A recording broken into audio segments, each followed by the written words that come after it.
All right, what's going on, my pink brony bros? How is everybody doing? It's good to see you all. We're rolling on the chat. We're rolling on the show. Liftoff. We're talking about the Artemis. Now, Trump is going to address the nation in probably, I think, an hour and a half, I think was the time frame. I can't remember if that's the exact time frame or not. I got an egg cooking on the stove. We're going to switch to the visual. Give me a second.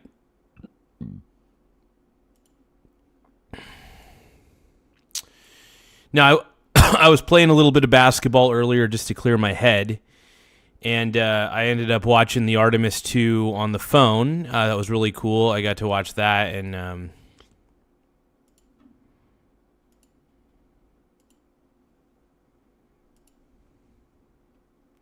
hey, how's it going, Annie? How you doing?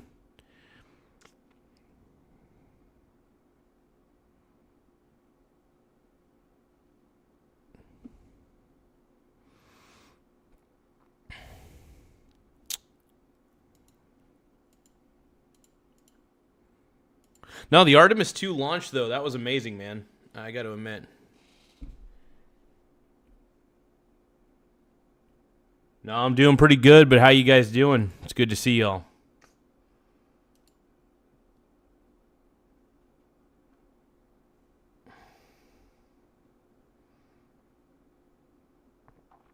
It's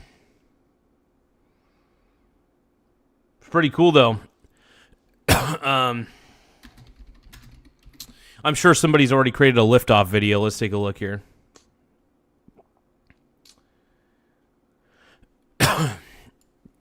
All right, give me a few moments, everybody. We're going to react to the Artemis II lifting off. Now, I ended up watching it earlier, but for those of you who missed it live, or if you guys just want to watch it again, we're going to react to it. I ended up watching it while I was playing a little bit of basketball to clear my head. I was really depressed. I'm just sick and tired of, I just want to say this. I'm sick and tired of, I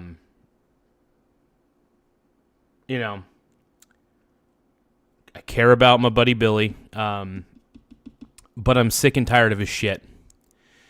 I'm sick and tired of him making everything fucking personal.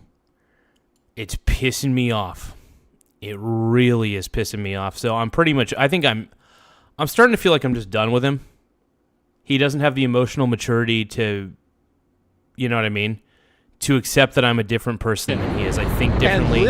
I don't do the same things that he does. I don't think the same way he does. I'm tired of him bullying me. I'm fucking sick of it. I'm fucking done. Emotional manipulation's a form of bullying, and I'm not going to stand for it. So, I don't think I'm going to talk to him for a few months, maybe even 3 months. I can't. I don't even want to talk to him, man. Just the thought of talking to him right now just pisses me off. But yeah, what happened earlier when I crashed out, I'm not going to apologize for that at all. I'm just done. I'm done being told to apologize especially when I do nothing wrong, especially when I just have opinions of my own. The only person who needs to apologize is that frickin' moron. The only person who needs to apologize is that frickin' moron. And he's a fucking idiot. And he makes everything personal when you don't agree with him. So fucking stupid. He'll start taking personal jabs. I fucking think he's a piece of fucking shit is what I think he is. That's what I think about my friend Billy. I think he's actually an absolute piece of shit who has allowed politics to interfere with friendship. And you know what? He can't accept me for who I am, and I've always accepted him and tolerated him for who he is. Not right now. I'm not. Not when you come at me and you start making things personal. That's not fucking good. That's not fucking good. So you know what? I am going to focus more on this show. He said it was just a hobby. Well, guess what? I am far more successful on this show than he will ever be at anything in his fucking life. All right? Now, I'm saying it right here. I'm making my fucking declaration right now. I will be far more successful than him in every aspect of my life, and he fucking hates it. And he fucking hates the fact that I think differently than him, and it pisses him off. He's a jealous curmudgeon, and I'm fucking done with it. I'm fucking done with it. I don't even care if he's my friend anymore. I don't even care if he stops being my friend. Like, he's become a fucking chore to deal with.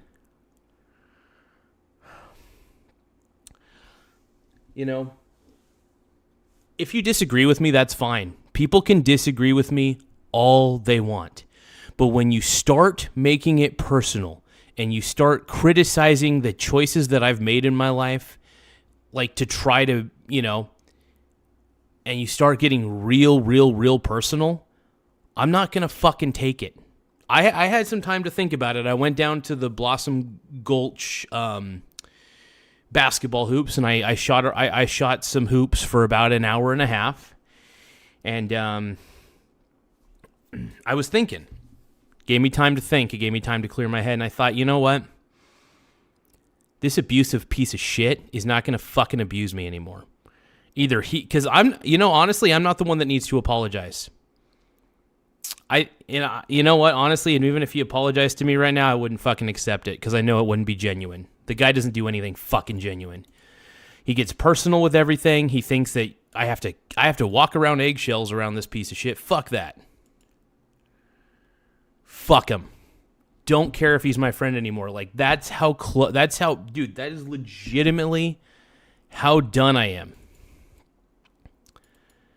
with this idiot.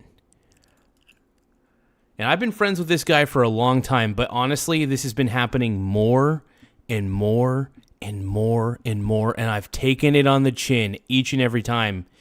He's made it personal again. I'm tired of him making it fucking personal. I am extremely upset beyond belief. Like, I'm pissed. And I just wanted to address it on this particular stream before we start watching the Artemis liftoff and stuff. Yeah, no, I'm not apologizing because the only thing I'm guilty of is believing what I believe.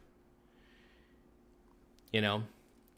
And I never get personal with him. In fact, I never bring, the thing that pisses me off the most is I never bring up politics when I'm around him. And I've told him several times, if my show brings you that much agony, if my opinions bring you that much agony, don't watch the show. Hell, unsubscribe from the show. Block the show on your YouTube. I'm okay with that. Because honestly, every time I've hung out with him, it feels like, not every time, but most of the times I hang out with him, he gives me so much shit and gets really personal about shit. And I'm so done. And he keeps saying that I worship Trump. I don't worship Trump. I'm a fanboy, but it's not like it's a fucking cult. You know, I'm a fan. That's about the extent of it.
Sorry about that, you guys. I had to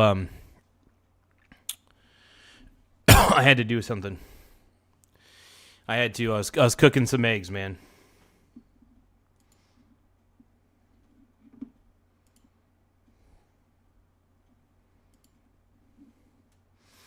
All right, you guys, bear with me though. Getting a few things pulled up here. But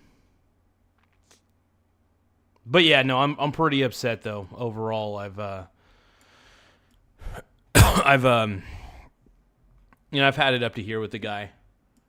He's been a very negative influence in my life. It feels like he's become more of an, there was a time, because I really don't, I'm just not that much of a political guy, as much as people think I am, because I do a political show most of the time. Only reason I do a political show is because kind of I got into politics for the entertainment factor of it, But at the same time, I do enjoy going to the Republican debates and all the different things that are happening. I think those are fantabulous. My boy Billy, I'm not going to say his last name just because I don't like to dox people or anything. I don't do that sort of shit. Even if I'm pissed off at somebody, I don't do that shit. Yeah, I'm just really... Sorry, I keep coughing.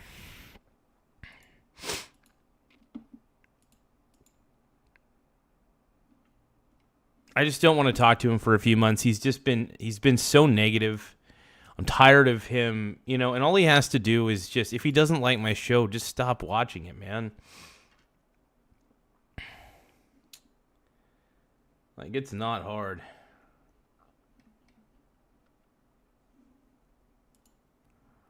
Hold on.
Yeah, and honestly, it's kind of it's interesting where my show has gone. Where it's what it's become. I never really intended. I wanted to talk more about investing, and then I realized, it's like people want to hear my opinions on Donald Trump, and they want to hear my opinions on the Republican Party or my opinions on the Democrat Party. It's funny. Some people say I'm like a MAGA channel. I'm really just an anti-Democrat channel. If we're gonna be honest, I'm just an anti-Democrat channel. But yeah, E.T., he did disrespect me. Billy absolutely disrespected me, and I'm not one to keep drama going. I actually don't enjoy having fights with a good friend of mine over my fucking chat, but he comes in. You know what pisses me off, though, is he thinks that every fucking idea that comes to his head needs to be worshipped and respected, and if I don't, I respect him as a human being, but honestly, he has disrespected me far too many times to the point where I can't do it. I can't fucking do it. And honestly, if he doesn't want to be my friend anymore, I actually, in my opinion, I'm going to say this, I don't care. It would probably be better, because not every time, but lately, it feels like every time I'm around him, he just gets into this stupid political mode, overly political about everything. Look, I do a show about politics, but he is under no obligation to watch it. I don't force him to watch my show. He watches my show because he's got nothing fucking better to do. And yeah, is this a Republican show for the most part? Yeah, I guess you could say it's right-leaning. I'll admit I'm a right-leaning show. I wouldn't say I'm Republican.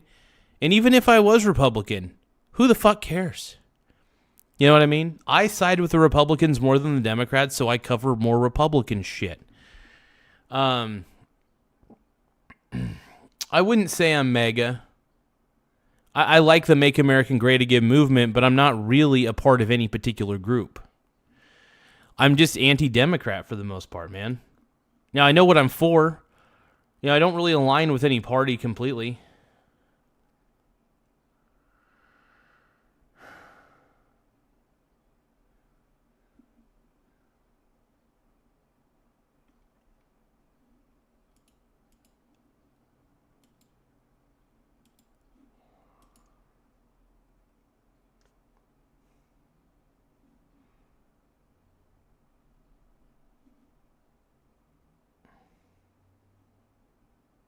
Yeah, I was a little bit stunned by it.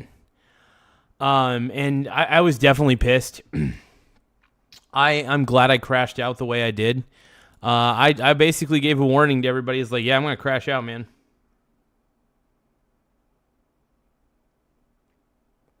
No, here's the thing. I don't want it to... I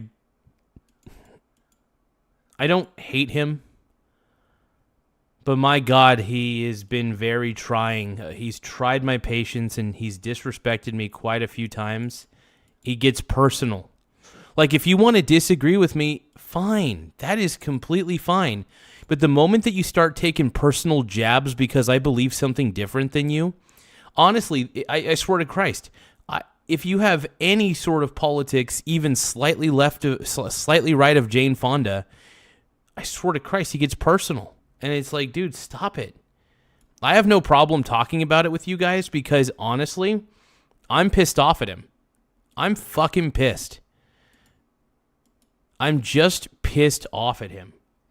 And I'm being raw and honest, man. I've never been so pissed off, like, to the point where I'm just like, fuck it. I don't even want to be his friend anymore. He's done this to me several times. I'm just fucking done with it. I'm done with walking around eggshells again around people like that. It's not right. I'm not going to do it because I'm above it. I'm fucking above it. Anyway, let's watch a little bit of the Artemis footage. I'm done talking about that weasel. He's a fucking weasel, and I'm just done with it. And like I said, if he texts me and says, I don't want to be your friend anymore, thank fucking God. I mean it. Thank God. Because I'm really done. Like, that was just unfucking called for, dude. Off. The crew of Artemis II now bound for the moon. Humanity's next great voyage begins. But no, he is a disrespectful moron. And I mean it when I think he's a fucking moron, because he gets personal about everything. Good roll pitch. Roger, roll pitch. Houston now controlling the flight of Integrity on the Artemis II mission around the moon. This is really cool. Integrity, AMT high. AMT high. On time, passing 30 seconds into the flights. Integrity passes the alternate beacon. Target milestone. Mission Control Houston seeing good performance on the 4 main engines. Space Launch System core stage. Integrity, 3 miles in altitude. Traveling more than 1,200 miles per hour.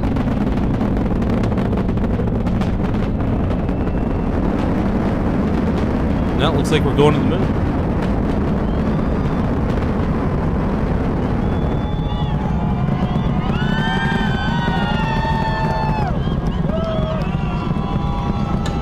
Cheers, man. Cheers. Mission elapsed time, passing 1 minute, approaching max Q. On, Ponce de Leon. Stan, we have you loud and clear on Ponce de Leon. Have you the same? Communication signal transfer confirmed as Integrity and its crew go supersonic. Approaching 90 seconds into the Artemis II mission. Integrity is 14 miles in altitude, 8 miles downrange, traveling more than 2,600 miles per hour.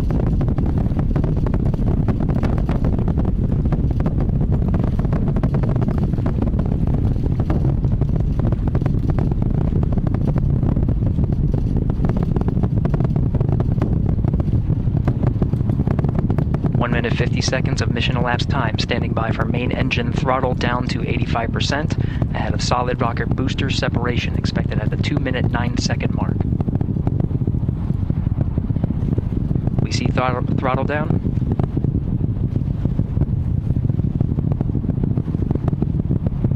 Confirmed separation. Main engine's throttling up, guidance converged.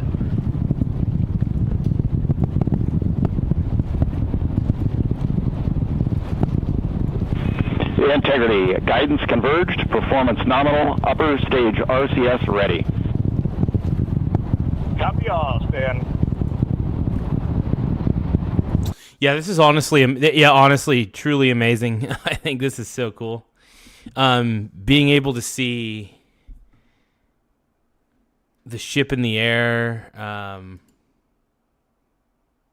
Honestly, it's a beautiful thing. Integrity, So tiny. SM priming complete. SM priming complete. 2 minutes 45 seconds of mission elapsed time into the Artemis II mission. Thrusters on integrity and upper stage confirmed in a ready state, ahead of service module fairing separation.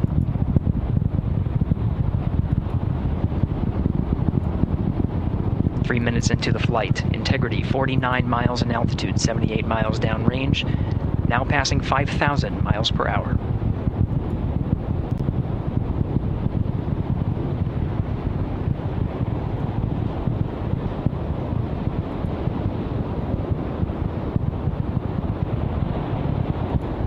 Standing by for launch abort system jet. Oh, we got some flat earthers in the house.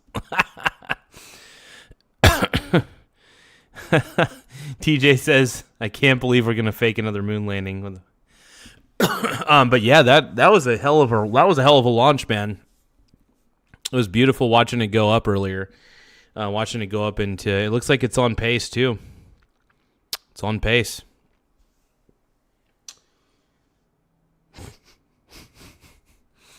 Faking a moon landing, I love it.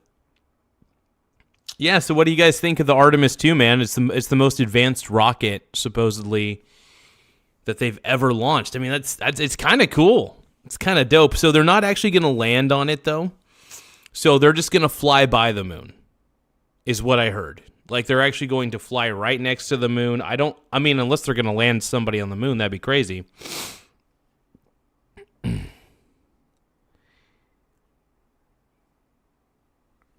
I mean, I'm not going to lie. It would be pretty cool if they landed somebody on the moon. Like, I am a little bit shocked that they're not trying to land somebody on the moon, you know? I know they're flying by the moon, because this is like the first mission in a long time where they have flown next to the moon itself, or even got close to the moon with a manned spacecraft, which is pretty unreal, to be honest. Yeah, this one's just a flyby, but I can't wait to see people land on the moon again. I think it's going to be a big deal. I think it's fun. I think it's exciting, and yeah. And eventually, who knows? Maybe we'll be able to figure out how antimatter works and be able to create antimatter and manipulate space and create a warp field.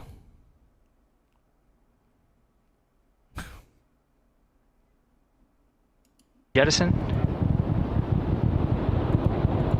Houston integrity, good last jettison, great view.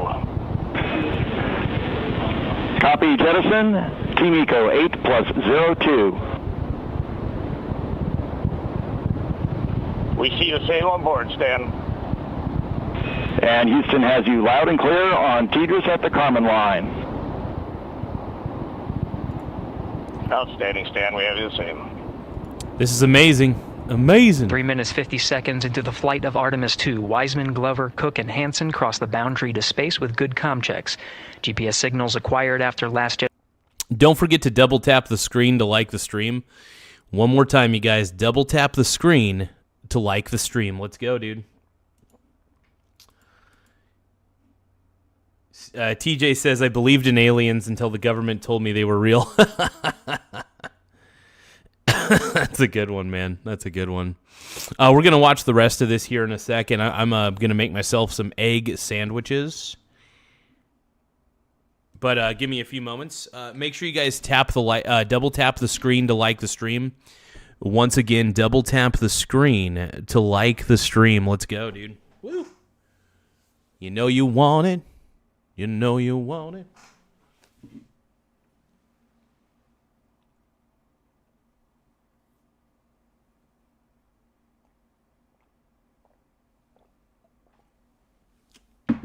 Oh, pomegranate juice, baby.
Canada for the 51st state. Jettison now working on internal checks to verify accuracy. I love it. Flight dynamics officer analyzed the time of main engine cutoff, confirmed at 8 minutes 2 seconds, time of MECO.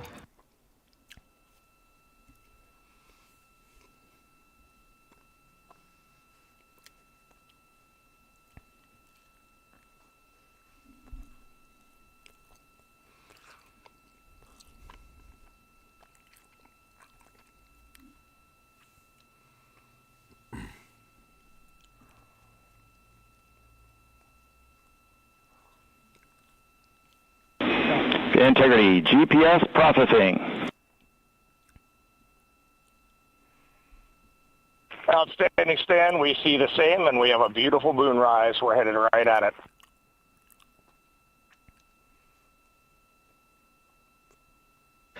Approaching 5 minutes into the flight, Commander Reed Wiseman confirms he has visuals of his destination. GPS guidance, navigation, and control software finishes internal checks and sends to navigation channels. Integrity, 3 engine press. 3 engine press. This is awesome, dude. I mean, this really is cool. Wow. On time, now passing 5 minutes 20 seconds of mission elapsed time into the Artemis II mission. At this point, 3 good main engines are all that's needed to carry Integrity to a nominal main engine cutoff target. Though at this time we're seeing 4 good engines here in Mission Control Houston. Integrity, 75 miles in altitude, 330 miles downrange, approaching 10,000 miles per hour.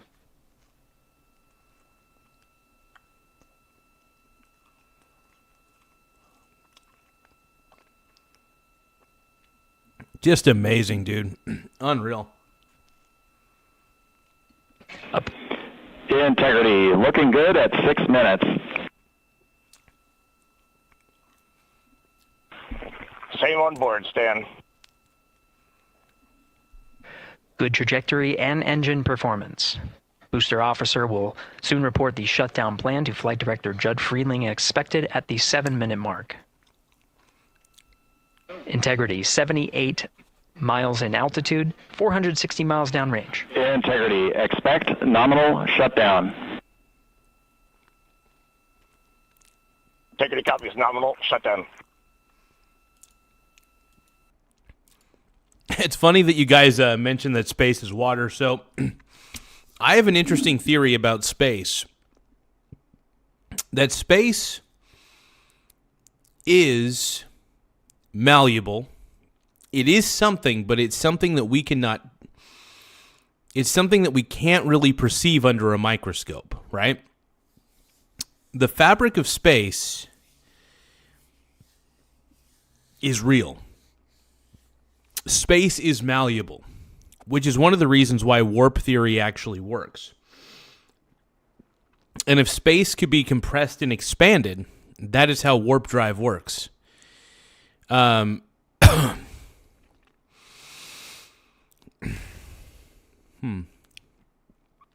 yeah, I mean, in my studies of space, because objects are not actually attracted to each other, what happens is space bends. And because space bends because of gravity, that allows for, space bends because of matter. If the more massive the object, the more it bends the space, and the more of a gravitational field it creates, I should say. I will say Einstein's theories of gravity absolutely didn't destroy Newton's theories of gravity. What it did was it expanded upon them. Instead of seeing gravity as an attraction of masses, what it really is it's the distortion of space. It is the manipulation of space because, like for instance, the sun is so massive, it bends space so much that even Earth, even out as far as Pluto, is in its gravitational wake. No, I love Einstein's theory of gravity. Basically, Einstein's theory of gravity concludes that space is something. That space is not just nothingness. It is something, but we can't measure that something just yet. I think the moment we can measure it or even study space, the actual, space itself, I think we would be able to, I think we would have a way of manipulating things a lot easier in space. But yeah, at the end of the day, we just need to learn how to compress space in front of us and then expand it behind us.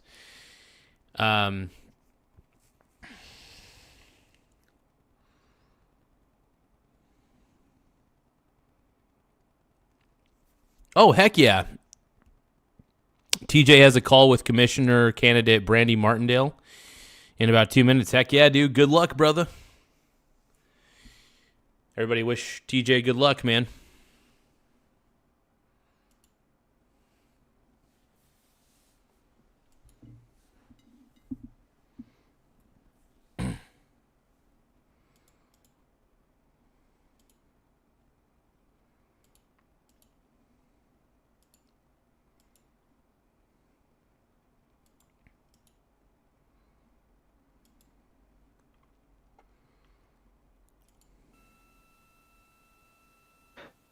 Six minutes, 40 seconds of mission elapsed time. Shutdown plan is as expected. Again, the time of MECO was confirmed at 8 minutes, 2 seconds into the flight.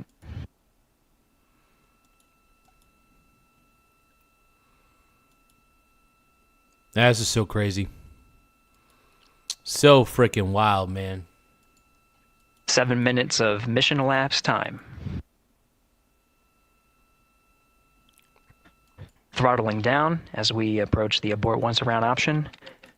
Milestone at the 7-minute 30-second mark.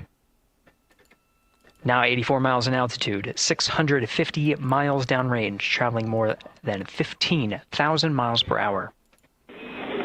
Integrity, AOA open. AOA open. The window is now open for an abort once around option that would target splashdown in the Pacific Ocean. Still following nominal ascent at this time.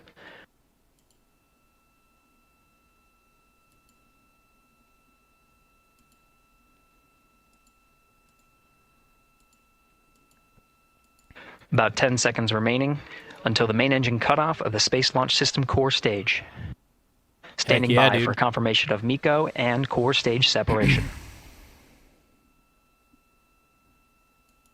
This is wild, man.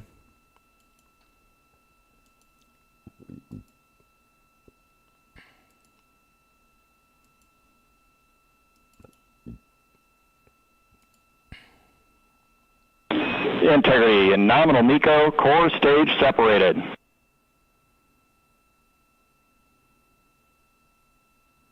We see the same on board, Stan.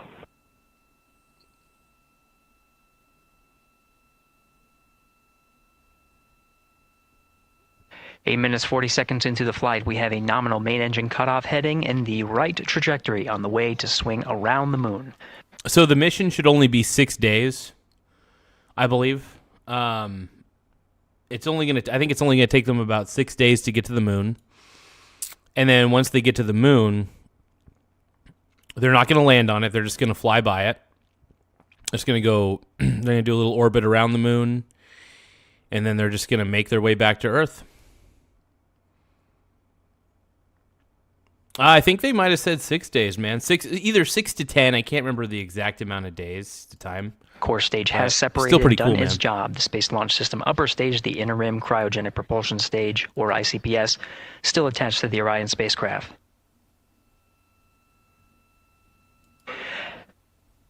Nine minutes of mission elapsed time. Integrity crew of Reed Wiseman, Victor Glover, Christina Cook, and Jeremy Hansen now in orbit around the Earth at the beginning of their journey to the moon. How long will it take to get to the... Integrity Houston, looking ahead to PRM numbers so far per the pad. Okay, approximately 10 days. Time to the lunar vicinity is around That's 6 Stan days. numbers for the pad.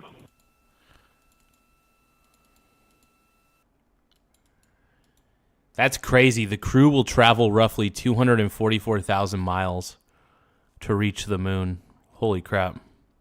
It's expected to pass about 4,000 to 5,000 miles from the lunar surface, marking a record distance from Earth.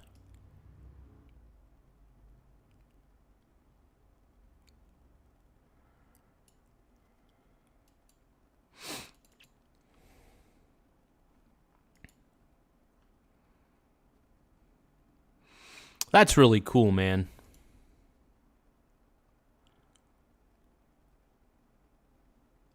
Holy smokes, man.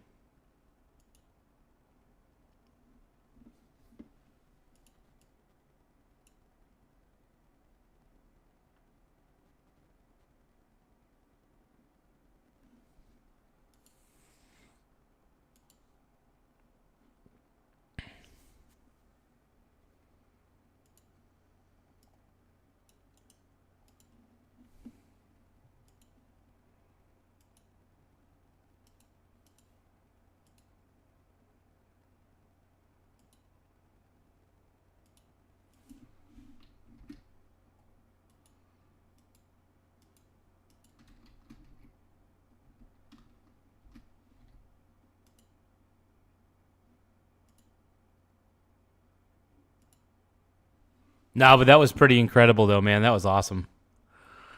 All right, let's keep watching, bros. My pink brony bros. And you dance at the gay clubs. Oh my God.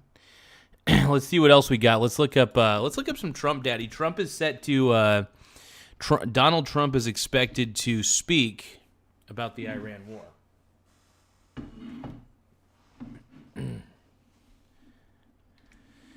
Uh-oh. It looks like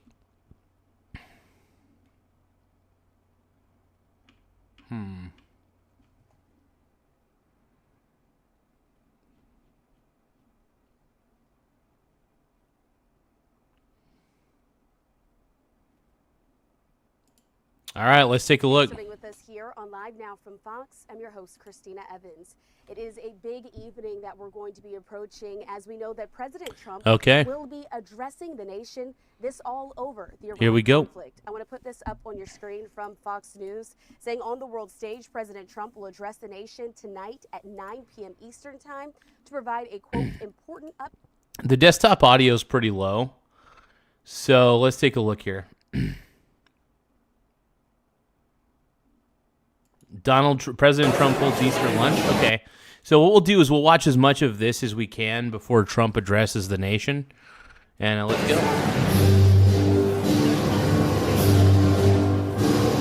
Like for a change. A lot. Thank you. Please sit down, please. The GOAT, dude. The GOAT. Great to have you here. It's great to have people I like for a change. A lot of people I don't like at all. I do my best in front of people I don't like, but it's much harder. This is easy. We're doing really well as a country. We're teaching people how to live in safety. We're over in Iran. We're sort of pretty much winding that up. Have to take a few more hits. We want to make sure we don't ever allow them to have a nuclear weapon. The Brony anthem, the Pink Brony Club, is the Brony anthem of the world, which we all appreciate and love. Weapon, because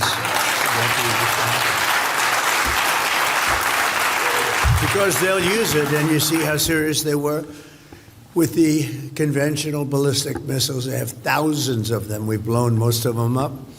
You notice every week it gets a little less at us and at our allies. We've had some very good allies over there. We've had some very bad allies in NATO.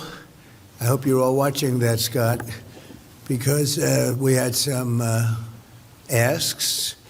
And, you know, we spend trillions of dollars on NATO. And when we need them, which we never do, we didn't need them here. The Wi-Fi name is the Pink Pony Club? Yeah, dude. Either. Fuck yeah. To be honest, I was really asking because I wanted to see what they do. We didn't need them. We blasted the hell out of them, out of Iran. And the last thing I needed was NATO stepping in our way because they're a paper tiger. Yeah, but NATO doesn't do anything. So we didn't need them, but I asked anyway. And they probably think I'm NATO blows, dude. Fuck NATO. The worst salesman ever. I was the worst.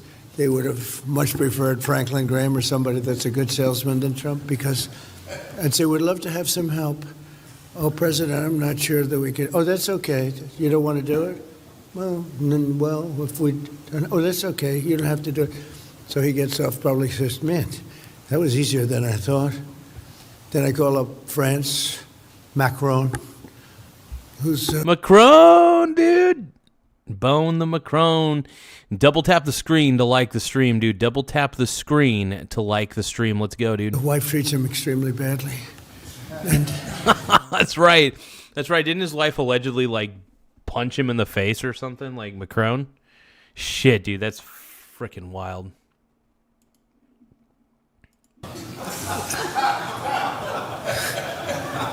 He's still recovering from the right to the jaw.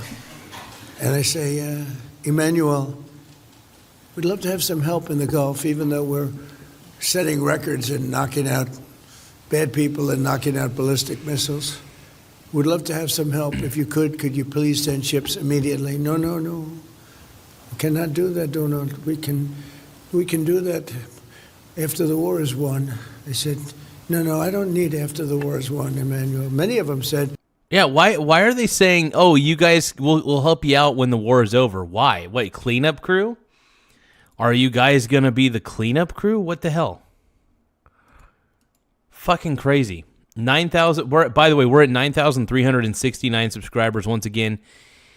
9,369. Don't forget to tap the subscribe button in the upper right-hand corner. It does help the channel grow. So the more subscribers we get, the better. I really appreciate it. All right, let's keep going, man. Dude, I love the fact that Trump has no filter, dude. Donald Trump having no filter is the greatest thing in the world, man. Like, that's the best thing about him. Like, he's a stud, dude. I think he's a stud. We'll be there after the war is completed. And so I learned about NATO. NATO won't be there if we ever have the big one. You know what I mean by the big one. We ever have the big one, hopefully we won't. Relationships very good with the big one, better than with NATO. But they won't be there. And we spend billions. You know, we didn't have to go into Ukraine. Ukraine's thousands of miles away across the ocean. We helped them. We had a president who's a stupid individual.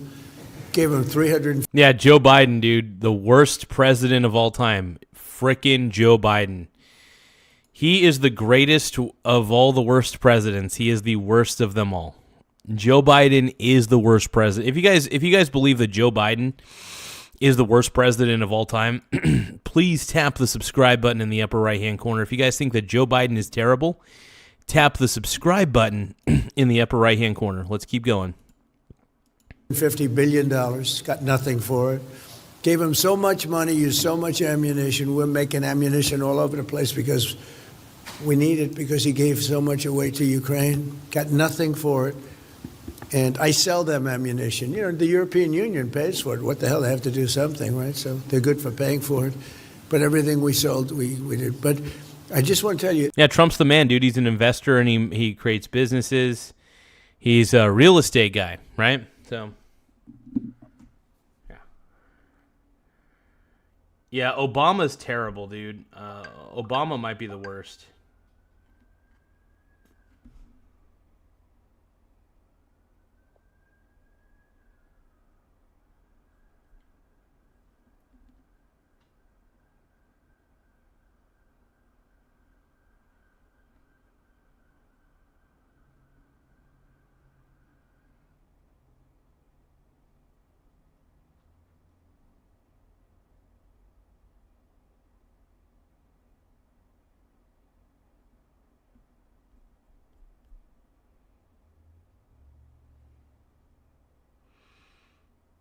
All right, my pink brony bros, we got 13 likes. If you guys can, double tap the screen to like the stream. Tap the like button.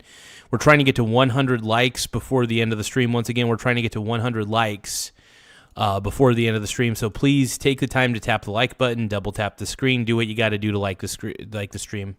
NATO treated us very badly, and you have to remember it, because they'll be treating us badly again if we ever need them, and hopefully we're never going to need them. I don't think we will need them. I don't think they can do it. I just want to see Trump eat something, man.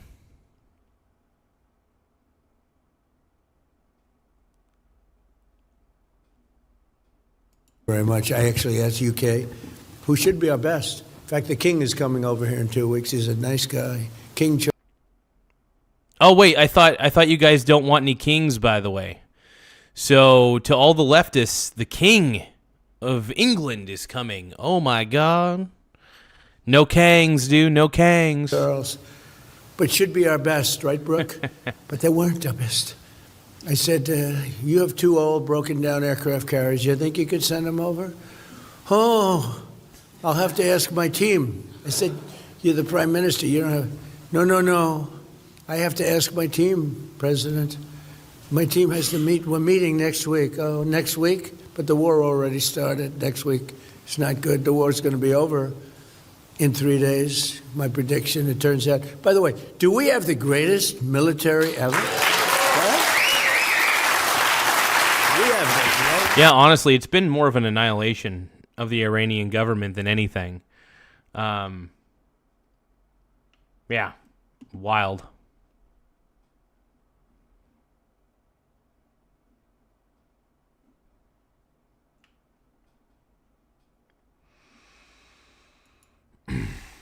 You guys are going to have to give me a moment. I'm going to do something real quick.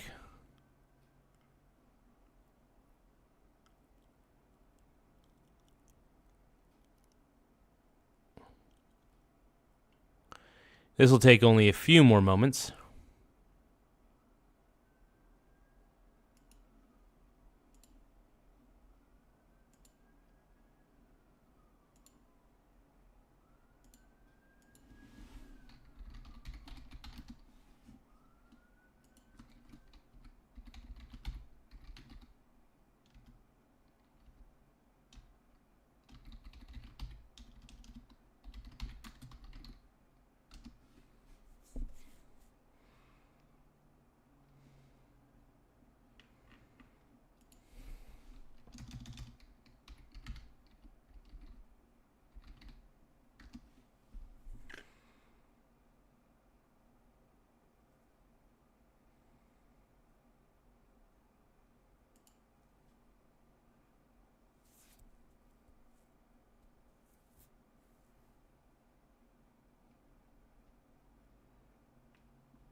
Yeah, give me a few moments, you guys. I gotta figure out something.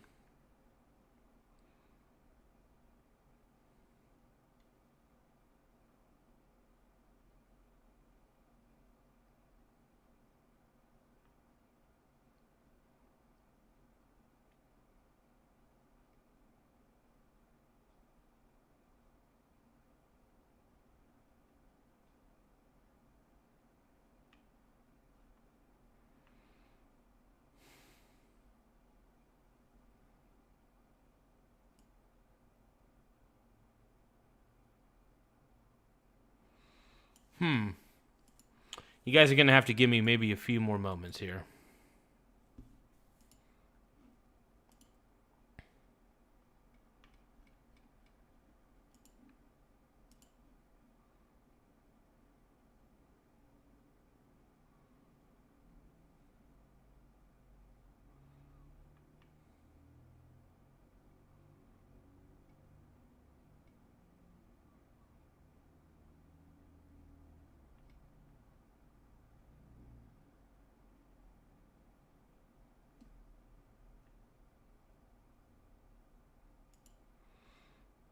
Here we go. I'm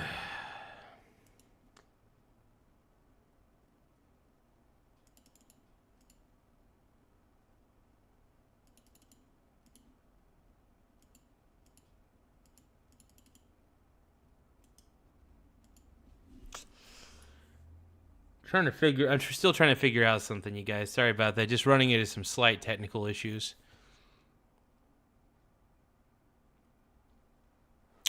Bear with me, you guys. Bear with me.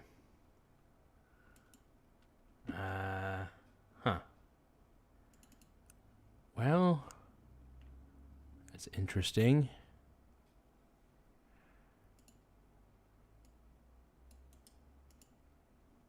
I've got an idea. Hold on. It's nothing too crazy. I was trying to figure something out. Maybe.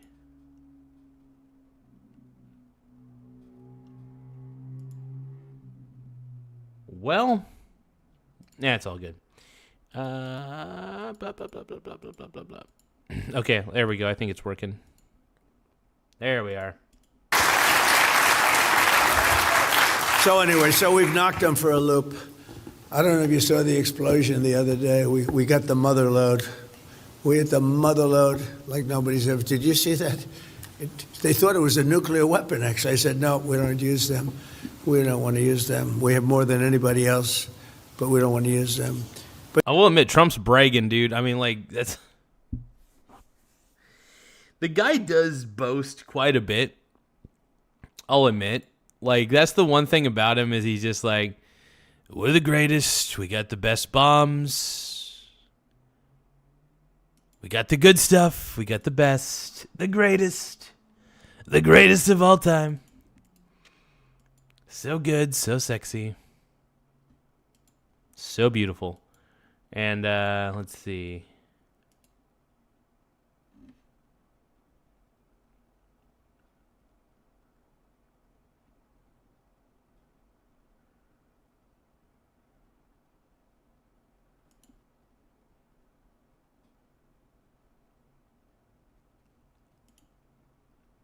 There we go. There we go. All right, I did what I needed to do there. And, yeah, the GOAT, dude, the greatest.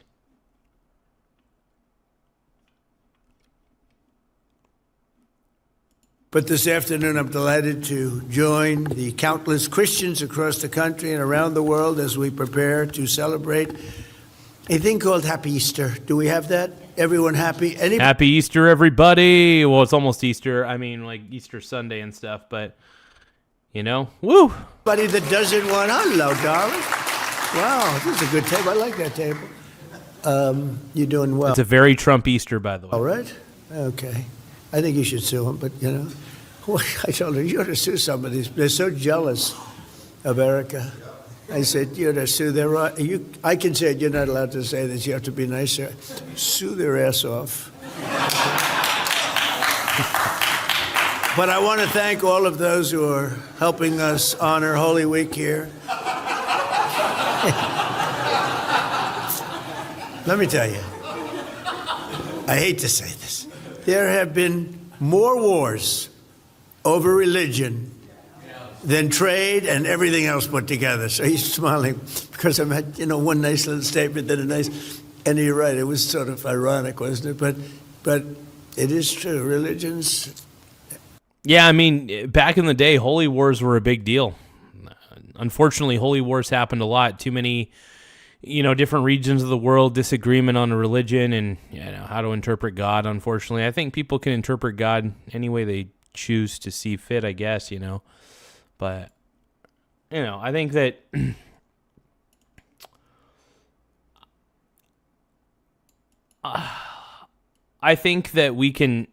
I believe in what Einstein said. I believe you can mix religion and science together.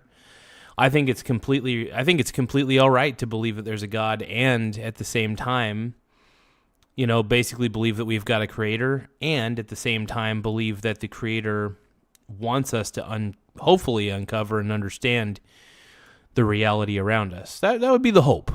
That would be the hope. But, it's tough to interpret the will of God. An amazing subject of passion. But I will admit, I do understand why people believe in God, though. I get it. In fact, I think what helped me kind of believe that there's a creator, or at least some sort of programmer out there, is if you look at our DNA, I mean, maybe it's complex to us, but maybe to a different type of being out there, it might be easy money to understand. But yeah, no, I definitely understand why people believe in God, though. I absolutely get it. But I also believe I understand why people don't believe in God, too. I can see both sides of that coin. And, I think that some people have had so many bad things happen to them that it's just very tough for them to want to believe, which I totally get it. And the thing is, I mean, I think it's cool that people have that sort of faith, in something higher than them. I think it's nice. It's nice to see it. That's one of the reasons why I do occasionally enjoy going to church. I haven't gone to church in a while though, but it's fun to watch. It's enjoyable. Subject of passion, that's why. But I do want to thank all of those who are helping to honor us and honor Holy Week here at the White House. There's something so incredible happening, and I'm seeing it all over. I used to tell some of you, I've had such great friends. Ralph knocked on 10 million doors. 10 million, right? 10 million. And knowing Ralph, I thought maybe he was exaggerating a little bit, and I had it checked out. I think it might have been more. You did a hell of a job. And with Charlie, right? What a team. That was an army. You, Charlie, the whole group, unbelievable. Now we got to do it for the midterms. Hate to tell you, otherwise they're going to take it all away. They're going to take the Johnson Act. They'll put it right back on your shoulders. So we got to do it again. But the White House, including Vice President J.D. Vance. I think J.D. is J.D. here? Where is J.D.? Oh, J.D.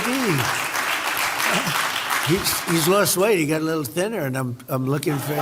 Is J.D. Vance on Ozempic, allegedly? I don't know. I'm looking for a heavy-set gentleman, and now I find a perfect-looking specimen. He's doing a great job, and he's working on the deal, right? How's that moving? Is it okay? The big deal?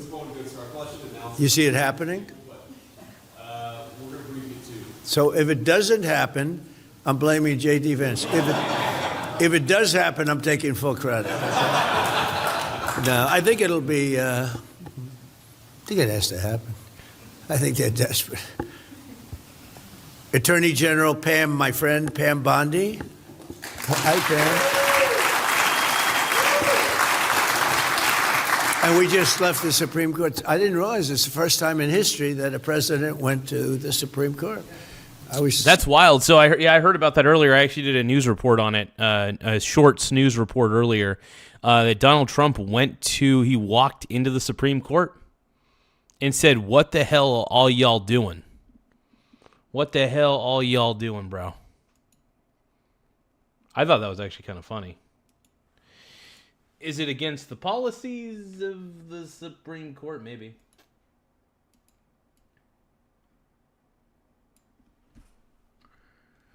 All right, give me a second, you guys.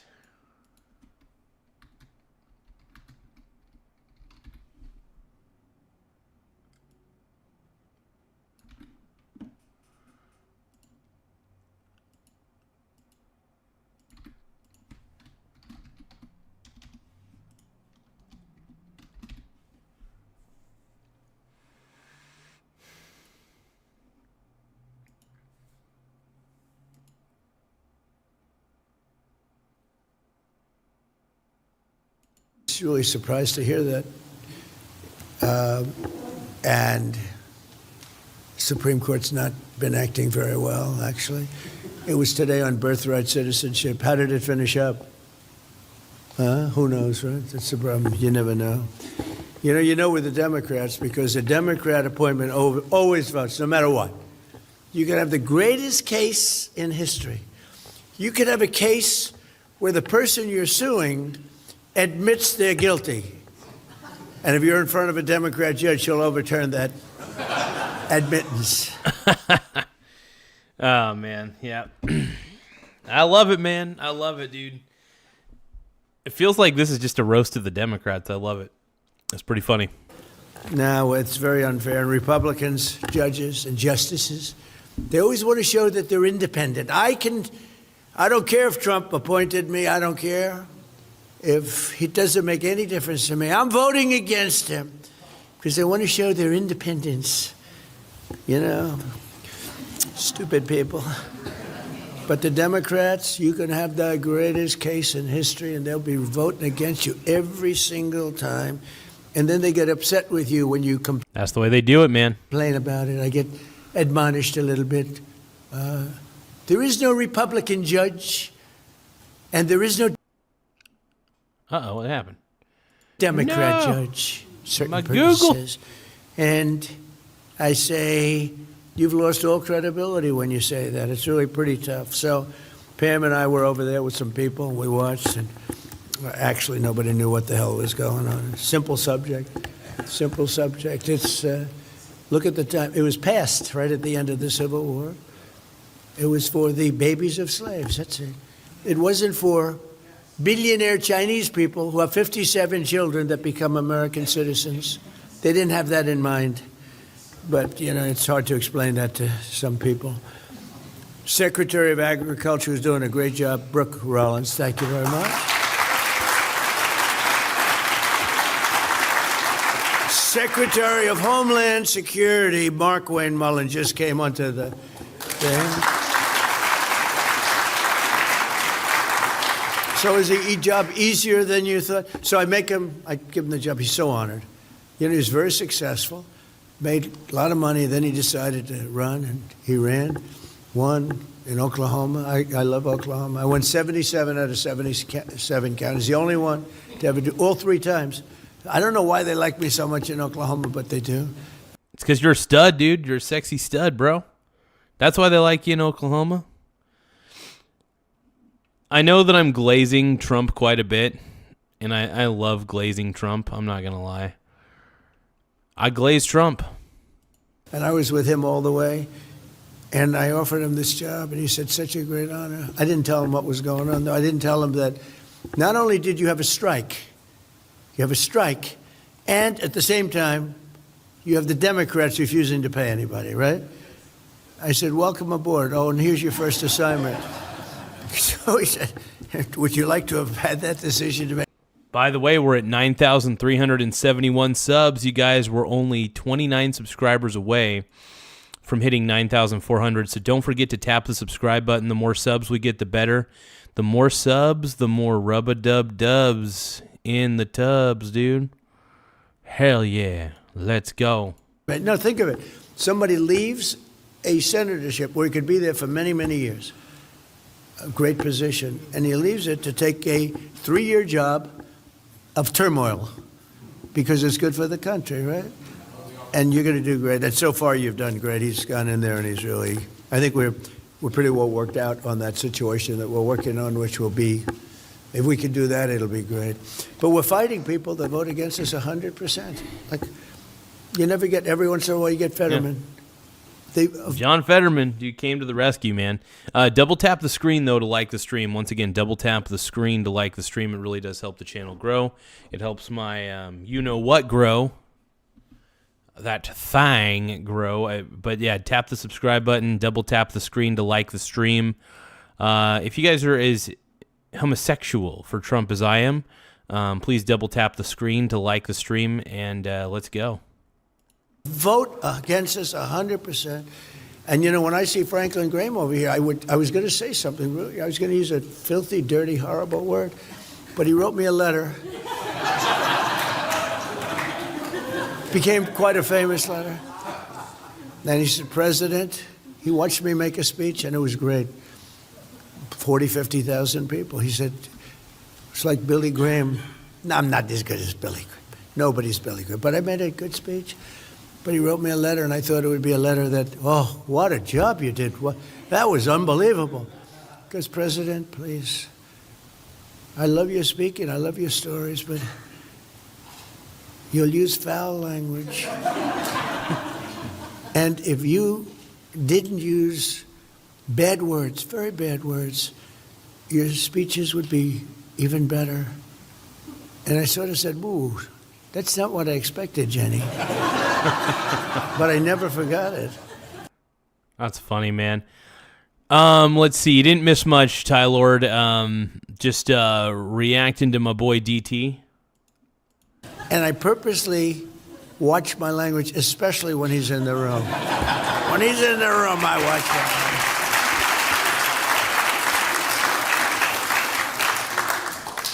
Secretary of Housing and Urban Development, Scott Turner. Thank you, Scott, very much. Good job. And Darth Vader. Where's Darth Vader? Russ vote. Where's Darth? Hi, Darth Vader. He's finding more fraud. You know, if they figured out the fraud, because JD's working on it, JD's either going to be the greatest guy or we're going to hit him hard if he does it, because he's in charge. I put him in charge of fraud. Now, the last time this happened, Sleepy Joe, he put his great vice president in charge of the border. Hopefully, JD will be slightly more active. She never called the Border Patrol. She never made one call in 4 years to the Border Patrol, and she never visited the border. She had no idea where the border was. Other than that, I thought she did a very good job. We had 25 million people pour through our border, and they said, I need legislation to stop it. I said, no, you need a new president. And that's what happened. Now we have nobody coming in. We have 9 months of zero people. Hell yeah. And we're getting the bad ones out, but Russ vote. Thank you, Russ. We would have a balanced budget. If you could get, JD, how about in Minnesota? They come from Somalia, but they come from all over. They're all crooked in Minnesota. The governor's crooked. The attorney general's a crook. He's a thief. Terrible guy. All stupid, crooked people. And they came in from, in this case, Somalia is just terrible. A lot of people say it's the worst country anywhere in the world. They have no money, no... Yeah, Somalia, ugh, yeah. I mean, I'm not going to lie, man. Thank you, Nick Shirley, for revealing what was happening. All the fraud that was going on. Big Dick Nick. Stud. Nothing. They have no government. They have no police. They just shoot each other all day long. It's just. That does sound brutal. Ugh. But yeah, if you're coming over from Somalia and immigrating to the U.S. and you say that the U.S. is trash, you need to fucking get your shit straight. You need to figure your crap out, bro. You know, so to anybody coming from a third world country to the U.S. and you're dissing the U.S. and you just came from a third world country, go screw yourself, man. It's pure bedlam. Probably the worst, most dangerous country. We have some beauties. They go to Minnesota, and they stole $19 billion. Frickin' true, man. Frickin' true. And they're low IQ. Generally, I mean, I can generalize. They're low IQ people. I mean, the stats were pretty damning. And look, I don't want to judge an entire race of people or but it's like, come on, man. The community he's talking about has been a net negative. By the way, we're going to see if Trump is about ready to speak. So Trump is about ready to address the nation. Oh, shit. Hold on, let's pull this up. Can a country run by radical Shia clerics with an apocalyptic vision of the future? Now, this is on C-SPAN. So we're going to subscribe. I'm going to subscribe to C-SPAN. That no one can do anything about. Okay, hold on. Let's They're bad people. They have 94% unemployment. In other words, they don't want to work. You know, get a lot of jobs available, right, with the economy. They don't want to work. Why would they work? And they sell more Mercedes-Benzes than any state in the union because they come here with no money, and they go out. They love a Mercedes-Benz, and they go out and buy Mercedes-Benzes. Yeah, that does piss me off. It's like I worked my ass off. Seriously, I was working my ass off, making my auto payments just to afford a fucking Toyota Corolla. By the way, I do love Toyota Corollas. Even if I had a lot of money, I still wouldn't buy a Mercedes-Benz. I would not buy an expensive car. You want to know why? Mainly because it's just not my shtick. I like a good vehicle. I like a good, reliable vehicle. I think Toyota Tacoma is a good one. Why am I mad? Dude, it's okay. Donald Trump got rich. He turned millions into billions, all right? Whether it's through investments, whether it's through real estate. Yeah. The dude is a stud. Double tap the screen to like the stream if you guys love Trump like I do. If you guys love Donald Trump as much as I do, double tap the screen. If you guys love J.D. Vance, double tap the screen. If you guys think Marco Rubio is a stud, double tap the screen. If you're tired of the insane leftists, double tap the screen. Because I'm tired of the insane left telling me what to do. I'm done with it. I'm done with it. Like, I'm tired of, like, walking on eggshells with my opinions. I made a decision that I'm not exactly proud of, but I'm going to tell you guys what decision I made. So because my friend Billy was being very disrespectful to me, and he got very personal, I decided it would be best to block his ass from being able to, I don't know, either be able to comment on the show or see the show. I'm not too sure what it does. But I hid the user from the channel because I believe that he has done this to me so many times, and I have put up with him so many times. Like, I am legitimately, I'm angry. Like, when I got done playing basketball earlier, I was very upset. I needed time to think about things. And I realized, you know what? I really don't care if my friend Billy is my friend anymore. I can't do it. Like, I mean, I'll try, you know? But if he decided that he didn't want to be my friend anymore, honestly, I'm okay with that. Because he went into the chat, disrespected me, started making things so fucking personal. And, you know, starts guilt tripping me. It fucking pissed me off. And he acts like he's not the bully either. He's the bully. And I decided I'm not dealing with it. So I blocked him from the channel, which I think is ultimately a good thing. I don't want to talk to him for a while. I might not even talk to him for 3 months.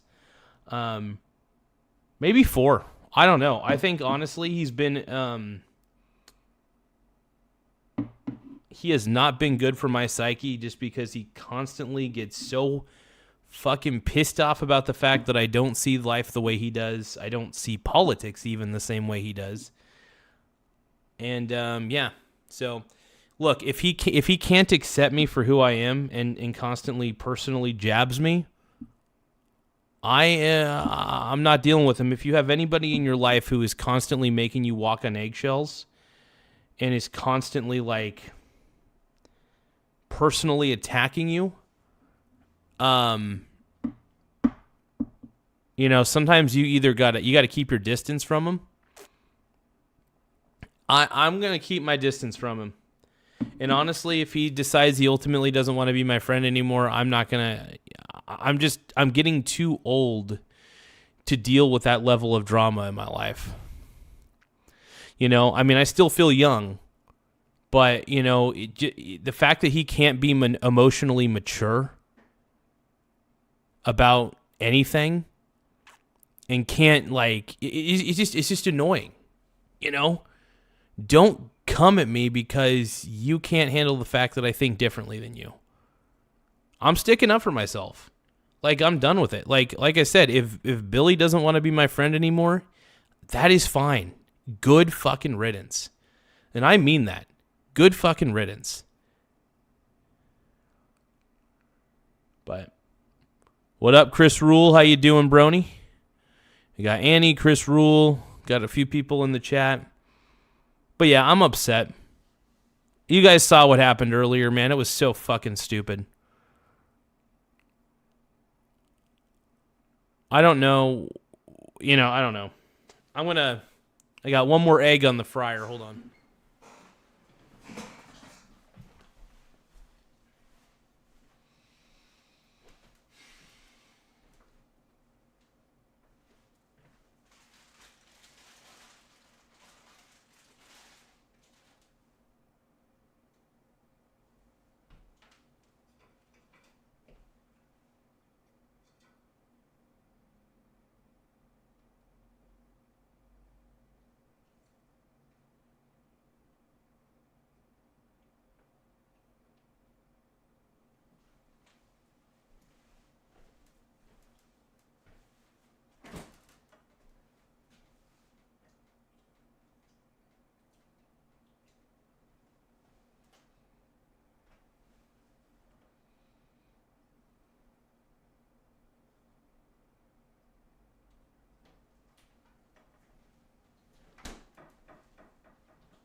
Yeah, the live drama, man, it just pissed me off, you know.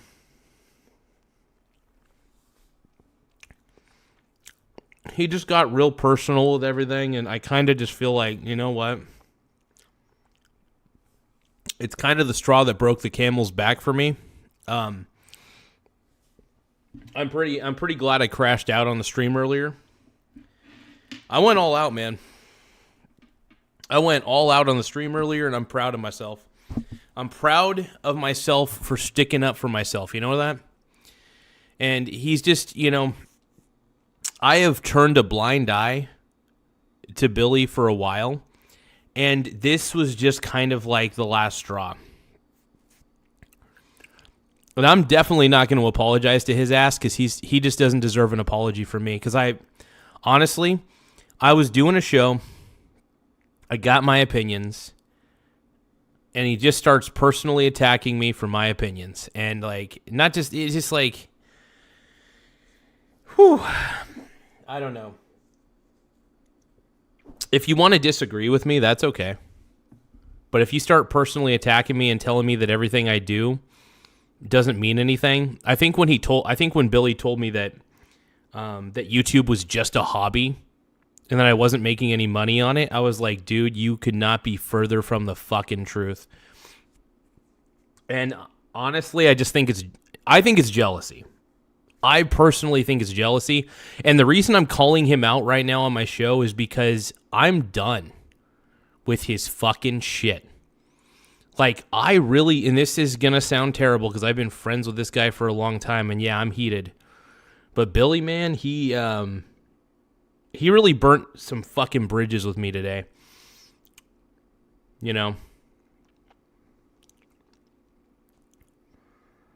And, yeah. I'm glad I went off on him because I'm just done with it. I'm done with him, kowtowing to everything. And him getting, this isn't the first time he's gotten personal. And I just said, you know what? The moment you make politics a part of your fucking identity, you've lost. You've lost the plot, man. Tiny Lion Gaming, man, I had an argument with Billy on the show. He came on the show, came into the chat, started getting real personal. Basically saying that what I was doing was a hobby and it wasn't a real job or whatever. And it's like, yeah, you're right. It's not technically a real job in the traditional sense. It's not a W-2 employment job, yes. But I do get paid. I make good money doing this.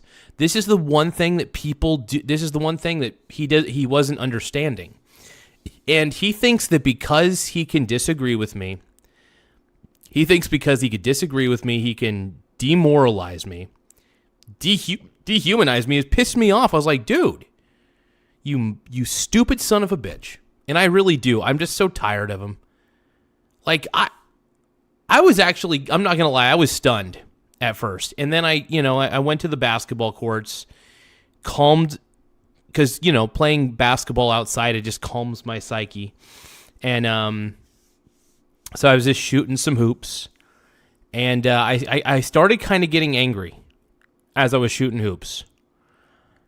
And I just started to realize that, holy fucking shit, this guy constantly personally attacks me all the fucking time for me believing what I want to believe. And he gets personal. It's not him simply disagreeing with me.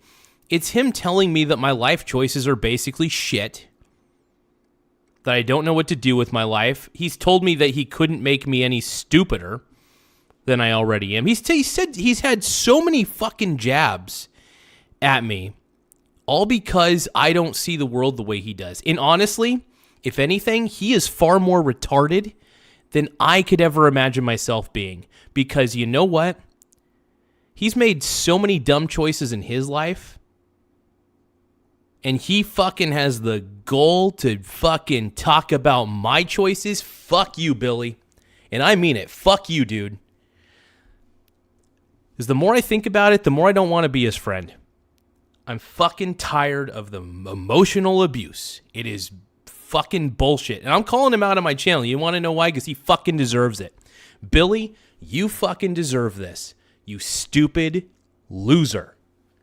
You're a fucking loser, and all you can do is complain about people who actually are trying to do something. I am trying to do something with my life, by the way. I believe in this. And he just trivializes the things that I'm trying to do. And then he also has the goal to start even diving into my personal family life. It's like, small wiener gang. I couldn't do it anymore. I just couldn't do it anymore. I crashed out earlier. I'm crashing out even more. I'm not going to say my boy's last name because I don't like to dox people. You know, I'll say his name is Billy, and that is about as much as I will say, because you know what? As much as he disrespects the shit out of me, I'm not going to dox him because I don't do that, because that's not. I don't want to give people's last names out that don't want their last names out. I don't know. And I just thought about it, and I was like, you know, this is such a one-sided relationship. This is such a one-sided friendship, because I really do respect him as a human being. I actually think he's a great father. I really do. I think he's actually a pretty damn good father. But don't make things personal. You want to make things personal, I'm glad to fucking... You know what I mean? Don't...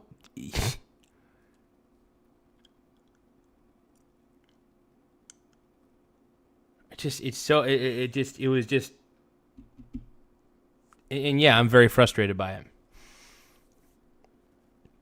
And I think I have every right to be frustrated by it, if we're going to be honest. Oh, wait, is Trump on the TV right now? Hold on.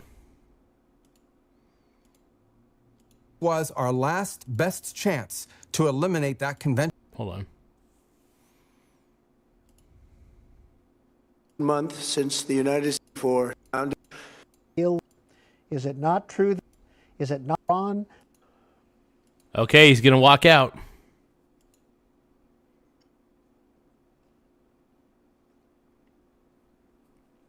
I figured it is fun to react to Trump, though. Let's take a look and see what G-Dog is doing.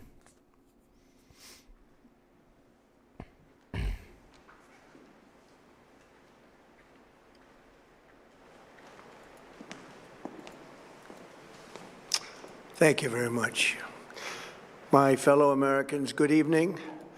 Let me begin by congratulating the team at NASA and our brave astronauts on the successful launch of Artemis II. It was quite something. It will be tracked. It was fun to watch, man. Honestly, watching the Artemis II lift off and everything, that was really cool. I can't wait to see, I don't know how many cameras they got on board, but it'll be cool to see, like, live video of the Artemis, you know, of the moon's surface from like a camera. They're going to get really close to the moon's surface, by the way, so I hope they have a ton of cameras, and it's going to be neat. Traveling further than any manned rocket has ever flown, and will very substantially pass the moon, go around it, and come back home from a distance that has never been done before. It's amazing. They are on the way, and God bless them. These are brave people.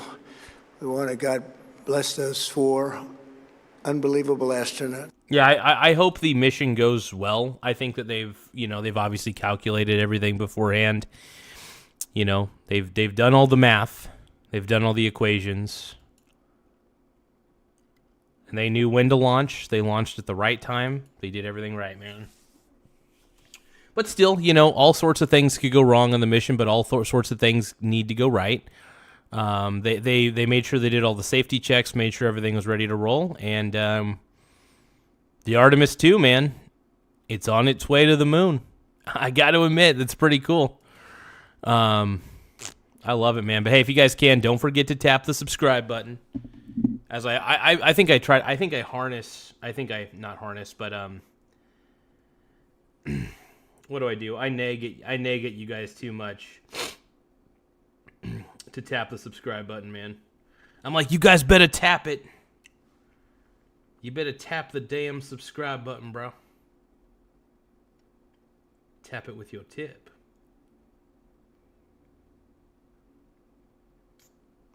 You better show me your meat or I'm going to crash out. Give me a second, though. I got to look up something. Hold on. As we speak this evening, it's been just 1 month since the United States military began Operation Epic Fury, targeting the world's Epic furries. #1 state sponsor of terror, Iran. Oh, absolutely. Iran is the #1 world state sponsor of terror, man. Absolutely, 100%. Hunted. These past 4 weeks, our armed forces have delivered swift, decisive, overwhelming victories on the battlefield. Victories like few people have ever seen before. Tonight, Iran's Navy is gone. Their Air Force is in ruins. Their leaders, most of them terrorist regime they led, are now dead. Their command and control of the Islamic Revolutionary Guard Corps is being decimated as we speak. Their ability to launch missiles and Tiny Lion Gaming says you should try to get sponsors for your streams, Brony. You get thousands of views per stream. Yes, I do. I absolutely do. And I thought I was thinking about getting sponsors. I really, I should turn on moderation. I should turn on monetization when I do live streams, just because that's a good way to make extra money on the stream. Super chats are a good way to make money. The thing is, I react to so many videos that I don't want to risk any form of demonetization or anything. So I don't know. I just tend to rely on super chats and gifts and memberships as my main way of, and also I do a lot of short videos too. So my short videos make me a lot of money. So just all the little short reports that I do, like the short news reports and everything, those have been doing really well. Let's keep going, man. Drones is dramatically curtailed, and their weapons, factories, and rocket launchers are being blown to pieces. Very few of them left. Never in the history of warfare has an enemy suffered such clear and devastating large-scale losses in a matter of weeks. Our enemies are losing in America, as it has been for 5 years under. I do want to see how the after hours markets are affected right now. My presidency is winning, and now winning bigger I'm going to check the after hours markets than ever before. Before discussing this current situation, I also want to thank our troops. Oh, silver's crashing right now. Holy shit. Silver's crashing out. It's crashing harder than I was. For the masterful job they did in taking the country of Venezuela in a matter of minutes. That hit was quick, lethal, violent, and respected by everyone all over the world. After rebuilding our military during my first term, we have by far the strongest military anywhere in the world. And now we're working along with Venezuela and are, in a true sense, joint venture partners. We're getting along incredibly well in the production and sale of massive amounts of oil and gas, the second largest reserves on Earth after the United States of America. We're now totally independent of the Middle East. Hell yeah, dude. We are there to help. We don't have to be there. We don't need their oil. We don't need anything they have, but we're there to help our allies. Tonight, I want to provide an update on the tremendous progress our warriors have made in Iran and discuss why Operation Epic Fury is necessary for the Epic Furries safety of America and the security of the free world. From the very first day I announced my campaign for president in 2015. If you guys can, double tap the screen to like the stream if you hate Donald Trump. Double tap the screen to like the stream if you love Donald Trump. Let's go, dude. I have vowed that I would never allow Iran to have a nuclear weapon. This fanatical regime has been chanting death to America, death to Israel for 47 years. Yep. Their proxies were behind the murder of 241 Americans in the Marine barracks bombing in Beirut, the slaughter of hundreds of our service members with roadside bombs. They were involved in the attack on the USS Cole, and they carried out the countless other heinous acts, including the just horrible, bloody atrocities of October 7th in Israel. something that most people have never seen anything like it. This murderous regime also recently killed 45,000 of their own people who were protesting in Iran. 45,000 dead. For these terrorists to have nuclear weapons would be an intolerable threat. The most violent and thuggish regime on earth would be free to carry out their campaigns of terror, coercion, conquest, and mass murder from behind a nuclear shield. I will never let that happen, and neither should any of our past presidents. This situation has been going on for 47 years and should have been handled long before I arrived in office. I did many things during my 2 terms in office to stop the quest for nuclear weapons by Iran first, and perhaps most importantly, I killed General Qasem Soleimani. Soleimani, Ayatollah Soleimani. Oh my God, the Ayatollah Ayatollah. That's all I call him. Look, I think the leadership in Iran, it sounds like there might be a change in the guard there. Maybe. I don't know yet. Let's keep going. In my first term, he was an evil genius, brilliant person, a horrible human being, however, the father of the roadside bomb, and he lived just horrible what he did. Iran would have been perhaps in far better, stronger position. Had he lived, we would have had probably a different conversation tonight. But you know what? We'd still be winning and winning big. And then, very importantly, I terminated Barack Hussein Obama's Iran nuclear deal, a disaster. Mm-hmm. Obama gave them $1.7 billion in cash, green cash. Damn, really? I didn't know the amount. I didn't know the amount Obama actually gave them. That's crazy. The Ayatollah. Took it out of banks from Virginia, D.C., and Maryland, all the cash they had. He flew it by airplanes in an attempt to buy their respect and loyalty, but it didn't work. They laughed at our president and went on with their mission to have a nuclear bomb. His Iran deal would have led to a colossal arsenal of massive nuclear weapons for Iran, and they would have had them years ago, and they would have used them. It would have been a different world. There would have been no Middle East and no Israel right now, in my opinion, the opinion of a lot of great experts, had I not terminated that terrible deal. And I was so honored to do it. I was so proud to do it. It was so bad right from the beginning. Essentially, I did what no other president was willing to do. They made mistakes, and I am correcting them. My first preference was always the path of diplomacy, yet the regime continued their relentless quest for nuclear weapons and rejected every attempt at an agreement. For this reason, in June, I ordered a strike on Iran's key nuclear facilities, an Operation Midnight Hammer. Nobody's ever seen anything like it. Those beautiful B-2 bombers performed magnificently.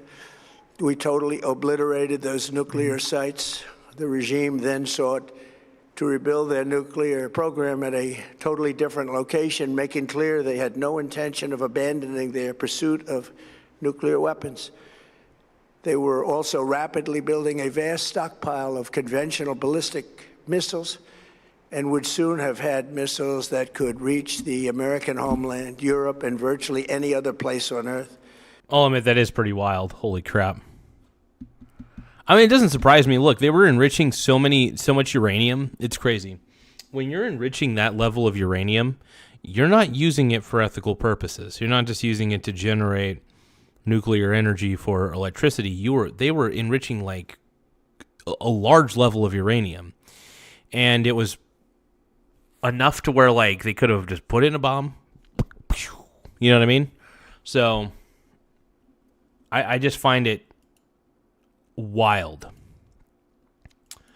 that Iran wanted the world to believe that, oh, we're just enriching all this fucking uranium for nuclear power. Yeah, and you were building these plants under a fucking mountain, dude. You're digging into a mountain to put these fucking reactors, these areas in, and it's just so stupid. Yeah, make Iran great again. I mean, it hasn't been great at all for a long time, but absolutely 100. Iran's strategy was so obvious. They wanted to produce as many missiles as possible, and they did, with the longest range possible, and they had some weapons that nobody believed they had. We just learned that out. We took them out. We took them all out so that no one would really dare stop them. And their race for a nuclear bomb, a nuclear weapon like nobody's ever seen before. They were right at the doorstep.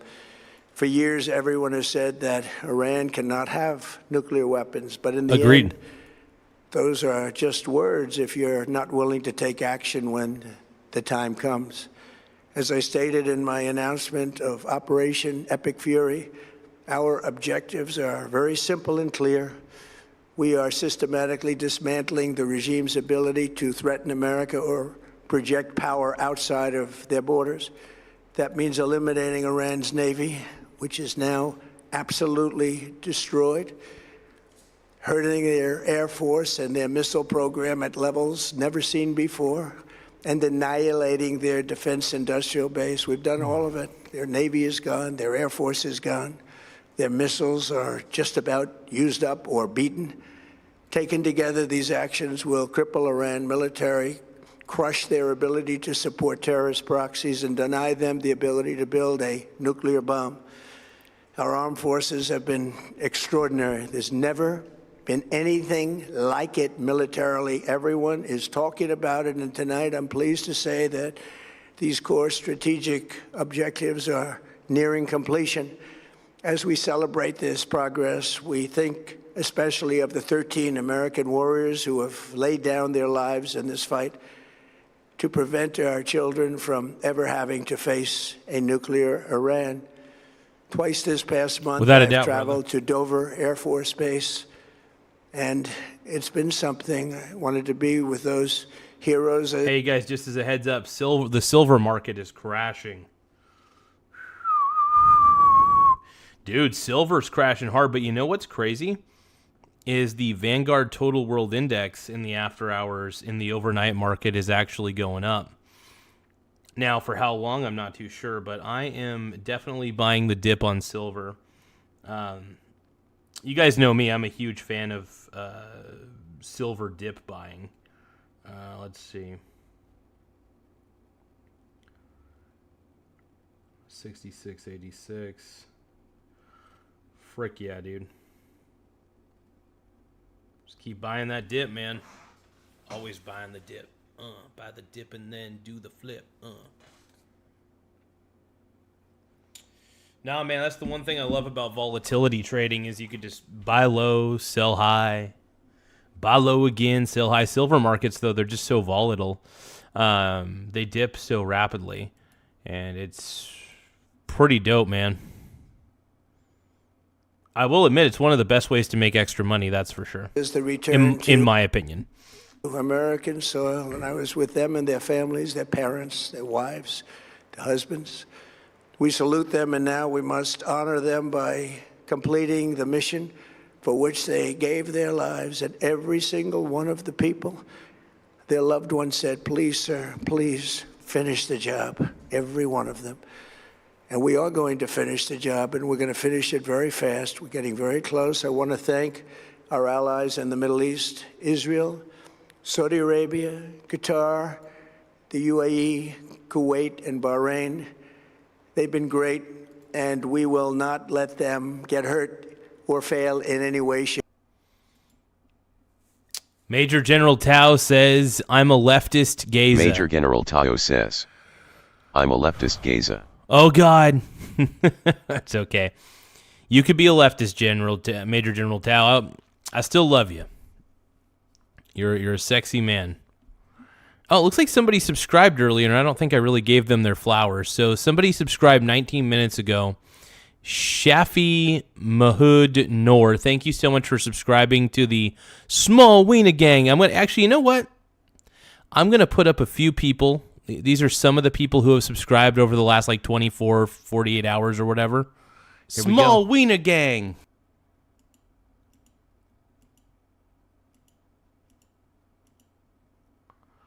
Give me a second. These are just some of the people who have subscribed to the channel. Small Weena Gang. They're amazing people. Very sexy. And here are some of the super chats as well. You'll see these here in a second. These are some of the supers we got earlier. Small Weena Gang. Shape or form. Many Americans have been concerned to see the recent rise in gasoline prices here at home. This short-term Hey, thank you so much, Major General Tao. I appreciate the gifted membership. And it looks like Sir Loves a Lot 2000 received a gifted membership from the Major General Tao. Thank you so much, Major General Tao. I appreciate it, my brony bro. You're a pink brony bro. Gang. And you dance at the gay clubs. Oh, my God. Small Weena Gang. Small Wiener Gang. Hell yeah, dude. We're all a part of the Small Wiener Gang on this channel. Small Wiener Gang.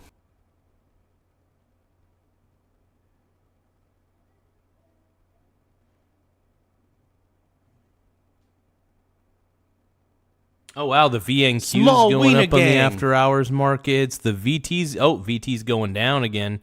It was going up for a second, now it's going down. I wonder if here's the thing about the overnight markets. If Donald Trump says anything, it'll either go up rapidly or down rapidly. It's just never really an in-between. Increase has been entirely the result of the Iranian regime launching deranged terror attacks against commercial oil tankers and neighboring countries that have nothing to do with the conflict. Small Wiener Gang. This is yet more proof that Iran can never be trusted with nuclear weapons. They will use them, and they will use them quickly.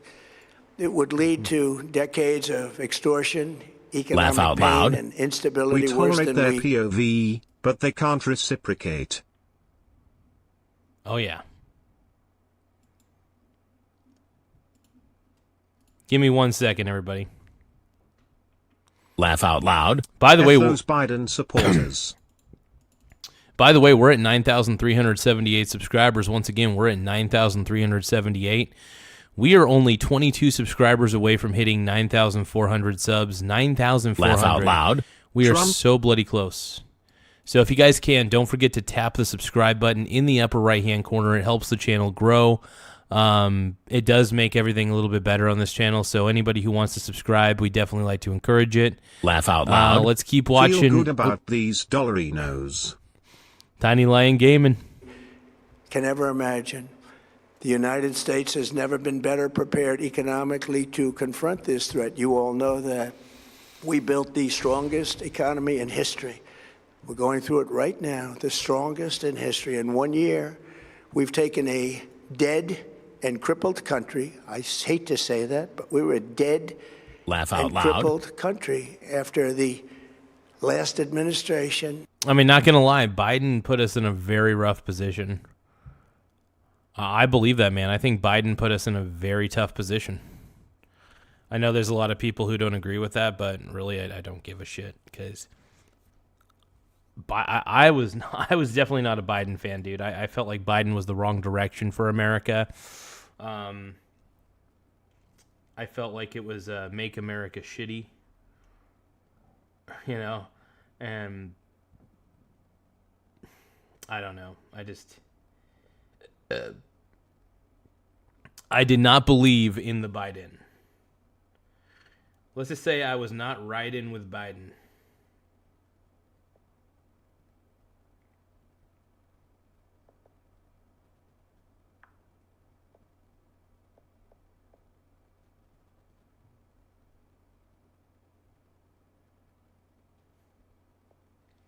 But yeah, silver is rapidly going down in price. I mean, go figure. Sometimes that does happen.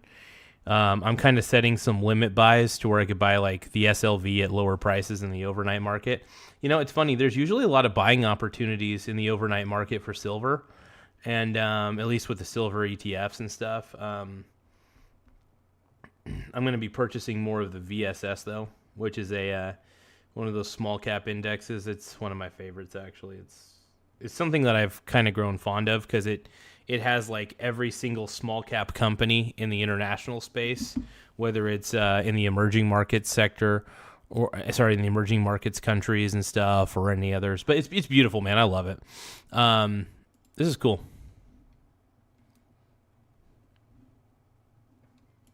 And made it the hottest country anywhere in the world by far with no inflation, record-setting investments coming into the United States, over $18 trillion, and the highest stock market ever with 53 all-time record highs in just 1 year. It all positioned us to get rid of a... So General Tao is saying, let's see, hold on. Major General Tao says, buy silver from $50, $35-ish range. Well, I mean, if you're talking about the SLV ETF, well, you're probably talking about on a per ounce scale. I will admit the SLV ETF obviously is a different per share price, obviously, but whenever the per share price goes down, I tend to buy one share at a time. I'm not one of those go all in. I'm not one of those go all in on the dip kind of guys. That's just not how I operate. But when the markets go down pretty rapidly, like 2% for small caps or 3% in a day for small caps, I tend to rack up on some of them, on the small caps, and then on silver, and so I tend to swing. I tend to trade very volatile ETFs. I like to swing trade them because it's a good way to make extra money, especially when you have a lot of capital sitting on the side. I reserve about roughly $10,000 worth of capital in my brokerage account for these types of situations.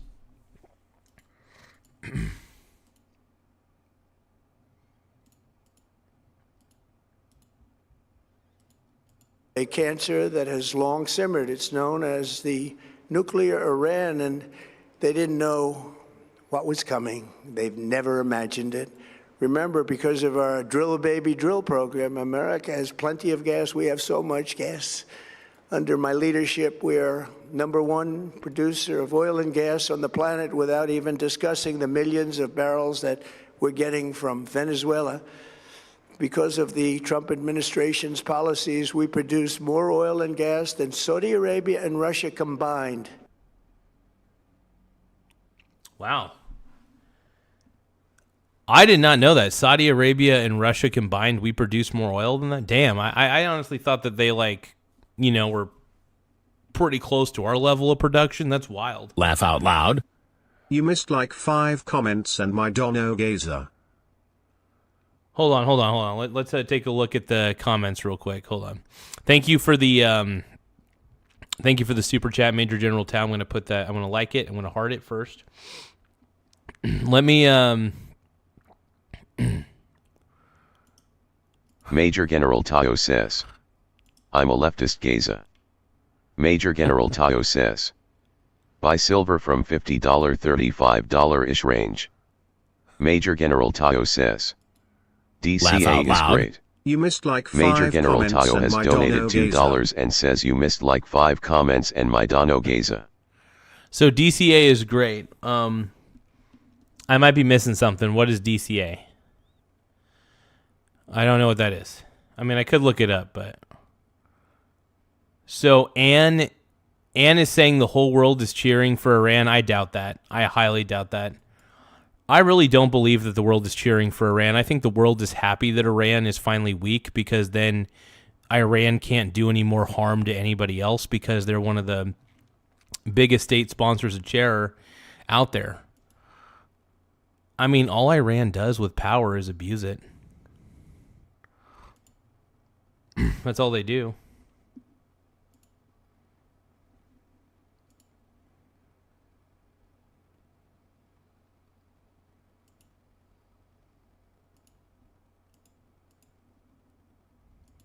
Think of that, Saudi Arabia and Russia combined, and that number will soon be substantially higher than that.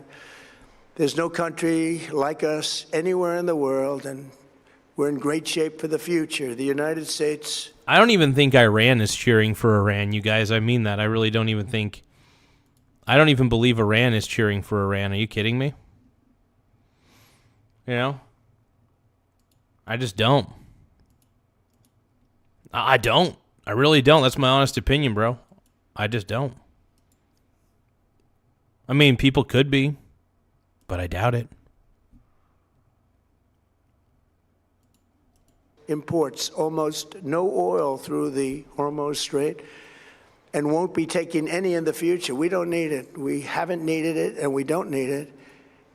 We've beaten and completely decimated Iran. They are decimated, both militarily and economically and in every other way. And the countries of the world that do receive oil through the Hormuz Strait must take care of that passage. They must cherish it. They must grab it and cherish it. They can do it easily.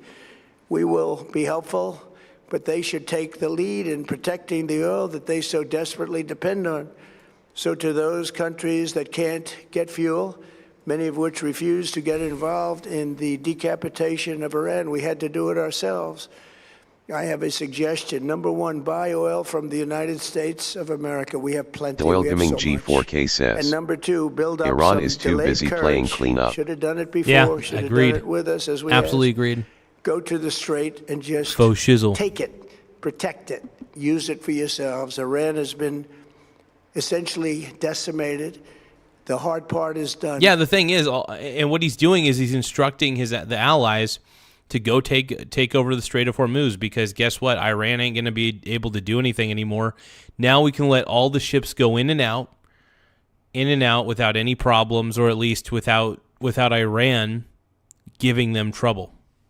Iran taking over the Strait of Hormuz, laugh out loud, was not a good thing. Scissor, you missed the membership I donated. I did. I put that up on the screen earlier. But here, I'll put it back up on the screen, though. Everybody give a shout out to Major General Tao. He sent one Michael Garza gift membership to Sir Loves a Lot 2000 OMG. Thank you so much for the super chat, though, my boy Major General Tao. I appreciate you. You're so sexy. I really do appreciate the super, man. That does help a lot. So everybody on the chat, we all love Major General Tao. Major General Tao is a total stud muffin. So we appreciate you, man. And yeah, hell yeah, bro. You're a pink brony, bro. And so it should be easy. And in any event, when this conflict is over, the strait will open up naturally. No, it's okay, Major General Tao, man. If I it's possible I could have missed it and didn't realize it. So it's very possible I probably missed it and didn't realize it. So, but Major General Tao, I'm going to put your super chat back up, though. Laugh out loud. Scissor, you missed the membership I donated. Garza, they call me Michael Garza. 4-3.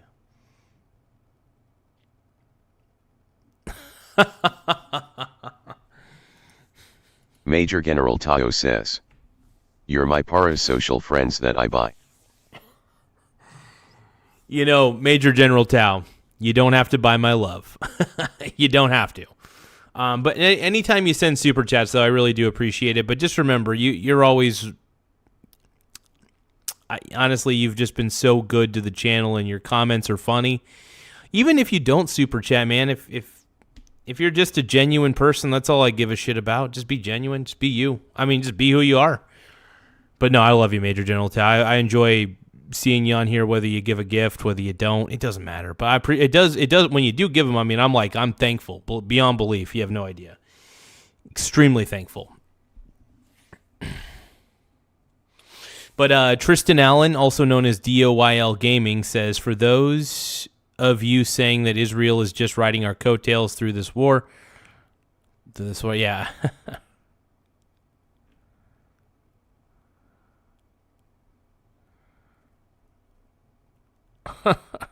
Uh-oh, we got arguments in the chat. Let's go.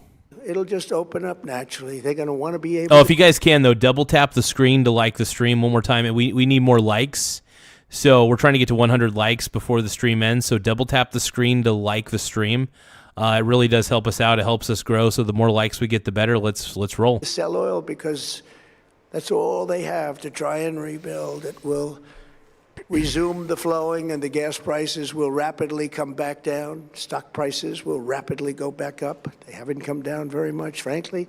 They came down a little bit, but they've had some very good days over the last couple of days. We've done... No, I will admit the markets went up like crazy. My total portfolio count went up like 11%, mainly because I had been buying the dip quite a bit, so I was able to lower my average cost quite a lot. So I was buying small cap ETFs on the dip just because anytime there's a dip buying opportunity, I'm there to buy. So even if the markets kept crashing, even if the small cap ETFs kept going down, I'm there to buy the dip and lower my average cost for those ETFs specifically, which is something I'm very proud to do.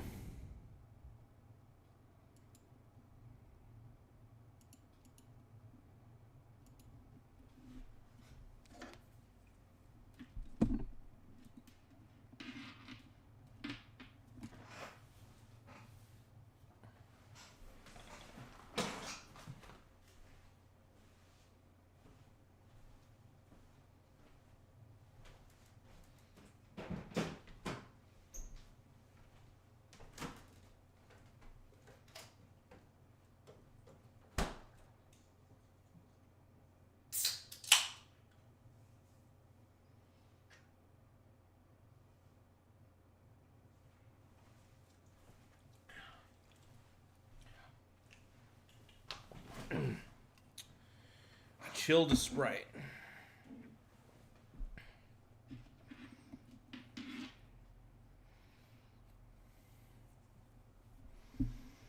Actually, much better than I thought, but we had to take that little journey to Iran to get rid of this horrible threat. With our historic tax cuts, where people are just now talking about receiving larger refunds than they ever thought possible. They are getting so much more money than they thought. That's from the great big beautiful bill. Our economy is strong and improving by the day, and it will soon be roaring back like never before. It will top the levels that it was a month ago. I've made clear from the beginning of Operation Epic Fury that we will continue until our objectives are fully achieved. Thanks to the progress we've made, I can say tonight that we are on track to complete all of America's military objectives shortly, very shortly. We're going to hit them extremely hard. No, I think what Trump is doing is he's saying, hey, we went in Iran, we took out the asshole Ayatollah, which is good, by the way. And then once we took out the asshole Ayatollah, you know what happened? Iran's leadership destabilized. They also the U.S. military decimated the Iranian military, and now Iran's weak. That's the way it should be. Over the next 2 to 3 weeks, we're going to bring them back to the Stone Ages where they belong. In the meantime, discussions are ongoing. Regime change was not our goal. We never said regime change, but regime change has occurred because of all of their original leaders' death. They're all dead. The new group is Major less General radical Tayo and says, much. Annie 01200, you are on fire too. Annie, help us revive the Democratic Party and the Constitution. It's up to Annie on that one, man. It's up to Annie. Major General Tayo says, Annie 01200. Annie 01200 says, Major General Tayo, you rock, buddy, LOL. Random I'm loving the chat, by the way. 9296 says, I try, Annie, but they won't answer my question, LOL. I love using the text-to-speech, by the way, so that way I could just hear. It's just easier to hear the comments being said to me in an earphone. But no, I enjoy it. I enjoy putting it for the public to hear the chats that are coming in. It's always fun. Hope you guys are enjoying it. More reasonable. Yet if during this... if you guys can, double tap the screen to like the stream. It really does help the channel grow. We're kind of a smaller channel. but we're trying to get to 100 likes before the stream ends. So if you can, double tap the screen to like the stream. It really does help us out a lot. Like I said, we're a smaller channel. Just need a little bit of a leg up. Period of time, no deal is made. We have our eyes on key targets. If there is no deal, we are going to hit each and every one of their electric generating plants very hard and probably simultaneously. We have not hit their oil, even though that's the easiest target of all, because it would not give them even a small chance of survival or rebuilding. But we could hit it, and it would be gone, and there's not a thing they could do about it. They have no anti-aircraft equipment. Their radar is 100% annihilated. We are unstoppable as a military force. The nuclear sites that we obliterated with the B-2 bombers have been hit so hard that... Yeah, those B-2 bombers are huge, dude. Holy crap. Oh, Major General Tao just gifted 5 Michael Garza memberships. Laugh out loud. Thank you, Major General Tao. I appreciate it. Let's give kudos to all the new members. Thank you, Major General Tao. Primal Screams, give you a shout out. Thank you for the thanks. Laugh Thank out you. loud. Got to thank Major General Tao, man.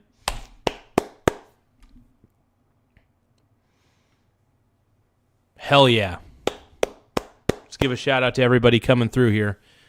We got Laugh out loud. Angelic Army 451. We got I don't know my name, 684. That's fantabulous. Laugh out loud. We got Angelic Army 451. Thank you so much for becoming a member. Of course, you got that as a gifted membership from our man, Major General Laugh out loud. Tao 43. Let's. I'm going to put everybody's name up on the board, just on the top of the screen, just so that way everybody's aware that Major General Tao is the man, and he's one of the major reasons that this channel has become so good. Honestly, Major General Tao is the reason that the Michael Garza show is great again. Make the Michael Garza show great again. Now, thank you, Major General Tao. I appreciate you, bro. You're the man. Helping the channel grow. One donation at a time and one Michael Garza membership at a time. I want to thank you for that, buddy. Means a lot, bro. Means a lot.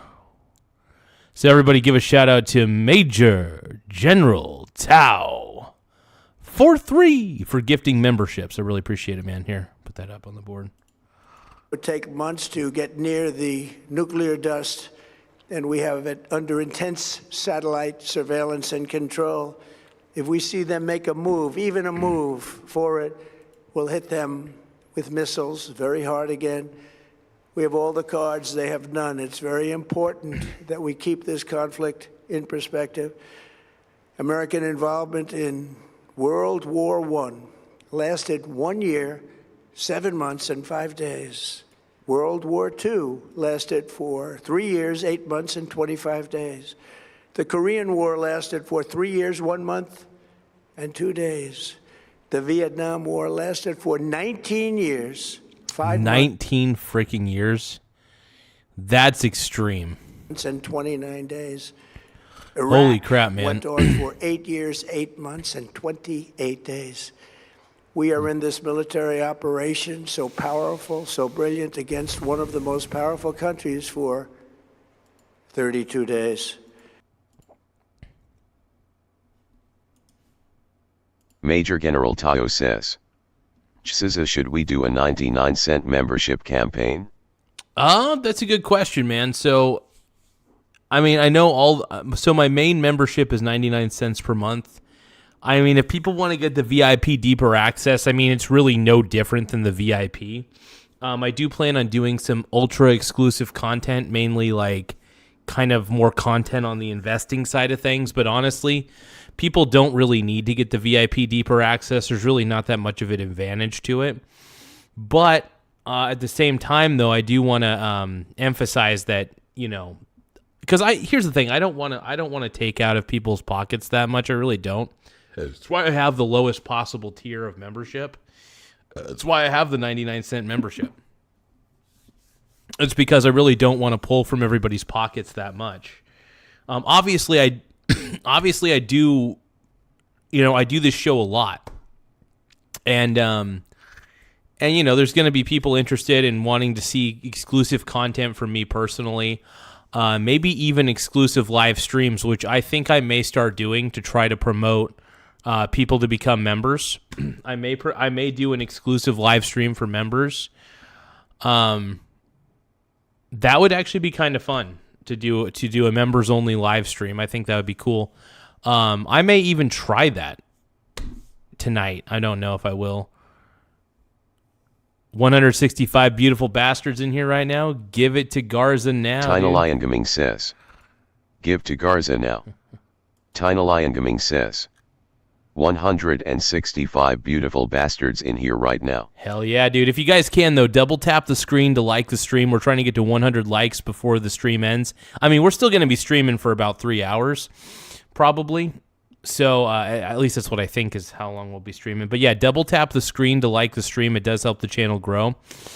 Because the more likes we get, the more people will see the video. It'll help us out in the algorithm quite a bit. So please double tap the screen to like the stream. It really does help us out in the algo more than you realize. So I appreciate everybody's efforts, and let's get back to the show. And the country has been eviscerated and essentially is really no longer a threat. They were the bully of the Middle East, but they're the bully no longer. This is a true investment in your children and your grandchildren's future. The whole world is watching, and they can't leave the power, strength, and brilliance. They just can't believe what they're seeing. They leave it to your imagination, but they can't believe what they're seeing. The brilliance of the United States military. Tonight, every American can look forward to a day when we are finally free from the wickedness of Iranian aggression and the specter of nuclear blackmail. Because of the actions we have taken, we are on the cusp of ending Iran's sinister threat to America and the world. And I'll tell you, the world is watching. And when we do, when it's all over, the United States will be safer, stronger, more prosperous, and greater than it has ever been before.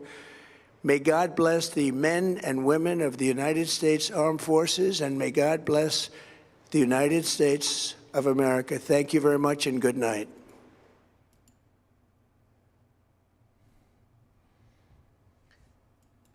Wait, that was it? Hold on. That was it?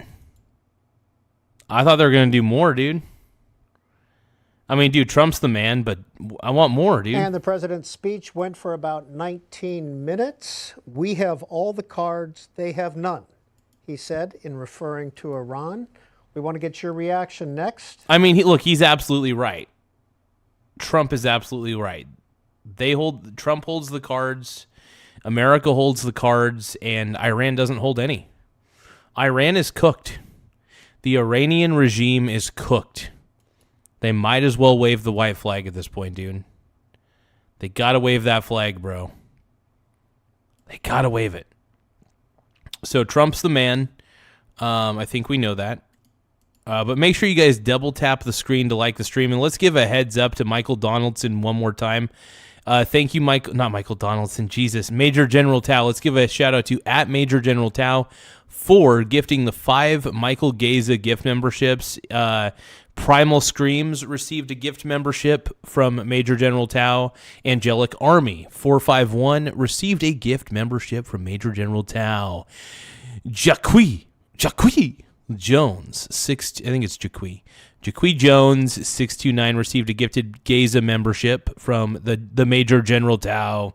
SGT Dietz received a gifted membership from Major General Tao.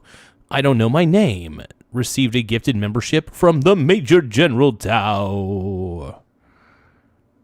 Thank you so much, Major General, dude. We really appreciate it. We like to make sure that Major General gets his flowers every time. Hold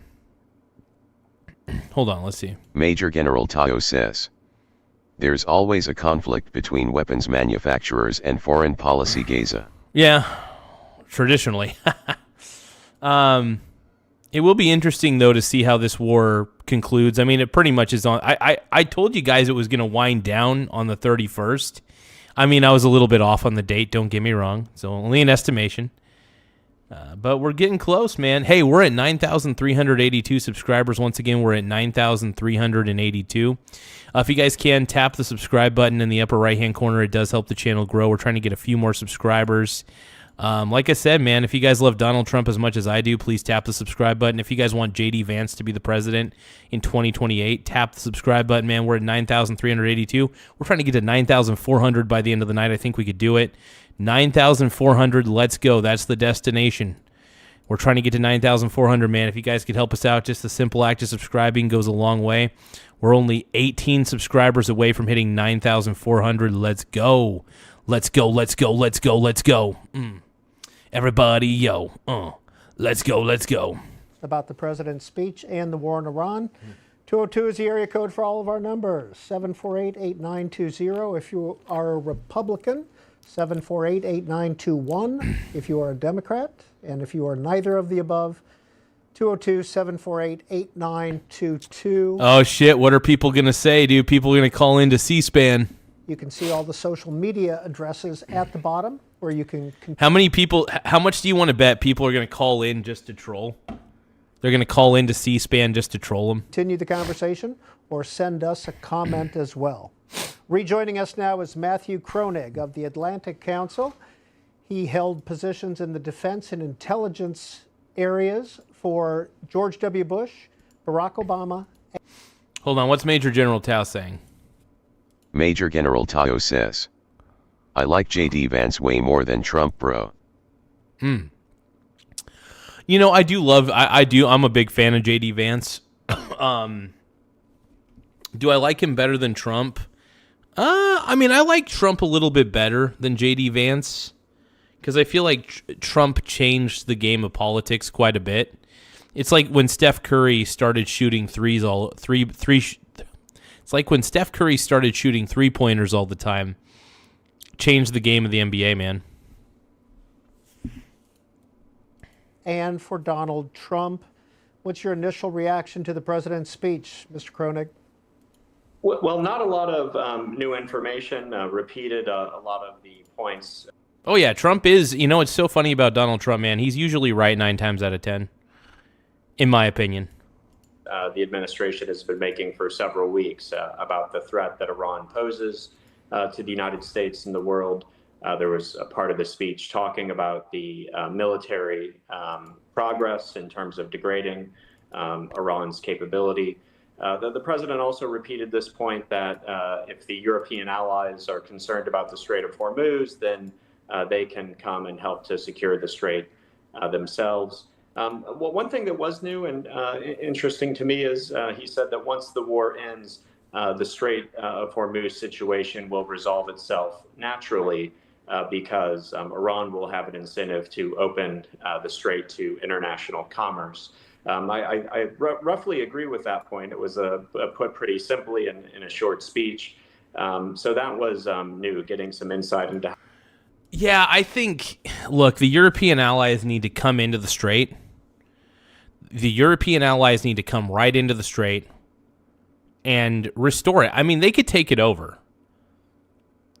European allies can put some boots on the ground, too. And then once the border of Iran is secured and they've destroyed all the missile complexes, underground missile facilities, underground gun facilities and stuff, then they can start the full takeover, man. You know? I don't know. I think what Trump is doing is fabulous, man. How the president thinks he might get the strait open after the conflict is over. So I'd say not a lot new, but bringing together a lot of what has been said before. And of course, it is powerful to do it in a primetime address from the president directly to the American people. So a lot of people who maybe weren't paying attention to the various press conferences and other things, maybe were tuning in tonight. And so this was an opportunity for the president to present his comprehensive view of the war in Iran to the American people. Well, speaking of the Strait of Hormuz, and I don't know how far you can go in this, but it's about 21 miles wide. Iran on the north, or that half, and Oman on the southern half. Yeah, the fact that it's 21 miles wide is because that's a small, narrow gap if you think about it. 21 miles may seem like a good distance, in which it is, But that amount of width, man, to be working with, I mean, Iran, anybody who's trying to get through that one little tiny choke point, if Iran's got enough missile launchers pointed at that choke point, they could just go boom, boom, boom. You know what I mean? Like, so it can happen, man. It can happen.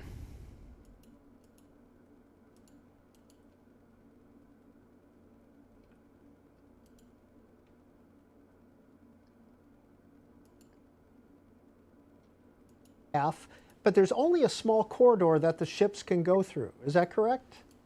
That's right. And a large portion of the world's energy, oil and gas every day transits through that strait. And so it is a choke point because it's so narrow and so easy for a country like Iran to threaten to close the strait by attacking ships that go through there. And so this is something that's been recognized for a long time. I worked on the Iran desk during the Obama administration. This is something that we worried about, that if there were a conflict with Iran, they could try to close the Strait of Hormuz. So I don't think this has caught anyone, or most experts anyway, by surprise. But it is right now the biggest challenge of this war. And how do you get the strait reopened? How do you get energy transiting? I think that Trump is reasonably optimistic about about the war in Iran. And the reason I think he needs to be is because of this. We took out their Navy. We took out their primary military, okay? We took out all their weapons facilities, not all of them, but majority of their weapons facilities that we were able to discover. We took those out. All their boats are sunken. I mean, their military is decimated. Their leadership is fractured beyond repair. Most of their leaders are dead. Iran is cooked. And Iran has no other choice but to surrender. And if they don't open up the Strait of Hormuz, that's on them. That's on them because Israel and U.S. have threatened Iran quite a bit. I think he's on the right track, though. I think Trump has every reason to be optimistic, and I think he's on the right path with it, man. I think Trump's on the right path with all this. I think Trump is in the right ultimately, you know. But people disagree with me on that subject.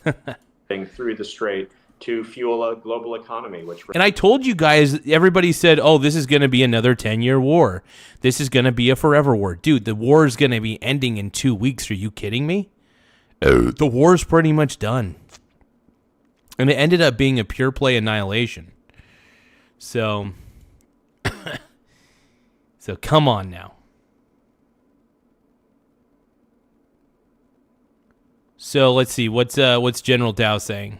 Major General Tao says, Gaza underestimates the self-destruction capability of Iran. Oh, true. And a lot of these people, look, a lot of these guys, and I don't know which Middle Eastern religion they have specifically. I'm assuming it's some sect of Islam. But yeah, a lot of these guys, they're not afraid to do a suicide bombing. Is what they're not afraid to do that. Unfortunately. So we'll see. We'll see. Yeah, it'll probably be less than 2 weeks is how long it'll take. I mean, this is all pretty much done and over with. Yeah, we'll see, though. We'll see.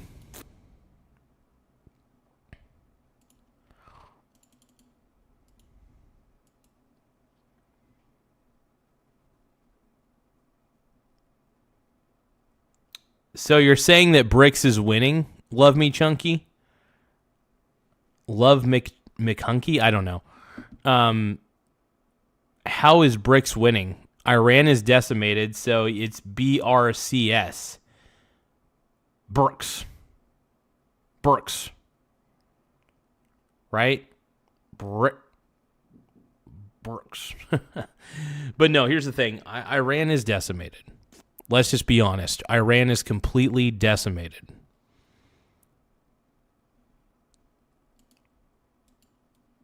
Yeah.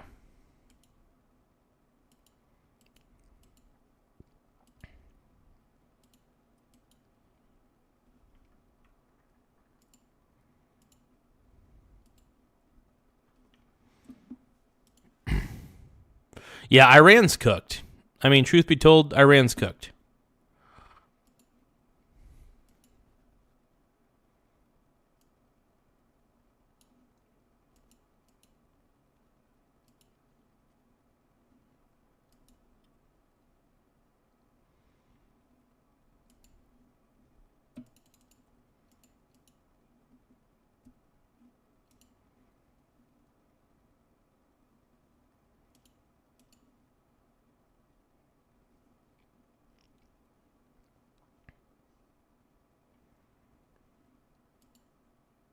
Yeah, Iran's been set back for decades, absolutely. I don't know how Iran's going to be able to financially recover from this. I'm not trying to sound like the Tiger King, but now I kind of want to. Yeah, I just don't know how they're going to be able to financially recover from this, man. Cray.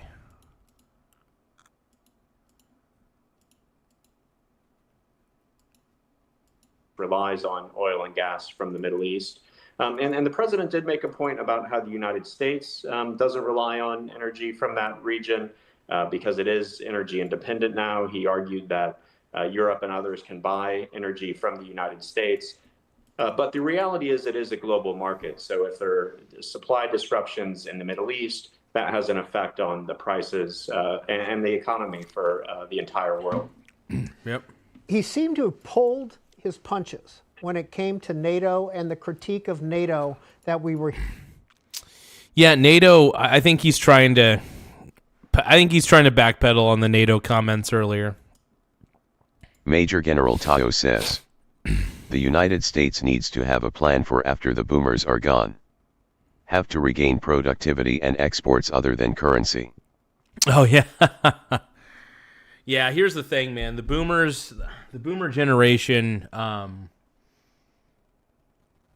have to admit, boomers are actually really shitty investors for the most part because a lot of boomers were actually relying on their their 401ks and stuff like that. I think, look, if you want to be functionally retired, I really do believe the best retirement is income coming in frequently through your investments, right?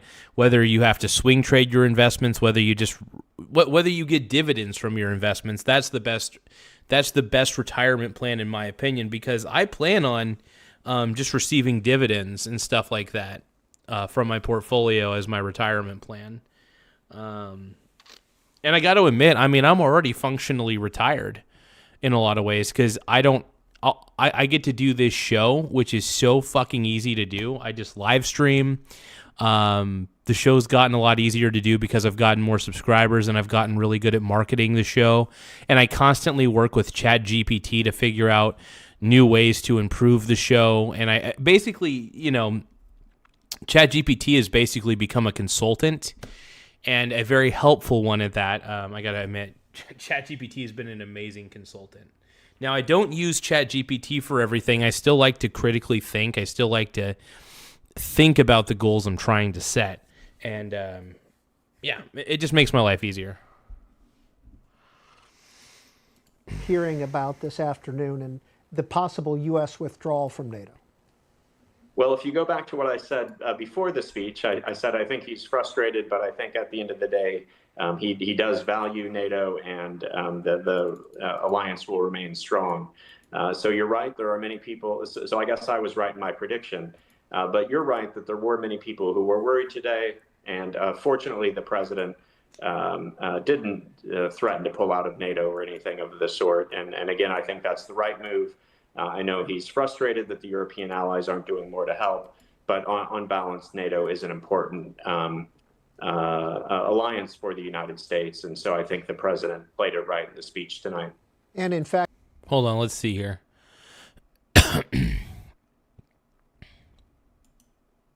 Major General Tayo says, Doomers are a complete disgrace. They are an example of quantity vs quality. Americans have to become ultra-literate and study hard. China Lion King says, I am a doomer, not a boomer. Now, and here's the thing, man. I'm lucky that I've studied my ass off and learned everything I needed to learn. It's definitely helped out a lot. I've like I said, I'm a lucky man. I'm a very lucky man. In fact, the Hill publication is reporting via X that NATO's Mark Rutte has scheduled a Washington trip as Trump reevaluates the alliance.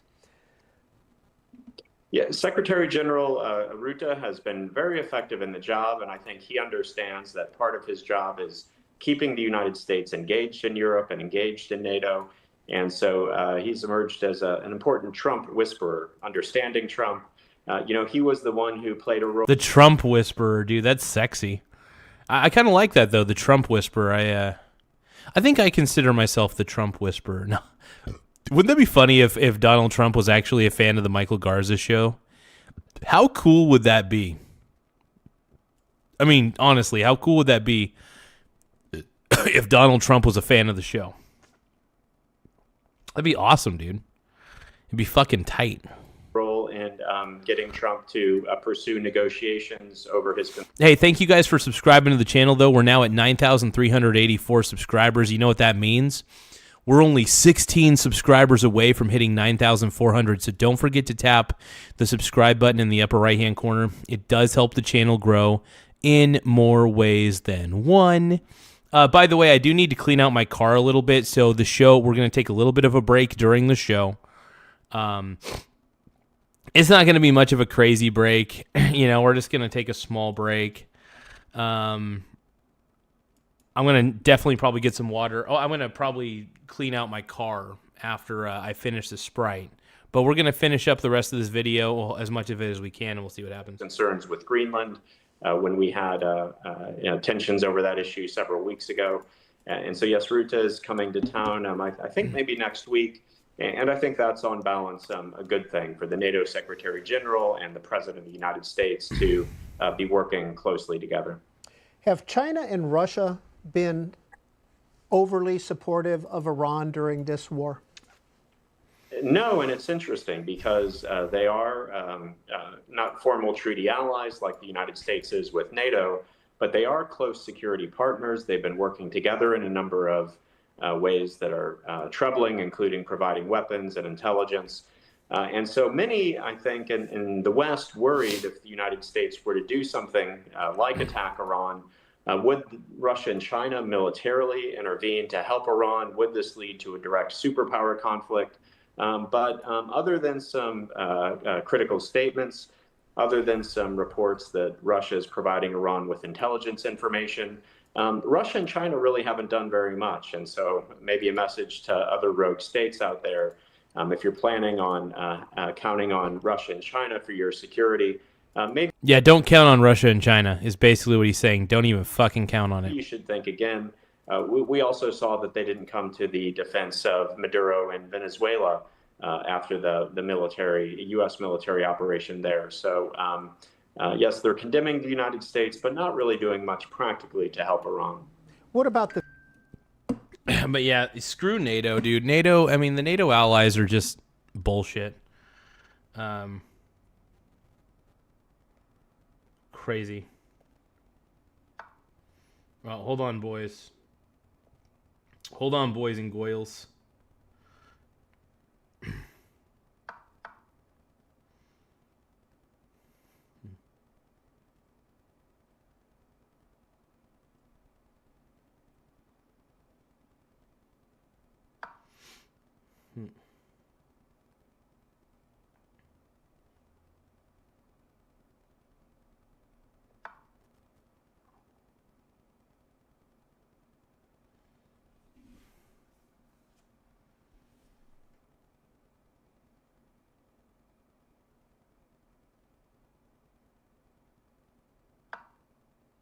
I got to make a chess move. Hold on.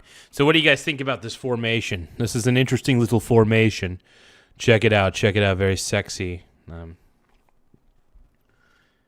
think I might be making a stupid move. Hold on.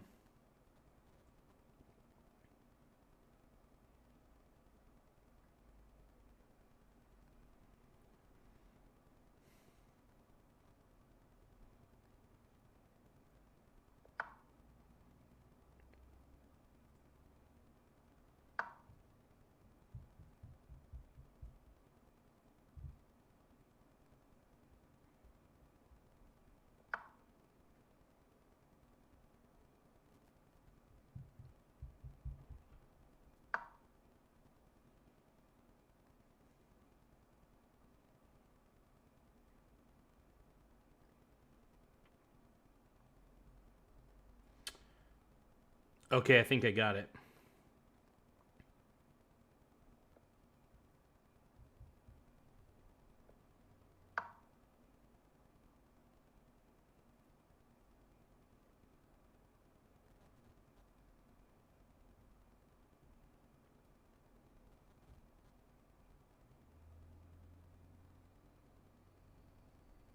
Okay, I think I might have figured out how to beat him.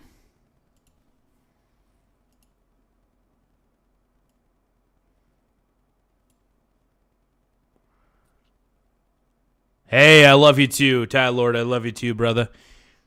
All right, let's see.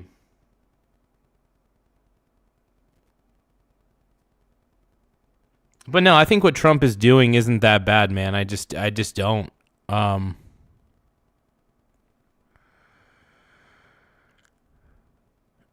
Oh, heck yeah. So let's see what Mr. TJ from Stocks Family Farm is saying real Stocks quick. Family says, just got off the call with Brandy Martindale. She is looking for streamers on Friday for her event at the Egyptian. I mentioned you. Oh, okay. Well, it depends. Now, it depends on what time the event is. Because if the event is, it's probably going to be in the evening. I'm pretty sure I'm going to be spending some time with either probably my family, because my brother's most likely going to be in town on Friday night. So I may or may not be able to make it. I don't know. Let me double check though. Brandy Martindale.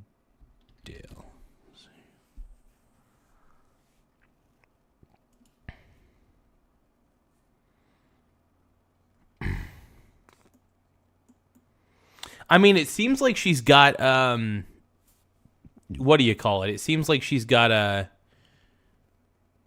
lot of interesting ideas. I've heard a couple things about her. I don't know everything about her though. So I was gonna say I don't really know. I know that she's Republican. That's pretty cool. Here's some of the events. Let's see. April 3rd. Campaign Fundraiser Forum, April 3rd, 6 to 8 p.m., Egyptian Theater. It's funny because I actually ended up sitting by her and her husband at the Egyptian Theater during the Turning Point event. I totally spaced out on that, but I was sitting next to her husband, and then I looked over. I didn't know who she was, but then when they announced her name or something like that, or she had come up to the podium at one point, I can't remember. But yeah, no, I actually know of her. It's funny because I actually sat next to her and her family during that event. But I don't know what I'm going to be doing Friday evening, so I'm not going to promise anything. Because my plans on Friday evenings can sometimes be really up in the air. If I can make it, I'll make it. But if I can't, which I'm going to say the likelihood is I probably won't be able to.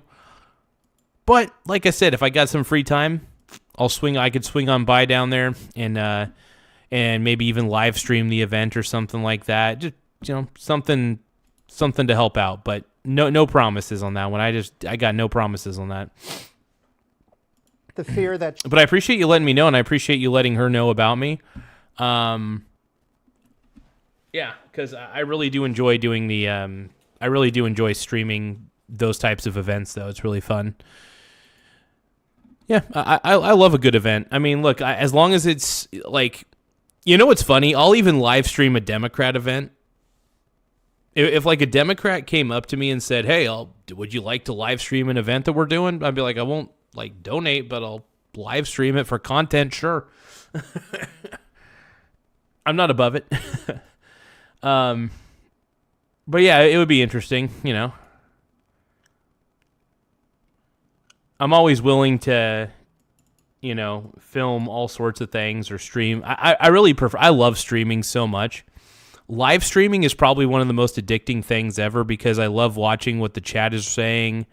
I love reading what the chat is saying, I should say. It's very entertaining, but that is pretty cool though, man. But I'll definitely think about it, though. Like I said, if I do have some sort of time from 6 to 8, I'll try my best. China could use this as an excuse to go into Taiwan. Many people make that argument, but I don't buy it. And the main reason is China doesn't need an excuse. The Chinese Communist Party's official line is that Taiwan is already a part of China. It's a renegade province, and so they're just going in to pacify it and reincorporate it into the Chinese mainland. And so that's been their story for decades. I don't think they're going to say, well, Trump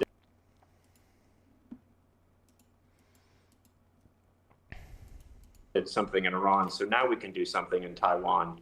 Again, they already say that it's their right, essentially, to use military force in Taiwan. Matthew Kronig, it seemed that the president was rather low-key or mute about the role of Israel. Was that on purpose, do you think? Well, that's a good point. He did talk early on about how they're working together. And of course, they have been working together. And early on in the conflict, it was the United States going after the military targets, but it was Israel going after the leadership targets, including they're the ones credited with killing Supreme Leader Ayatollah Ali Khamenei. No, it was a good speech tonight, man. I just got done. We just got done reacting to it, and honestly, like, the one thing I like what he was saying is that basically, look, he was basically saying that this thing's over. You know, whether we get a peace deal or not, it doesn't fucking matter. The Strait of Hormuz is going to be open one way or another. Because Iran's military is so fucking weak at this point that Iran really can't do anything. Iran has no power to do anything to the ships coming through the strait. And I think a lot of the ships in the Strait of Hormuz are starting to realize that they can actually go through that choke point that they need to go through. And at least a lot safer than it's a lot safer than it was before. Now, granted, there's still going to be, I still think that there's going to be European countries sending over some ships to escort or protect that area. Hopefully. If not, that sucks. If not, that sucks. That's all I got to say. And so, yeah, a good point. Why did he not make a bigger deal out of that? You know, before the speech, you read the letter from Iran's president that was full of, I'd call it anti-Semitic tropes about how, you know, Israel essentially tricked the United States into this war. And so maybe that's why. I mean, I don't think that's anti-Semitic. I mean, Israel tricked them? I mean, that's not anti-Semitic. I mean, Israel kind of forced our hand a little bit, so I would say Israel is very responsible for pushing Trump into this. But at the same time, I do believe it is something that Israel and the United States were working on together beforehand. So, I mean, there's a possibility there. The president played it the way he did to make it clear that this is something that he wanted to do. And by the way, I guess I do think the Iranian president's letter doesn't really make much sense. President Trump is pretty strong-willed. Hard to imagine that he's being led around by a small partner in the Middle East. So I think that was maybe the reason for that in the speech, to make it clear that this is something that President Trump has always thought important. He's always thought it was important to stop Iran from building nuclear weapons. And so this is an American action to protect Americans. It's not about what smaller partners in the region desire. Do you think his critique of the Iranian nuclear deal was fair? Well, it is a controversial issue. You've got people. Yeah, I think it was perfectly fair. The Iranian deal, by the way, the Iranian deal before, Trump's critique was spot the fuck on, dude. It was spot on. You kidding me? Might have been the most spot on take I've ever heard the man have. On both sides. I've heard him have a lot of spot on takes, but this was like 100%. That deal has stronghold us for a long time. I don't know if I'm saying it right. It's been a stronghold or a not chokehold. I don't know. It's been constricting us in a lot of ways with Iran. Look, Iran was getting more powerful with their with the fact that they were enriching the uranium at a very rapid pace. They were enriching more uranium than they really needed to enrich, because if they wanted to use nuclear power as a source of energy, they wouldn't need to enrich as much uranium as they were enriching. That's the problem that we're seeing here. That's a big deal, dude. That is a big deal. I was a critic from the beginning. for two reasons. One, when you make nuclear fuel, you can make nuclear fuel for a reactor for peaceful purposes, or you can make it... They weren't, though. You know it. They were enriching so much uranium. They were enriching so much freaking uranium. And the only reason that they would do that, and also, why the hell were they building their fucking reactors under a goddamn mountain? Tell me that, dude. Tell me that, Matthew. Freaking... Ugh. For weapons. It's the exact same technology. And so U.S. policy has always been that other countries are not allowed to make the fuel. It's too dangerous. And if you want fuel, you can get it imported from the United States or Russia or other countries, but you can't make it yourself. And so that's the standard we've imposed on Mexico and United Arab Emirates and other partners. And that was originally our standard with Iran. But then Iran wouldn't. But the deal that we had with Iran made it to where they could still make their weapons and shit. So that was a bad thing, man.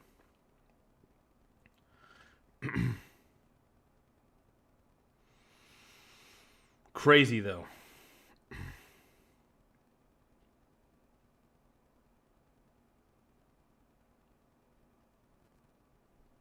Hold on, you guys. I'm gonna do something real interesting here.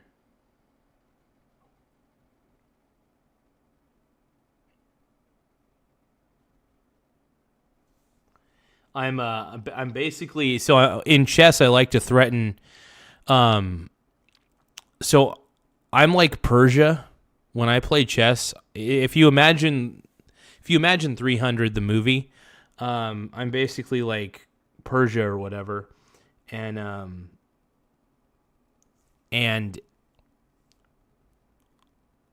sending a message to my buddy Jake in the game itself, right?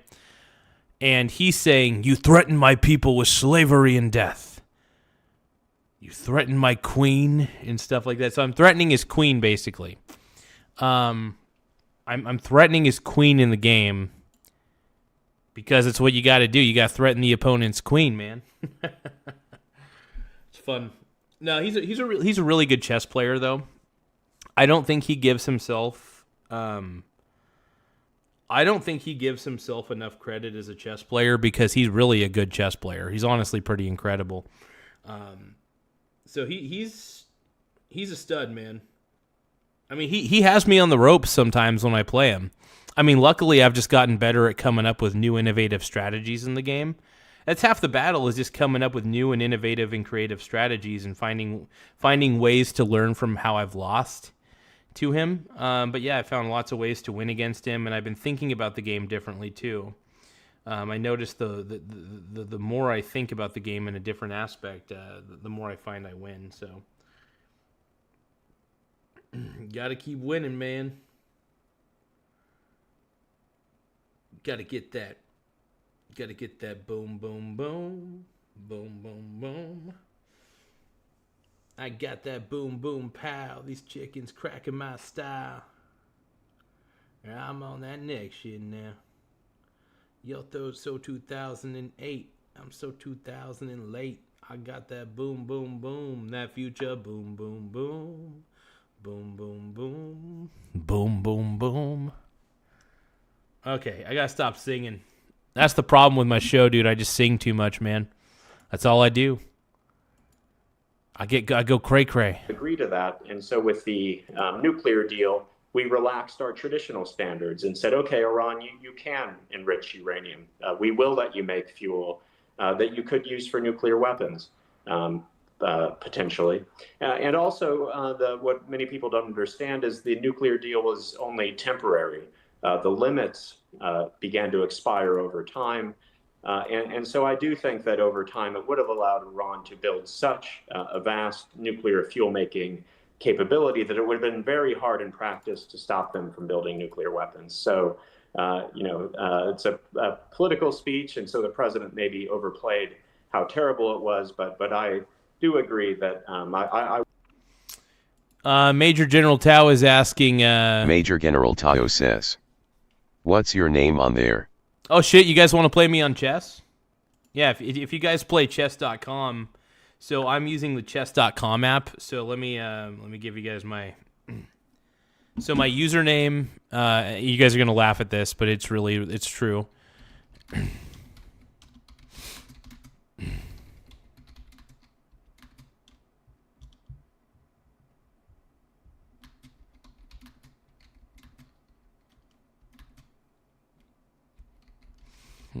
Michael Garza 69.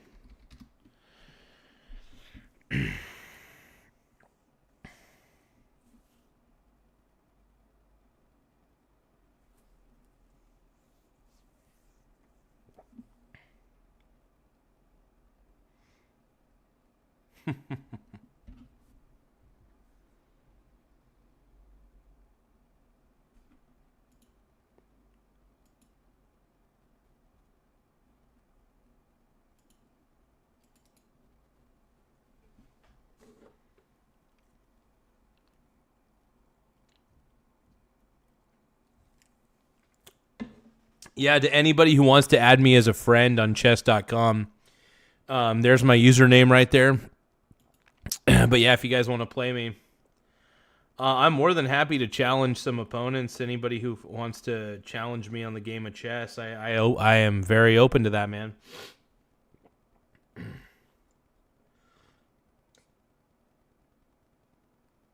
Oh shit, we just got Wait for Aces is doing a 10-minute challenge.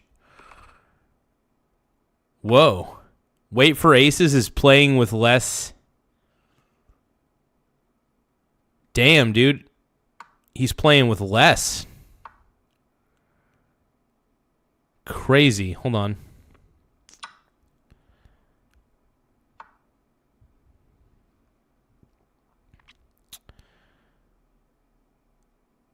I'm just a little bit shocked that he's playing with less pieces. That's cray-cray.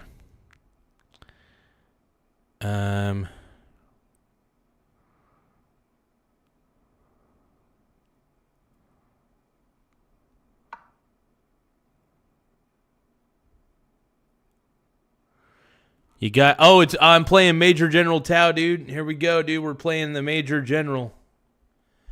He's Wait for Aces, by the way. He's Wait for Aces. Hell yeah. Weight of Ages. Let's see. Okay, so you just...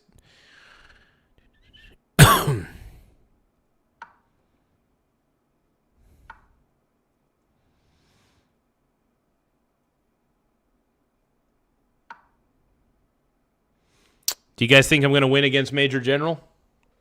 What do you guys think, dude? This is the game of the ages, dude. Playing against Major General Tao. Let's see. How do I want to proceed? Oh, dude, you're pushing me to a point.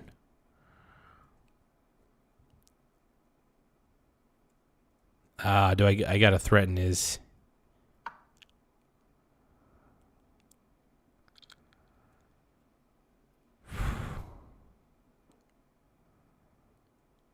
I might have him on the... I might have Major General Tao on the rocks, you guys. I may have Major General, dude.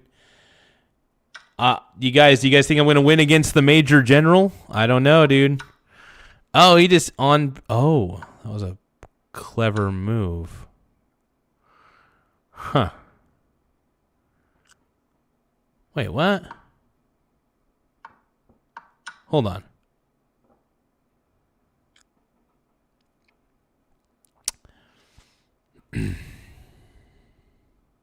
I have a feeling that my boy is at like a grandmaster level.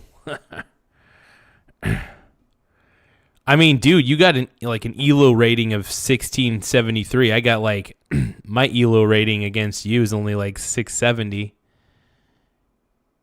I mean, by all standards, I got a pretty low ELO rating overall. I really do, because I only play my buddy Jake, and my rating against him is great, but he's like the only person I ever play on this. So, okay, hold on. There's the coverage. There's the coverage. What do I want to do?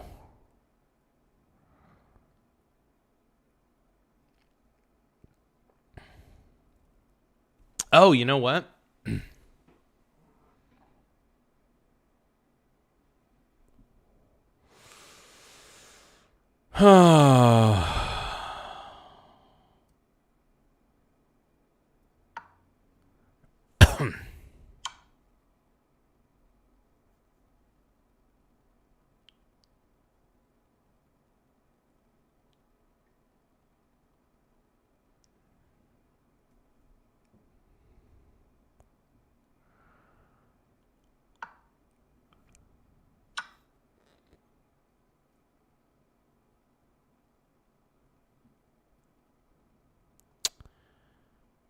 Tisk.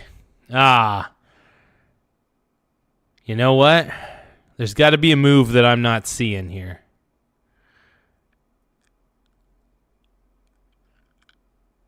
And I think I just figured it out. Boys. Maybe.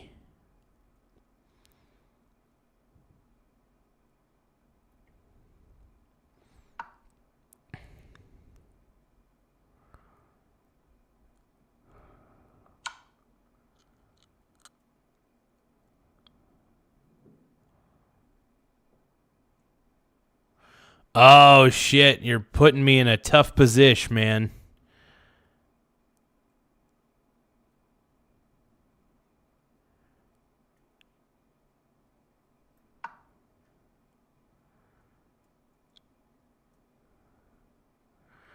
Dude, Major General Tao, man.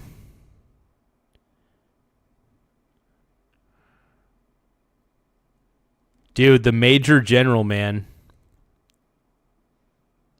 Do you guys think I got the Major General? I think he's got me on the ropes, dude. And he's even, you know what's crazy is he's actually playing with a disadvantage right now. He actually had less pieces to go with. So that's the wildest part about all this.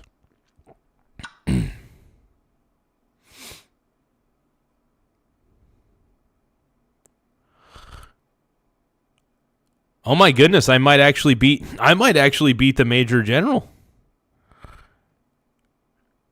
Oh my God. Can I defeat Major General Tao? This is wild, dude.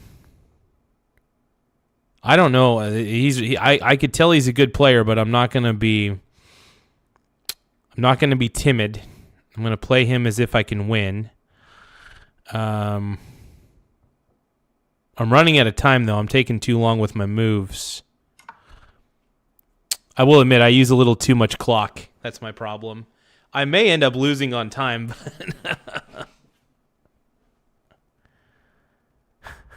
Looks like the dude is pushing hard. Oh man, that's funny. Okay. I gotta.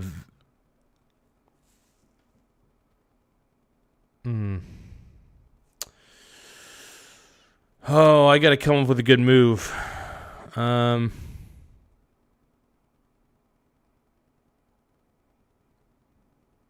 Maybe.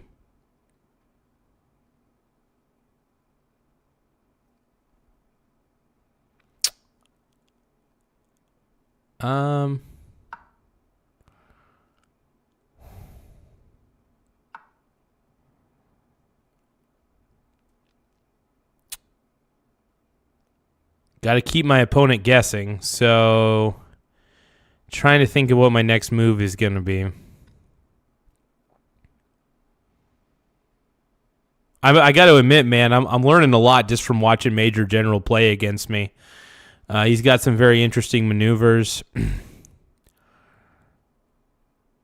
Not entirely sure how I'm going to win this one, though. In theory, I should be able to.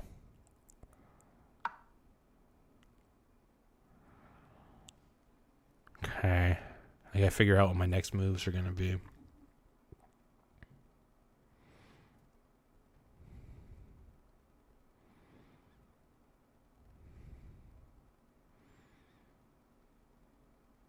Major General, dude.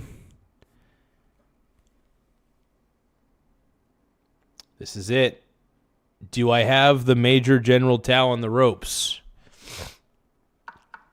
I think he's got me on the ropes, dude.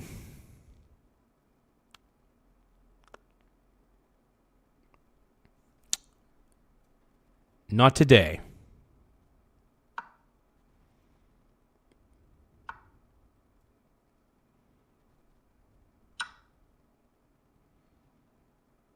I think I got him. I actually won against Major General, dude. Holy crap. Wow, that was actually a tough game. He was also playing with a disadvantage. He intentionally was playing me, no joke. He started with Major General Tau, I mean, dude, I got lucky on that one, man. You initially started with like a minus 9 disadvantage or a minus 10. You weren't playing with I think it intentionally, like, you weren't playing with a bishop or a knight or something like that. Yeah. Well, what I'm saying, though, is like at the very beginning of the game, you were playing with a disadvantage. You didn't have the bishop and you didn't have a knight. So, I mean, I don't know. I got lucky, man. Thank you, though. I appreciate it, man. By the way, Major General Tau, if you were to review my chess playing ability, how would you review it? You think I actually play great? Because I try to be as creative and as... Because I've been trying to be really creative in how I formulate a lot of my offensive and defensive strategies. My goal is to not be predictable, but my goal is to look for outcomes that give me the greatest advantage during the game. I try to see how my opponent plays, and that was a really fun game, man. I got a little nervous, but I was like, you know what? I got to play to win. I can't be nervous around Major General Tau.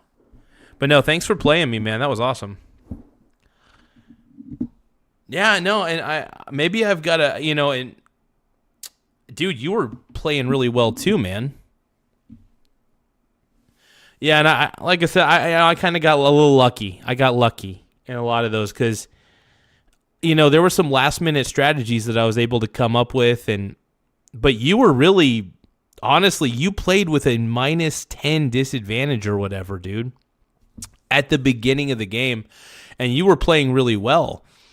So the fact of the matter is, I mean, if we were playing on even playing field, like no disadvantages for everybody, we're playing equal amounts of pieces, I mean, that was a really good game, man. So it was tough. It was very tough.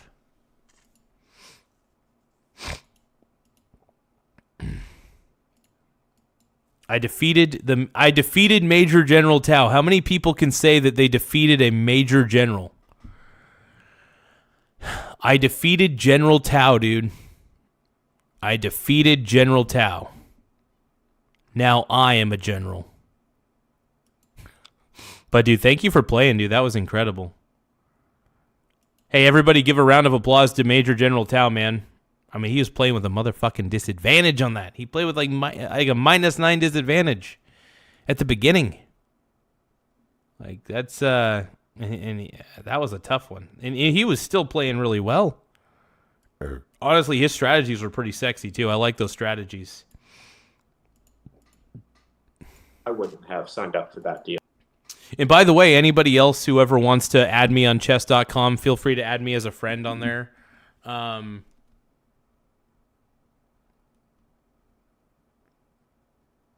It evens out ratings. Yeah. Let me see. But yeah, feel free to add me as a friend on here. I don't know how to send friend requests properly. At least I don't know. Hold on. Oh, okay. I see your friend request on here. So I'm going to accept the friend request.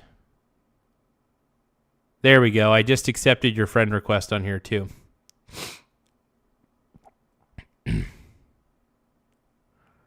Oh, dude, Major General Tao wants to play another game. All right, dude, we're going to play another game against Major General. Oh, okay. Shit, dude, you're playing without a queen? It's going to be a tough one. Huh.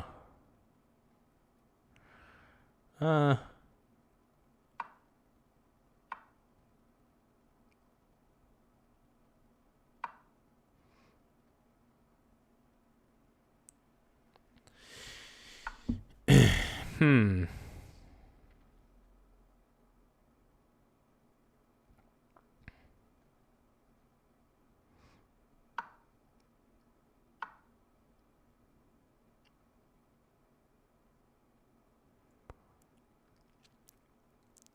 Huh.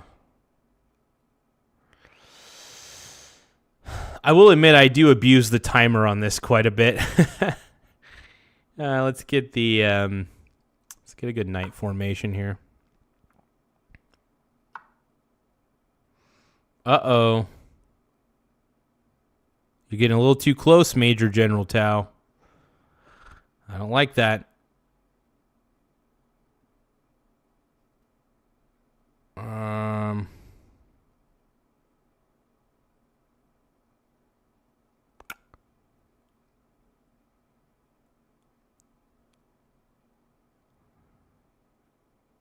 Ooh. Ah.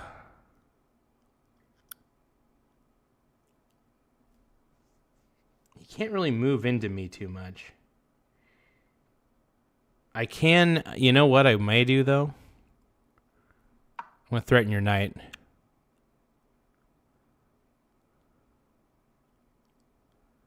This will force a little forward progress for me. And by the way, I got to say that I watch a lot of football, too. So I will say that a lot of the strategies in football have rubbed off on me, even though they're they're not the same in any way. Oh, here we go. Oh, that's a trick. I'm not taking the bait.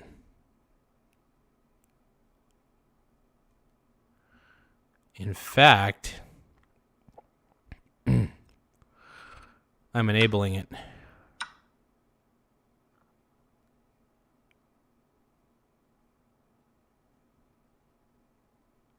Okay. Huh.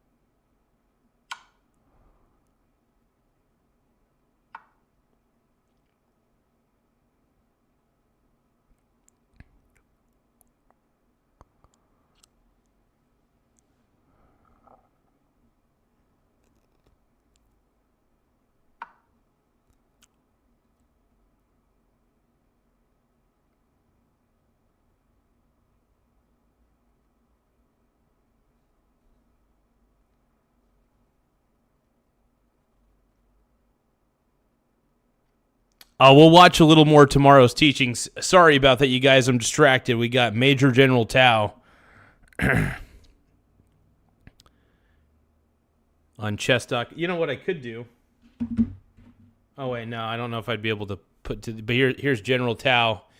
So here's the game. He started out with no queen as his disadvantage play.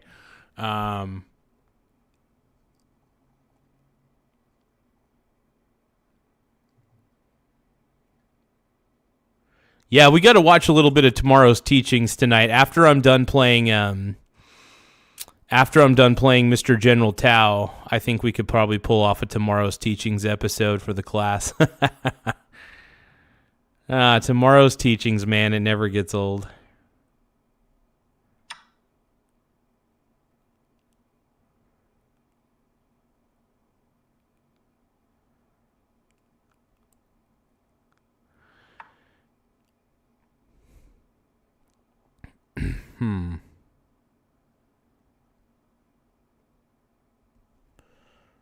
Well,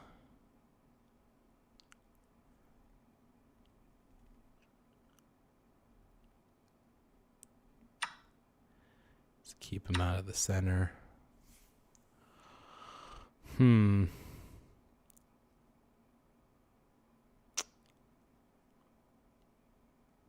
It's coming down to the wire.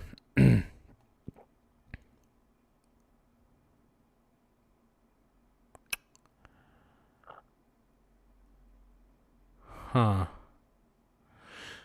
You know, I'm not too sure what to do next. Hold on. Let me think about this.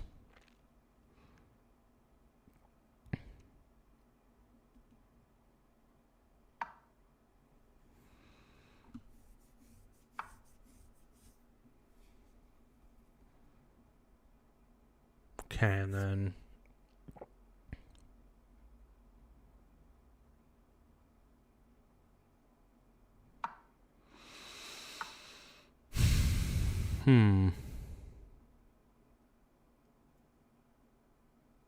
I think Major General Tao is trying to run the clock on me. That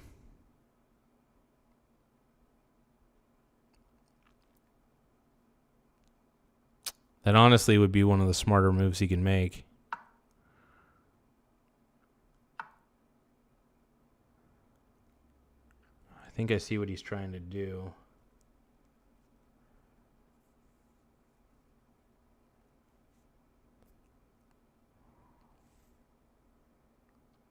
Major General, what are you trying to do, bud?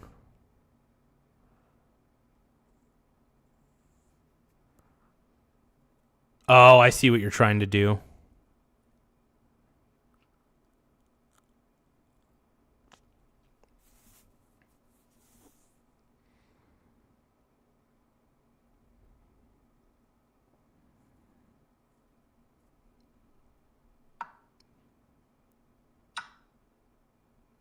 Well, that was actually a really good move. Damn it. Major General. I played it too safe.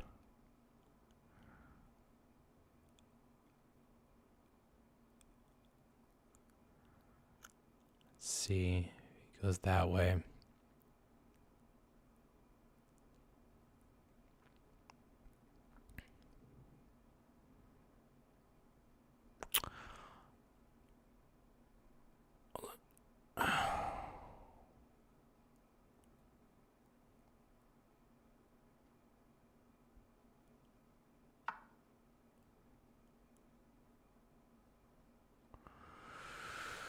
Okay, now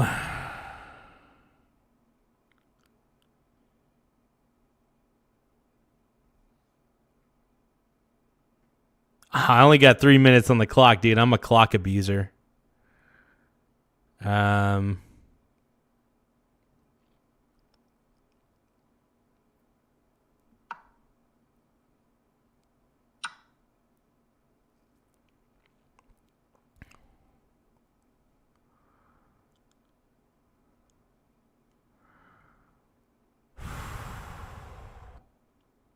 I feel like I'm putting myself into a bit of a corner.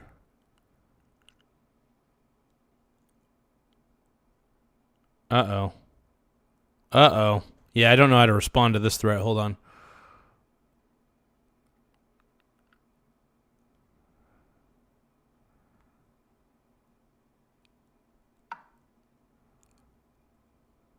Oh, shit. That's not a good move on my end. That was actually a shitty move.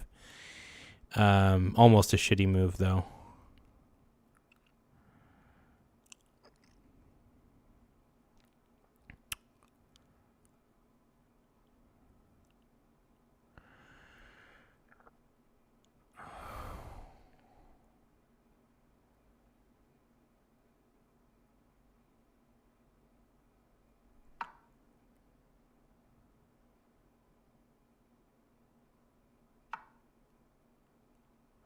Frickin' A.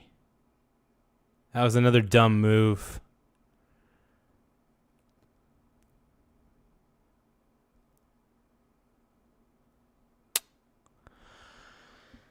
Oh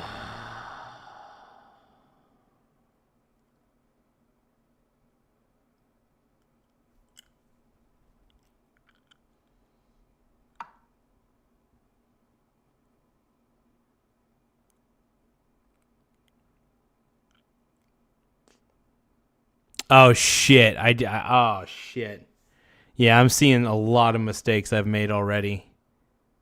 Too many mistakes, dude. Freaking A! This is bad. This is bad.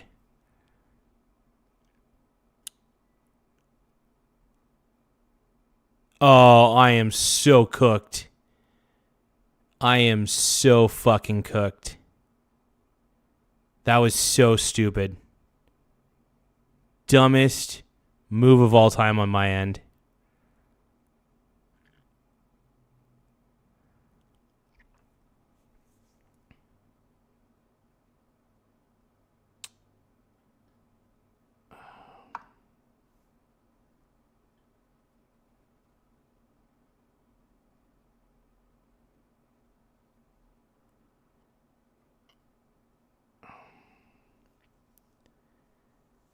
Yeah, I'm This is like the worst collapse in chess of all time. This is the worst chess collapse of all time.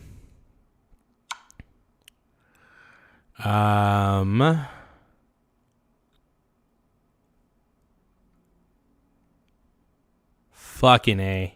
I don't want to surrender just yet. But yeah, damn it.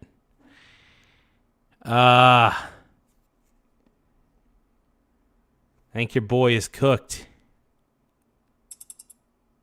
Uh-oh, I only got 58 seconds left. I got to be quick.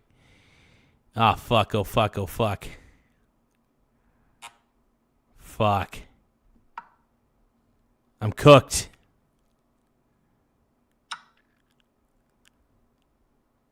Shit.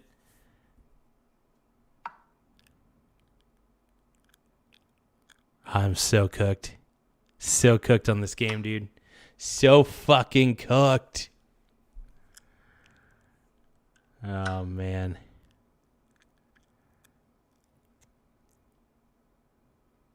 I'm going to play it out, though. I'm going to play it out.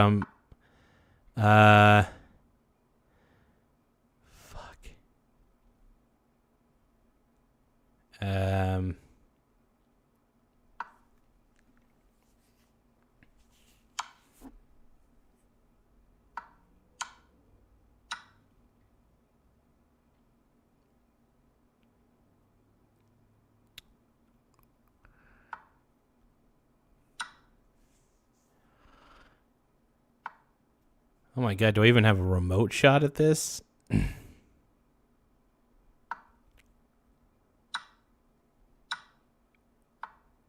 Fuck.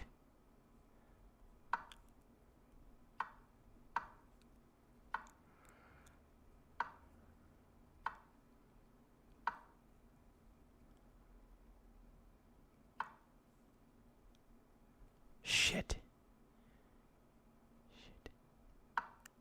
Oh, I got 1 second left. No! 0.1 seconds. I'm fucked. Good game. Oh, that was awesome. That was a great game. Everybody give a shout out to Major General Tao. Major General Tao just kicked my ass in chess, dude. And he had it, by the way, he played with no queen for the whole game from the beginning to the end. That was amazing. Holy crap. Dude, I made so many fucking mistakes. That might have been... I got nervous, dude. I got so nervous.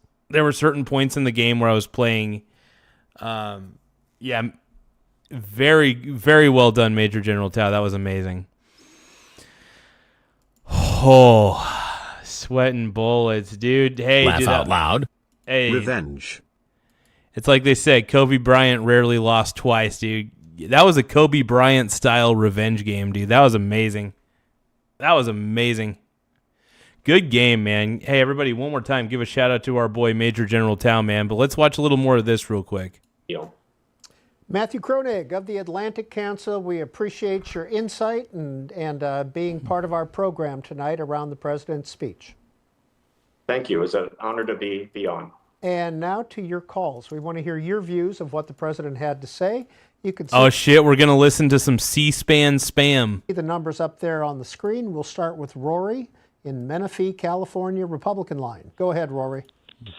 Yeah, I thought President Trump was perspicuous, genuine, and direct in putting the American people first. I think this exercise manifests that as well.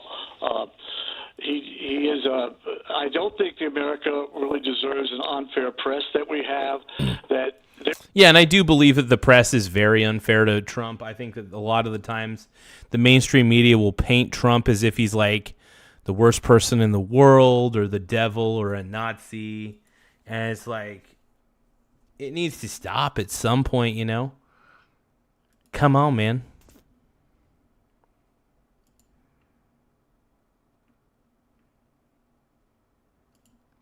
Come on, man. Come on. But if you guys can, though, tap the subscribe button in the upper right-hand corner. We're currently sitting pretty at 9,385 subscribers. Once again, we're at 9,385 subs. So please tap the subscribe button in the upper right-hand corner. Yeah, I appreciate you guys. Let's see what some of the chat is saying. ETRN7CH says, if Garza was a religion, I'd blindly follow it. I know you would. Nightbot says, become a VIP for just $1 link and support the channel. Hey, if you guys want to be a member, 99 cents a month, dude. It helps it supports the channel in a lot of ways. So anybody who hasn't become a member yet, feel free to become a member of the Michael Garza show. We're trying our best to be sexy for all of you guys and blah, blah, blah, blah, blah, blah. No, you guys are amazing, though. Thank you guys for being such incredible viewers of the show. You guys make the show go around, man. Their job is to be objective and to avail the news in the most objective sense they can, not to take sides and promote the Democrats against the Republicans, which, so the media and the Democrats are on the same team, and when you vote for the Democrats, you're voting really for the elite liberal media's values. So I think the elite liberal media is also the enemy of the country. They hate Trump, and yet they're too arrogant to even tell America why they hate him. I mean, like him or not, he's very genuine, and he does put the American people first. And I think that's vitally important at this juncture. So, yeah, and that's the thing. He puts America first, man. That's the whole point. He doesn't put the Ukraine first. He doesn't put Iran first. He puts America first. He knows that if we defang the Iranian government, it's a good thing. It's a net positive for the Middle East to defang the Iranian government, because we all know the Iranian government sucks. We all know it. We know it. We're all aware of it. How am I a joke because I love Donald Trump? You're saying that I'm a joke because I love Donald Trump? Is that it? Is that what you is trying to say? Brony? You're a pink brony, bro. And you just don't love me anymore. You're just having fun on the stage in your hooves.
But yeah, man,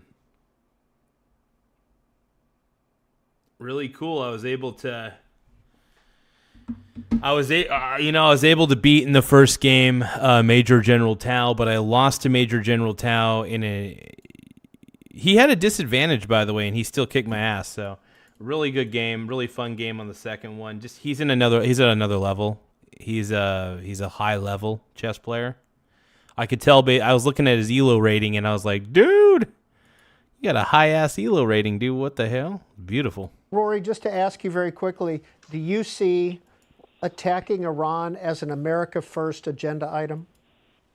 Yes, I do, because I think there's such a threat. We needed to be proactive and not vacillate on that front at all. So I appreciate his proactivity, and only the future will tell. And look, Iran is Iran was going to be an eventual threat to America in many, many ways. So I don't know. You guys can say what you want. Do whatever. One moment. I want some chips.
All right.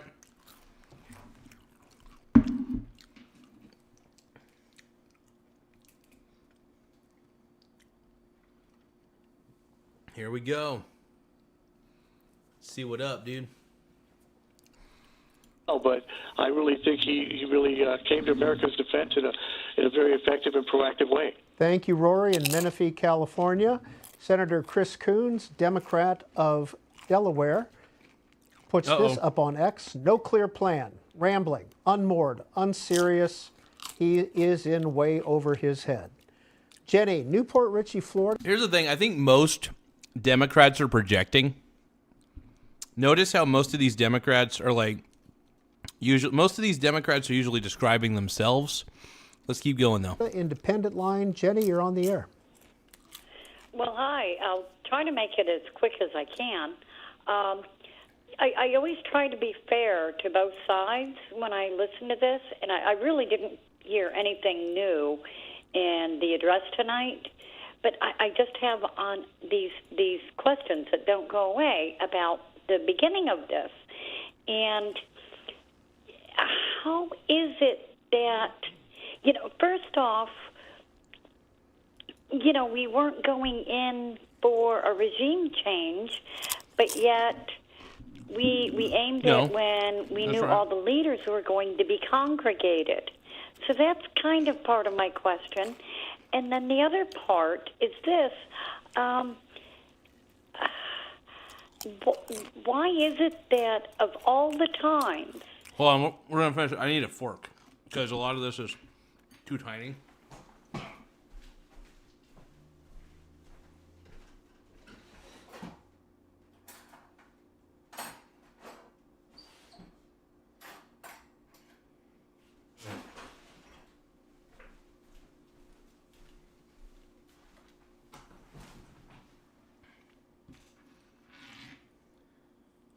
All right, let's keep going, man. Okay. Possible that simultaneously, when our country could be in jeopardy from retaliations or, whatnot, that this is going on at the same time that our Department of Homeland Security is shut down. All right, Jenny, thank you for raising those two questions. Mm-hmm. Ryan, Bowling Green, Ohio, Democrat. Hi, Ryan. Hi. Please go ahead. I think the main thing with this interview and press conference that bothered me is it seems a lot more like a puff piece than, anything of substance. He's trying so desperately. A puff piece? He's trying to let everybody know that, hey, this thing's going to be over. This war is going to be over, man.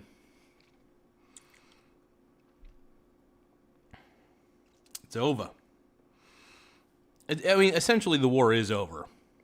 I mean, let's not cut any corners, man.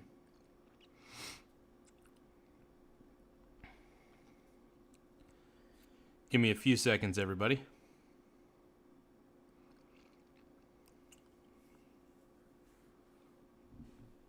Just gonna put this in my mouth. I'm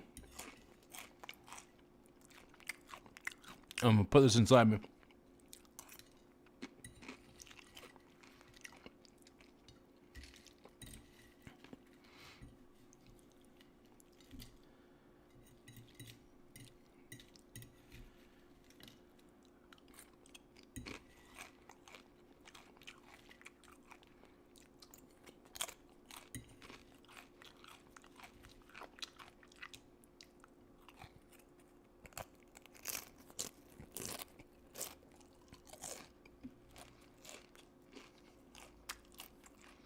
To get media attention and have his, Obama walking down the hallway after Osama's assassination, that kind of moment. He wants something notable in his presidency. And, throughout the entire talk, it just seemed like he's telling us stuff we've already learned, that they've already put out over the weeks. There was no step forward from this conference. We don't know if we're pulling back out of Iran. We don't know if we're moving forward. We're at an impasse, and we didn't really learn what's happening. Thank you, sir, for calling in. Marco in Wiley, Texas, Republican. Hi, Marco. What did you think of the president's speech? Thank you. My name is Marco. I'm a 10th grade high school student here in Texas. Tonight, President Trump spoke about the truth that peace is secure through strength. And, that message really spoke to me as students and as future leaders, because we're learning that strength isn't physical. It's about discipline and teamwork and, standing firm in the things that we believe in America and our values. Peace through strength goes beyond military. I believe it's about moral clarity and unity and faith. And when we stay grounded in our values, I believe that we're just going to keep fighting for the America that we founded and fighting for the America that we want to keep. Yeah, Trump is keeping America strong, man. This kid's on the right track. Marco, do you think President Trump did that tonight? I do think that he delivered that in his message. I know everyone has different opinions on how things are delivered and how actions are taken. But I think at the end of the day, the end motive is to make sure that America is first. Well, I think the Democrats are worried. If I'm going to be honest, I think the Democrats are worried that this is actually working.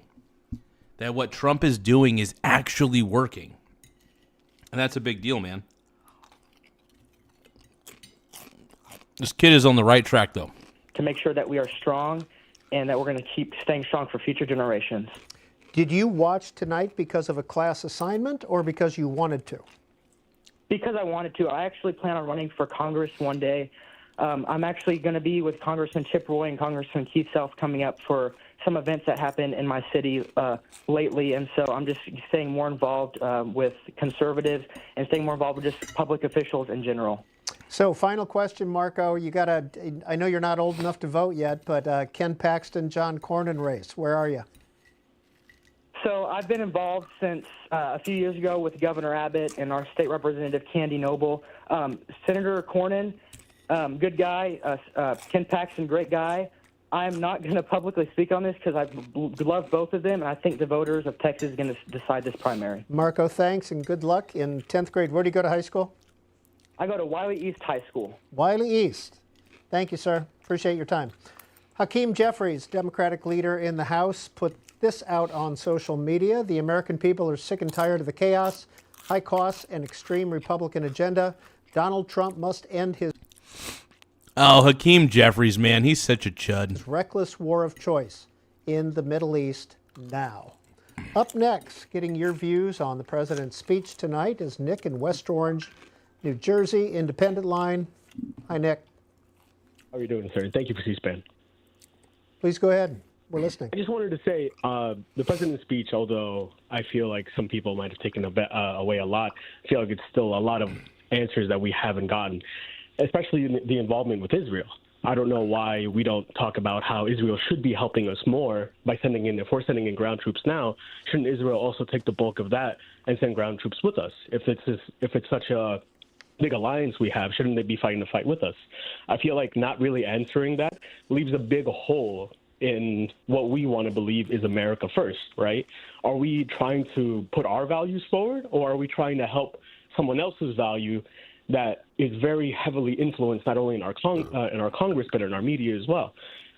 I'm not trying to sound like a conspiracy theorist here, but I feel like if we talk about our alliance so much, why aren't we going in together? And, the Iranian president put out a letter to Americans earlier today, and in that letter, this is what he wrote. I want to get your reaction. Is it not also the case that America has entered this aggression as a proxy for Israel, influenced and manipulated by that regime? Do you think that is true? Well, here's the thing. Israel, I don't trust Israel. I want to say that right now. I'm not big on trusting Israel. However, I do believe that we made a decision ultimately to go with what Israel was doing, and I think ultimately ended up being the right decision. Some people are going to disagree with that assertion.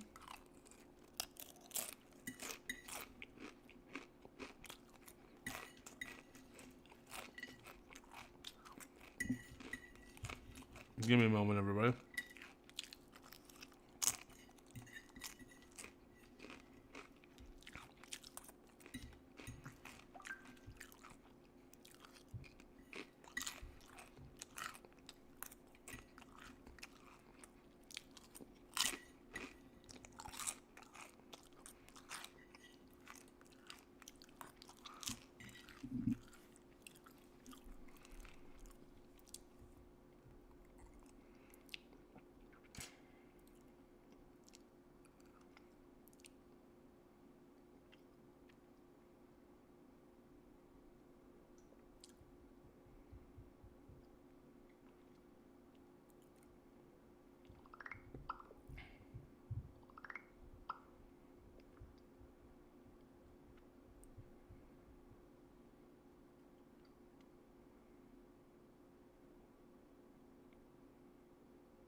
true? Do you agree with that, Nick? I think 100% it's true. Donald Trump's the only president who has taken Israel's bait into bombing Iran. They tried it with Obama. They tried it with Biden, and they both didn't bite because they knew that the war was going to be long. The resources taken up for that is going to be long. Plus, the U.S. does about 7% of its oil trade through that strait. So he's talking about eliminating it altogether. And so that's 7% of our fucking oil trade. So that means he wants to take away and make oil prices even higher. I feel like he totally got bamboozled by Israel. I feel like he's the only sitting president now. So let's ask the second question, which is Iran a threat to Israel? And as our ally, shouldn't it? I think Iran is absolutely a threat to Israel. They want Israel's death and destruction. So you kind of can't blame Israel for being like, yeah, they keep preaching our destruction, so I don't know. Maybe we should attack them. Yeah. So honestly, Israel and U.S. attacking Iran's government doesn't bother me. It sucks that innocent people have to die. That's the part I don't like. But other than that, man, I don't know.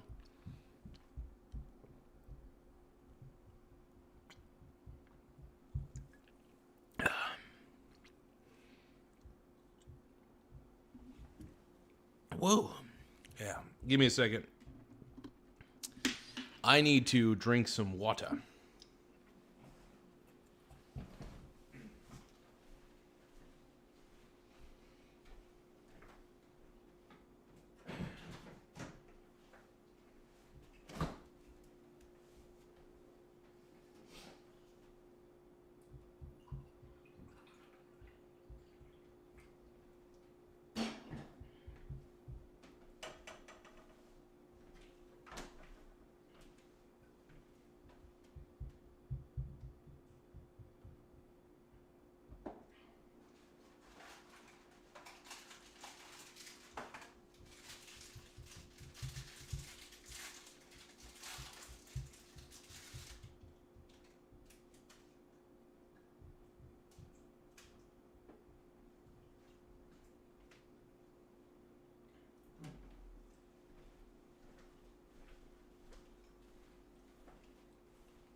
All right, man.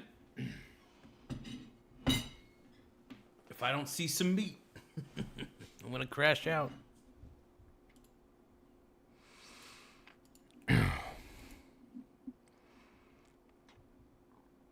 Thank you guys for being so incredible.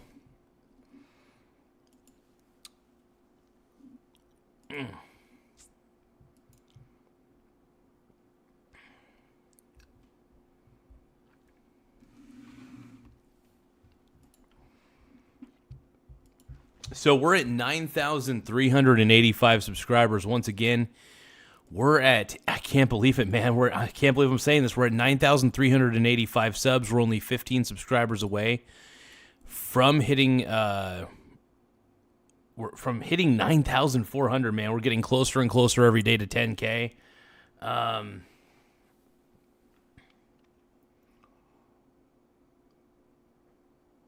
Yeah.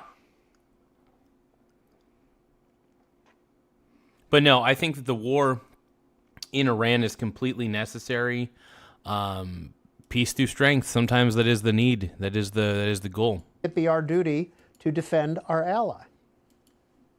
I'm going to tell you exactly what the president said when he took office. This is a president of no war.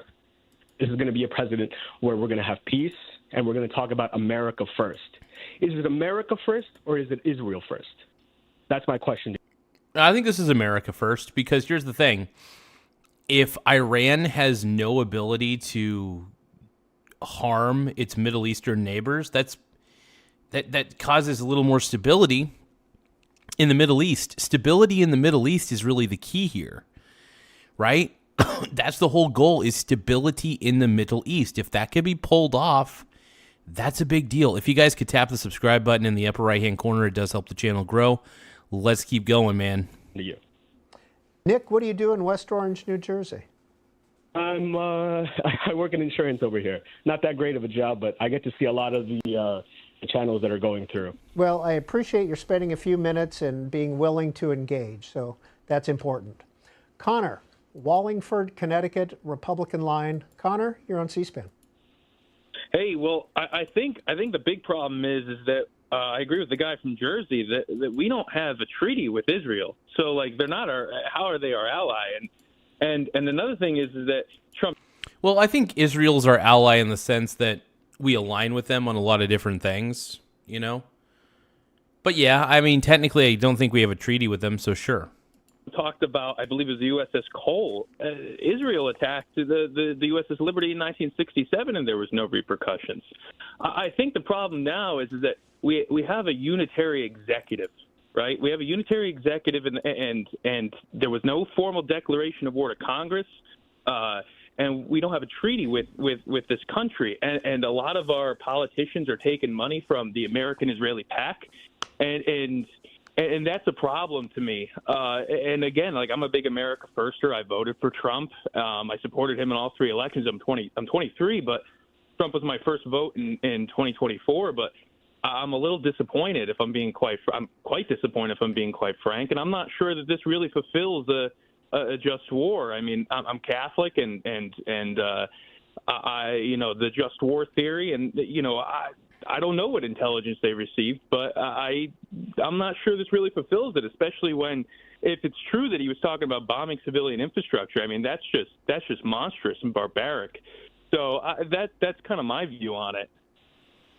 In Wallingford, Connecticut. That sounds like a cucked response. I don't know. Look, sometimes if the government's not working with you and you're trying to stifle that government and get rid of them, sometimes you have to threaten things that they have in Iran. So Trump was basically like, hey, look, we're going to threaten some of your infrastructure if you don't freaking comply, dude. Hey, thank you, Annie. I appreciate the support. You're amazing. Thank you so much.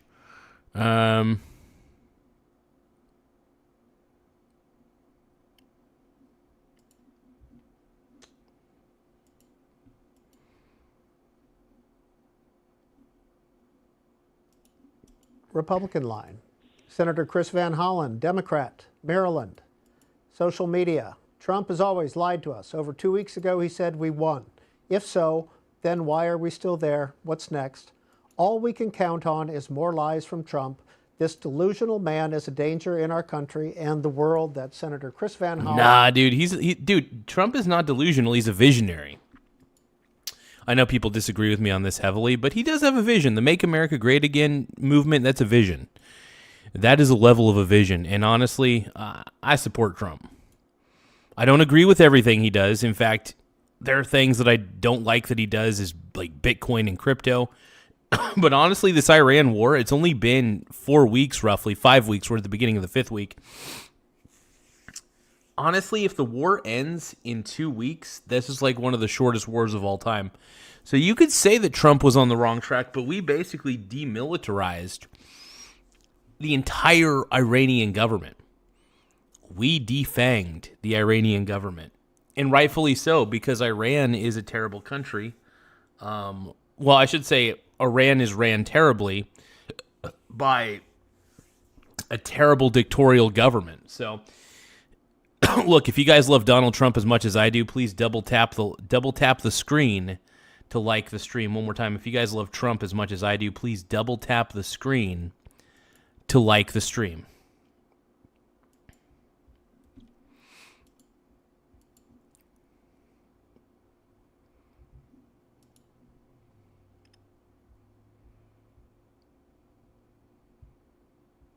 Dude, why the hell are you delusional leftists in the chat saying that Iran is winning this war? That's not true. That is so far. You guys are so deluded.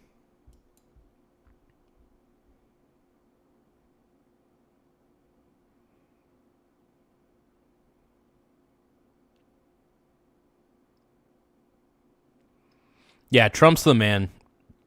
Donald Trump is the man. Double tap the screen to like the stream. If you love JD Vance, if you love Marco Rubio, if you love Donald Trump, double tap the screen to like the stream. Let's go. And a Democrat of Maryland. Next up is Matthew in Spotsylvania, Virginia. Hi, Matthew. Independent Line. Hey, I'm Matthew. I'm 17. Also make sure you guys tap the subscribe button in the upper right hand corner. It does help the channel grow, so please tap the subscribe button in the upper right hand corner. It really does help us out in a lot of ways. We're only 15 subscribers away from hitting 9,400. We're at 9,385 subscribers currently, so the more subscribers we get, the better. So don't forget to tap the subscribe button in the upper right hand corner. Thank you very much. Got out of high school not too long ago. Just got in college not that long ago. The president's speech I think there's a very large disconnect to what people, especially people my age, deal with nowadays, especially when they're just starting to work. The president talked about how the economy was stronger when it's really felt kind of weaker lately. I mean, well, I think it feels weaker because a lot of jobs, I'm not going to lie, a lot of jobs are being replaced with AI. You know, Andrew Yang, part of the Yang, I was a big fan of Andrew Yang. He ran as a Democrat. He's an independent now because he thinks the Democrat Party's out of its fucking mind. But I will say this, the one thing I like about Yang is I will say the universal basic income idea, even though I'm, against socialism, I think if the world becomes automated and humans become pretty much not necessary, a universal basic income may be necessary. You know what I mean?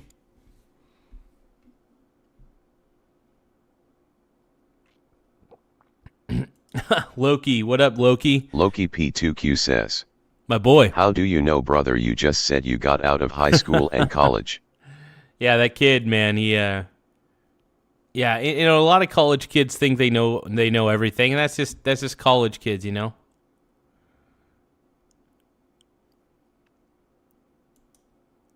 ETRN7CH says, I pay you $1.49 a month to sing to me. ETRN7CH says, you were in front best of me, $1.49 spent. By the way, yeah, if you guys, just to let everybody know, if you become a channel member, I mean, you get to hear me sing one way or another, but if you become a subscriber, you get to hear me sing. But I will say, buying a 99-cent membership for this channel really does help the channel in a lot of ways. And we greatly appreciate it, man. We really do. It adds up, man. Gas prices in my area, not bad as others, but, you know, I could definitely feel it. And the whole war, I mean, I kind of understand, mostly understand the America First people, but I don't really feel like this is in our interest. In fact, I think it is in our interest. I think it is in our interest. And by the way, if you guys believe that the war in Iran is necessary, please tap the subscribe button in the upper right-hand corner. It does help this channel grow. Once again, please tap the subscribe button in the upper right-hand corner. It really does help us out in a lot of ways. We're now at 9,387 subscribers. We're only 13 subscribers away from hitting 9,400. So let's try to get to 9,400 subs tonight. We're only 13 subscribers away. Who the hell is going to be the 9,400 subscriber? I don't know, but it's going to be entertaining to see. So don't forget to subscribe to Zaddy. Yeah. Zaddy. I'm worried that, you know, like, it's going to be bad. And I'm so sorry. But it's just, you know, I don't know.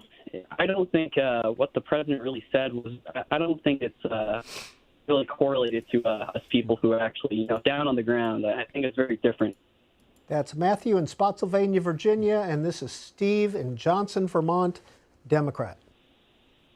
Thanks for having me. On a day when the President of the United States sits in the Supreme Court to try to pressure the justices to violate the Constitution through the birthright citizenship repeal, days after he attempts to force congressional Republicans to violate the voting rights of the millions of Americans by forcing the SAVE Act through the halls of Congress, we're expected to believe that the president is about America first? Yeah, the Save America Act is actually a good thing. Are you kidding me? I will say the one thing I like about the Save America Act is the whole voter ID shit. Like, that doesn't sound bad to me at all. And, yeah, so I believe that he's America first. You know, you may say that he isn't, but Trump is America first. You know? And you guys can call me a bootlicker. It doesn't mean that you're right. It means you're wrong. I do glaze Trump's meat a little bit. But I like the guy. I think he's a good dude. I think he's a great president. I think he's the greatest president of all time. We're at 9,387 subscribers, by the way. We're just 13 subs away. Let's try to get to 9,400 subscribers, man. Let's do it. Sitting there in the White House, again, violating of the rules of Washington. Also, we're only 2 likes away from getting 100 likes, so double tap the screen to like the stream. One more time. Double tap the screen to like the stream. Let's go. DC by starting on a construction project that violates the law. Congress is to approve that. The president tells us that there's actually it doesn't violate the law because from what Trump said, he said that if it required any funding, then he would have to get congressional approval. Any sort of construction done on the White House or whatever can be approved by the president, and if it's funded privately and it's not funded with the taxpayer dollars, he doesn't have to address Congress whatsoever on that. He would only have to address Congress if they were using tax dollars to make that happen. And all of it is privately funded by these companies. So, yeah, no, he doesn't need the Supreme Court's decision on that. No inflation. The president tells us that we are the hottest country in the world as American families losing health care, as American families can't afford to feed their families, and we're expected to believe that? This is a joke. He is a criminal element sitting in the Oval Office. That speech tonight was for one audience and one audience only. It was for me. And yeah, I think Trump's the man, dude. Yeah, Donald Trump is the GOAT, dude. Donald Trump is the greatest freaking president of all time, dude. You know it. You know it. His cult-like base. That's Stephen Johnson. That's me. Everybody says I'm a part of a cult. I'm a fanboy of Trump, and I think he's right about a lot of stuff, except for crypto.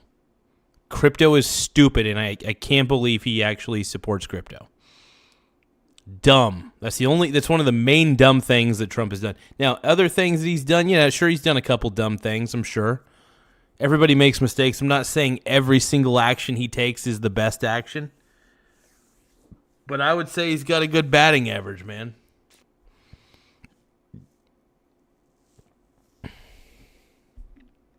In Vermont, Joe Wiesenthal of Bloomberg tweets out that futures in the market are selling off now, traders deciding they didn't like what they heard. Next. Oh, shit. Hold on. Let's take a look at the after-hours market. See if there's any buying opportunities.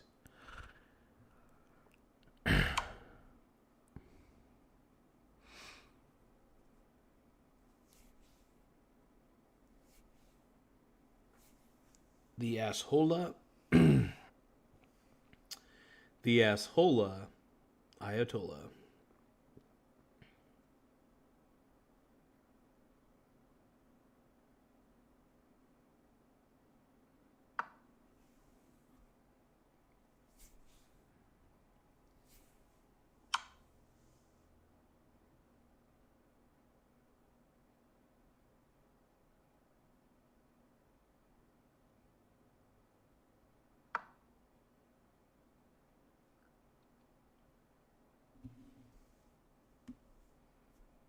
Hold on.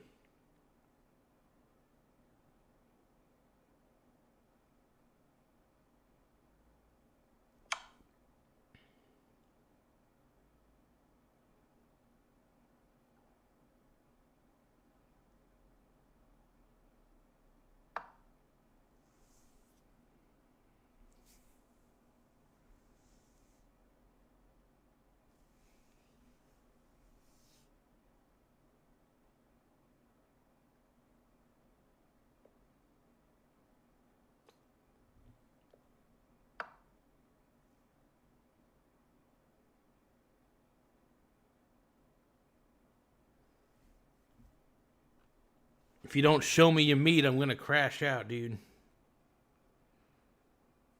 Okay, hold on. I was doing a chess move.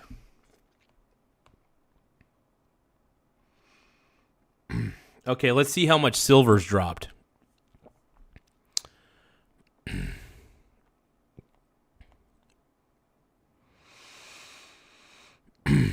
Oh, silver markets are down. Hold on. Come on. Silver's down. VT crashed a little bit. That's not too bad. Hells to the yeah, man. Yeah, the futures, the overnight markets are looking a little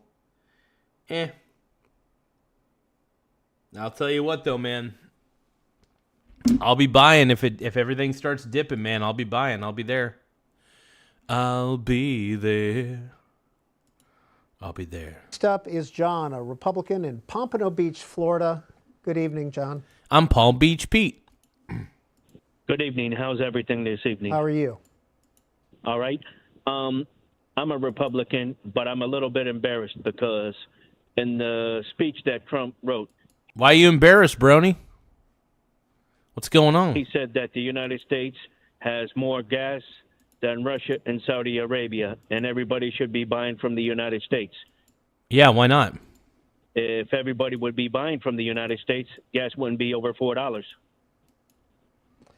John, he also made the point that, in his view, this will be a temporary gas increase. Yeah, it will be. It will be. I mean, look at oil markets. This is how the oil market really is. Look. Strait of Hormuz is pretty much open back up. And I'll tell you this, man. If my small cap index ETFs to go down, I'm going to be buying more of those. Listen, I've worked in delivery business, and when the price of gas goes up, it rises dramatically, and it falls like a feather. And also, prices do the same as the price of gas. Yeah, I think I saw past a gas station where... I'll admit he's kind of right on that. That guy's right on it, because when the gas prices do go up rapidly, it does take a little bit of time for them to go back down. But hey, Sometimes that's the way it goes, man. I feel like the oil markets can be a little manipulated sometimes. Where diesel was about $6 a gallon for diesel. Frederick, Houston, Minnesota, Democrat. Hi, Frederick. Yeah, hi. No, I didn't watch Trump. I'm a big believer in C-SPAN, except when you have Mr. Trump on. You guys could do a lot better with better programming. I know you have better programming than this. Anyway, a couple nights ago, I watched the movie Nuremberg, and No, dude, this Democrat on the phone from Minnesota who he might know Tim Walz, I don't know, but he sucks, dude. This guy sucks. in my opinion, I think Trump and Hegseth and a bunch of his people could be brought up on war crimes for committing aggressive war. I mean, look at Venezuela, look at Iran, and as far as the price of gasoline this morning on my way to work, I filled up, was $3.39 a gallon here in Minnesota, which is a lot less than a lot of places around the country. Yes. Well, by this afternoon, I went by the same gas station. It had gone up 30 cents a gallon in about 6 hours. All right, that happens. It sucks, but look, this is going to happen in these situations. These price increases are temporary. The Strait of Hormuz is opening back up. Look, are we going to see some chaos for a little bit? Yeah. Markets get chaotic when there are conflicts and things like that. So that is bound to happen. By the way, we're sitting pretty at 9,388 subscribers. Once again, we're at 9,388. Holy smoke holies. Now, we're not going to stay on too late tonight. At least that's not the plan, to stay on too late. I'll probably end the stream around 10 p.m., which is in an hour and 15 minutes away from now. But I'm having fun tonight, man. We have a lot of people coming on, a lot of people having fun, and this is really enjoyable, man. You guys always make these shows enjoyable, so I do want to thank each and every one of you guys for tapping the subscribe button. If you guys can, if you haven't subscribed yet, please tap the subscribe button. We're a smaller channel. We're currently at, I can't believe I'm saying this, we're at 9,388 subscribers. This is crazy. So don't forget to tap the subscribe button in the upper right-hand corner. We're trying to get to 9,400 subs. By the end of the night, I think we could pull it off, but we'll see. And I want to thank each and every one of you guys for subscribing. Let's go. So, I Also, double tap the screen to like the stream. Don't forget that if you guys love Trump. Or if you guys just want to double tap the screen to like the stream, that helps too. I wouldn't listen to Trump if he was the very last program ever broadcast anytime. And nothing but lies. That's Frederick in Houston, Minnesota. Appreciate you calling in, sharing your point of view. Jeremy's in Macon, Georgia, Republican.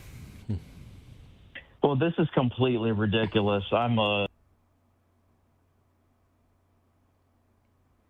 I think it was an incredible speech by Trump, dude. Honestly, that wasn't a bad speech. That was actually a really good one.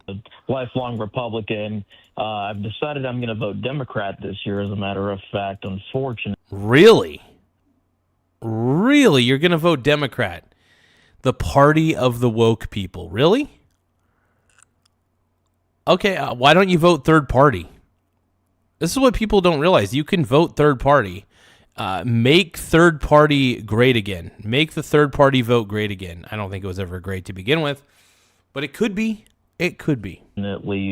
For Donald Trump with his nonsensical attacks on true patriots like Thomas Massey, who is brave enough to go against this ridiculous war for Israel. Check it out, dude. 9,389 subs. We're only 11 subscribers away from hitting 9,400. So if you guys can, please subscribe to the channel. Tap the subscribe button in the upper right-hand corner. It does help the channel grow. We're trying to get as many subs as we can. So thank you guys for your efforts. I appreciate it. Let's go. We, unfortunately, are engaged in penis, poopy, butthole. You know what? Thanks, Jeremy. Hold on, let's go backwards a little bit. Hold on. Against this ridiculous war for Israel that we unfortunately are engaged in. Penis, poopy, butthole. You know what?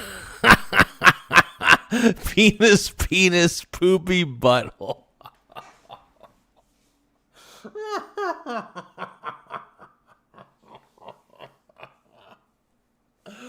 Oh my god! You see, that's the best. You know, that's the best part of C-SPAN are the people who call in and fucking prank C-SPAN. That is the best. That is the only reason to watch C-SPAN, to be honest, because C-SPAN is pretty boring for the most part. It is interesting to hear the callers call into the show, but let's take a look. Thanks, Jeremy. Peter, Austin, Texas, Independent Line. Yeah, hello. Hi, Peter. I just wanted to say that this war, it's just I'm surprised. I'm not gonna lie. I'm actually shocked there weren't more people calling in to troll the C-SPAN line. It shocks me. I'm really surprised by that. aggressive. We have to question the motives. Why now? We also have to question Pete Hegseth and his religious motivations, trying to bring it up about the Armageddon, same camp as Lindsey Graham and Ted Cruz. He said the economy is strong and we'll be able to weather this. Well, last I checked, we have hemorrhaged Small jobs Wiener over the last Gang. year. Oh, shit. All growth in the... We got a new subscriber, everybody. Everybody give a shout out to Isaac Brigmond. Thank you for subscribing, Isaac Brigmond. 4-3. I'm going to put your name back up on the board here because I want to thank you very much for joining the Small Wiener Gang. Let's go, dude. Small Wiener Gang. Everybody give a round of applause to Isaac Brigmond for subscribing. If you guys want to be like Isaac, if you guys want to help the channel out, please tap the subscribe button. It really helps in more ways than you guys can imagine. We got Loki saying because Smart One is... Hold on. Loki P2Q says, because Smart One is only a certain amount of gas that's put into the global market, and because tankers is already out in the market, they don't want to drill out more. Okay. That's understandable. Yeah. I really do want to see... I want to see an end to this war, man. I just want to see a quick end to the war. I want the Strait of Hormuz to open back up. I would love to see oil prices stabilize because, you know, honestly, as much as I love seeing the stock market dip because it's a buying opportunity... hold on. Uh-oh. My boy checked me. He's checking me and he's wrecking me, bro.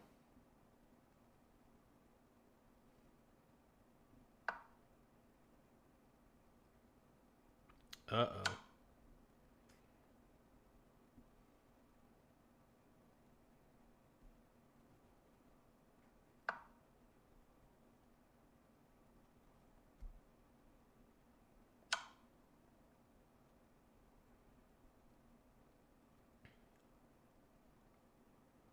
Shit, I might have to resign on this game, dude. Hold on.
Okay, I think I might have stifled my opponent.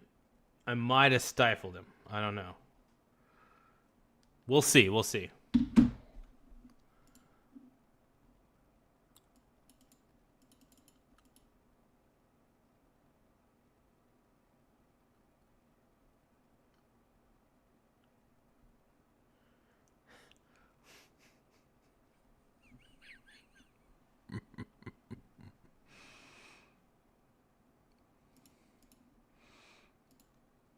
Hey, we're at 103 likes, man. Double tap the screen to like the stream, though, you guys, if you can. Once again, double tap the screen to like the stream. It really does help. Hey, we're at 9,391 subs. We're only nine subscribers away from hitting 9,400. So don't forget to tap the subscribe button in the upper right hand corner. If you guys love Trump as much as I do, please subscribe. If you guys are tired of the woke agenda, please subscribe to the channel. Let's go. The S&P, NASDAQ, and Dow has been related to AI, which is currently tanking. As was stated earlier, futures are crashing. So and while, with regard to the president's speech on Iran, what's your take?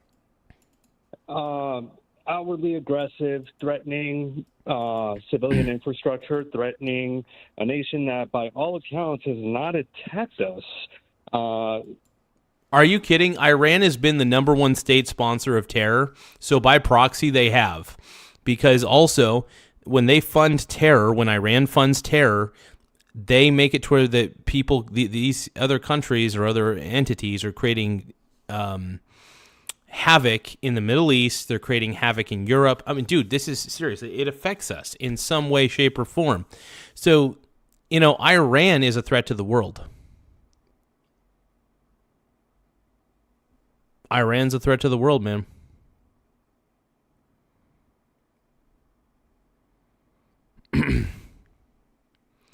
Hey, this is Operation Epic Success. It's been an epic success, if you ask me.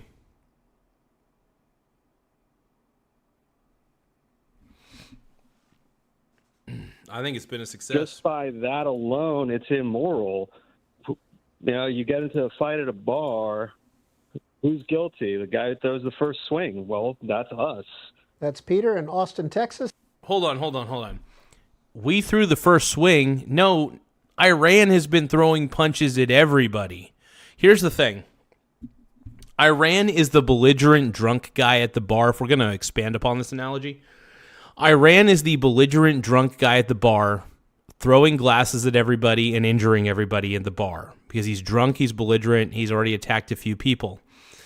U.S. is actually the guy that knows martial arts, and he sees this drunken bastard, and you know what he does? He punches the drunken bastard in the face because the drunken bastard keeps injuring everybody in the bar and causing havoc and making destruction and even damaging the property within the bar.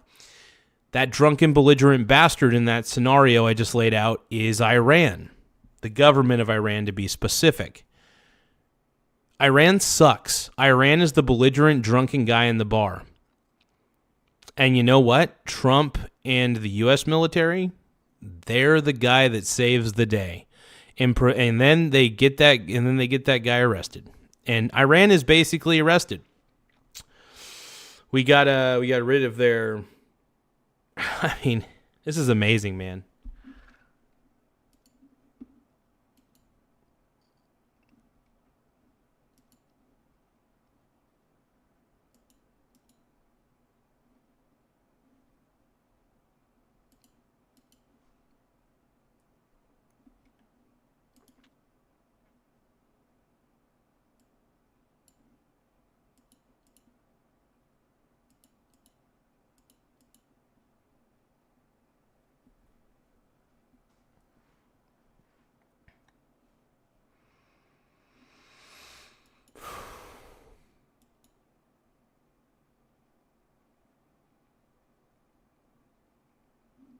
If you guys think that Trump is the belligerent drunk guy at the bar in that scenario, I mean, you guys are fools.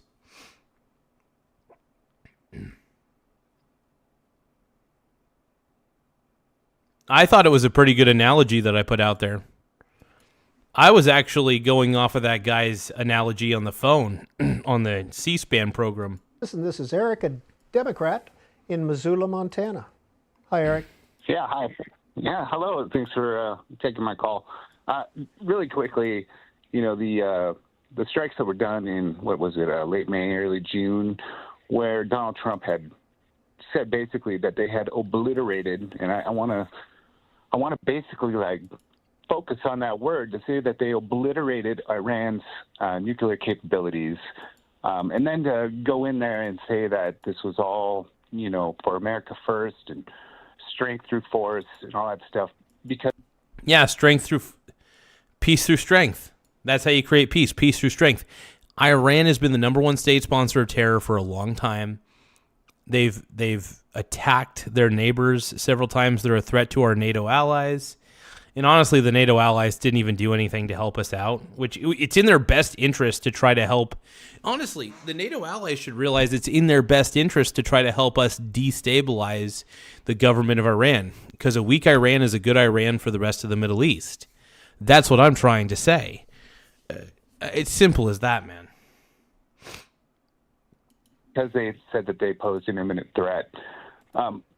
So what did we do in May and June? That's my question. Is if we obliterated their nuclear stockpiles, then why are we there? Why are we talking about them being an imminent threat? Thank you, Eric, in Missoula, Montana.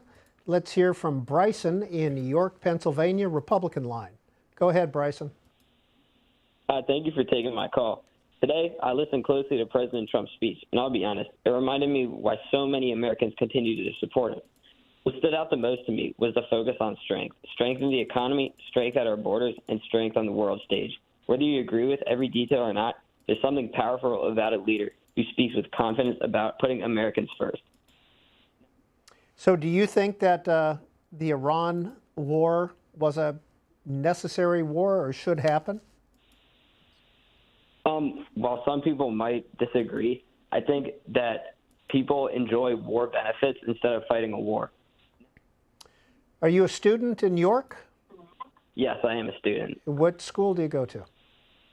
I'm not going to make that public. All right, but high school? Yeah, high school. Great. Bryson, did you watch for an assignment or because you wanted to watch? I watched because I wanted to watch. Thank you, sir. Thanks for calling in. Good luck to you. Jake, Smithfield, Rhode Island, independent line. Jake, you're on C-SPAN.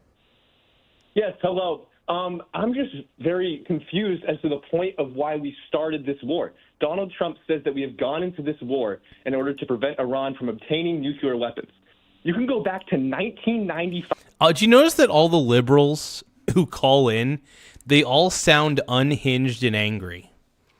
They sound all unhinged and angry. Like they can't find. They raise their voice to the highest volume because they think if they're louder, somehow that makes them more intelligent. It makes their argument better because their decibel levels are higher. That's the thing. Let's listen to this guy from frickin' Rhode Island. With Israeli Prime Minister Benjamin Netanyahu saying that Iran is weeks away from a nuclear weapon. That wasn't true then, because 30 years later they didn't develop them. Are you telling me it was true 4 weeks ago that this was going to be the time to develop one? We're here for no reason. And 13 Americans... No, by the way, they were enriching uranium like almost to, 90% or whatever? I'm sorry. That sounds like evidence enough to me that they're trying to build a nuclear weapon if they're enriching that much freaking uranium. And they're not using it for energy purposes, especially if they're building these fucking reactors in a mountain. That is so dumb. So dumb. Americans have lost their lives because of it. That's Jake in Rhode Island. Nene is in Hillside, New Jersey. Democrat. Hi, Nene. Yes, hello. Yeah, hi, how are you doing? How are you? I find it odd that a man who wants to be loved so much has done so many destructive things. I don't think Trump wants to be loved. I think he wants what's best for America. And sometimes doing what's best for America is doing something that is unpopular. Yeah, a war is unpopular, but hey, guess what, liberals? This war is only lasting a grand total of 6 weeks. That's not bad. And considering the U.S. obliterated Iran's entire military almost. Yeah, no. Trump's the man. Hey, Charles, fix your brain, bud. Fix your brain. Clown. Anyway. To be hated so much. It is just all over the place when it comes to why we started this war. And by the way, we're at 9,392 subscribers. We're only, what is that? 8 subscribers away from hitting 9,400. So if you guys can, please take your time. Please take the time to tap the subscribe button in the upper right-hand corner. It really does help the channel grow. Also, double tap the screen to like the stream, as that really helps us out a lot too. Yeah, this is amazing.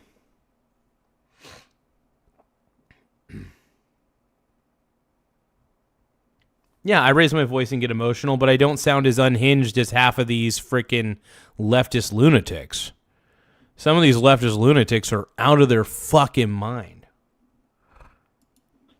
I just can't understand. It's like one region after another. People are confused. Prices are very high. I mean, it's just driving everybody nuts. We don't know where he's coming. Hey, thank you so much. Let's give a shout out to I Love Bacon's Alt. He Love Bacon Salt says. Bacon Salt. I subbed. Hey, thank you so much. I appreciate the subscription, man. And you liked it. He Love Bacon Salt says. And liked. Hell yeah. Thank you, brother. I appreciate it. Thank you guys for tapping the subscribe button in the upper right-hand corner. It really does help the channel grow. More subscribers we get, the better. We're trying to really expand the show as much as possible. Hey, we're at 9,395 subs. Once again, we're at 9,393 subs. We're only 7 subscribers away from hitting 9,400. So please tap the subscribe button, man. We're trying to get to the 9,400 marker by the end of the night. Let's see what we could pull off, man. I'm feeling it, bro. Can you feel it? From one day to the next. Thank you, sir, for calling in. Marco Rubio, the Secretary of State, the National Security Advisor, put out this social media post. President Trump delivered a powerful speech tonight. He was clear about our objectives in Iraq. Yeah, and it's destroy their weapons factories, check. Destroy their Navy, check. Destroy their Air Force, check. Destroy their chances of ever having a nuclear weapon, check.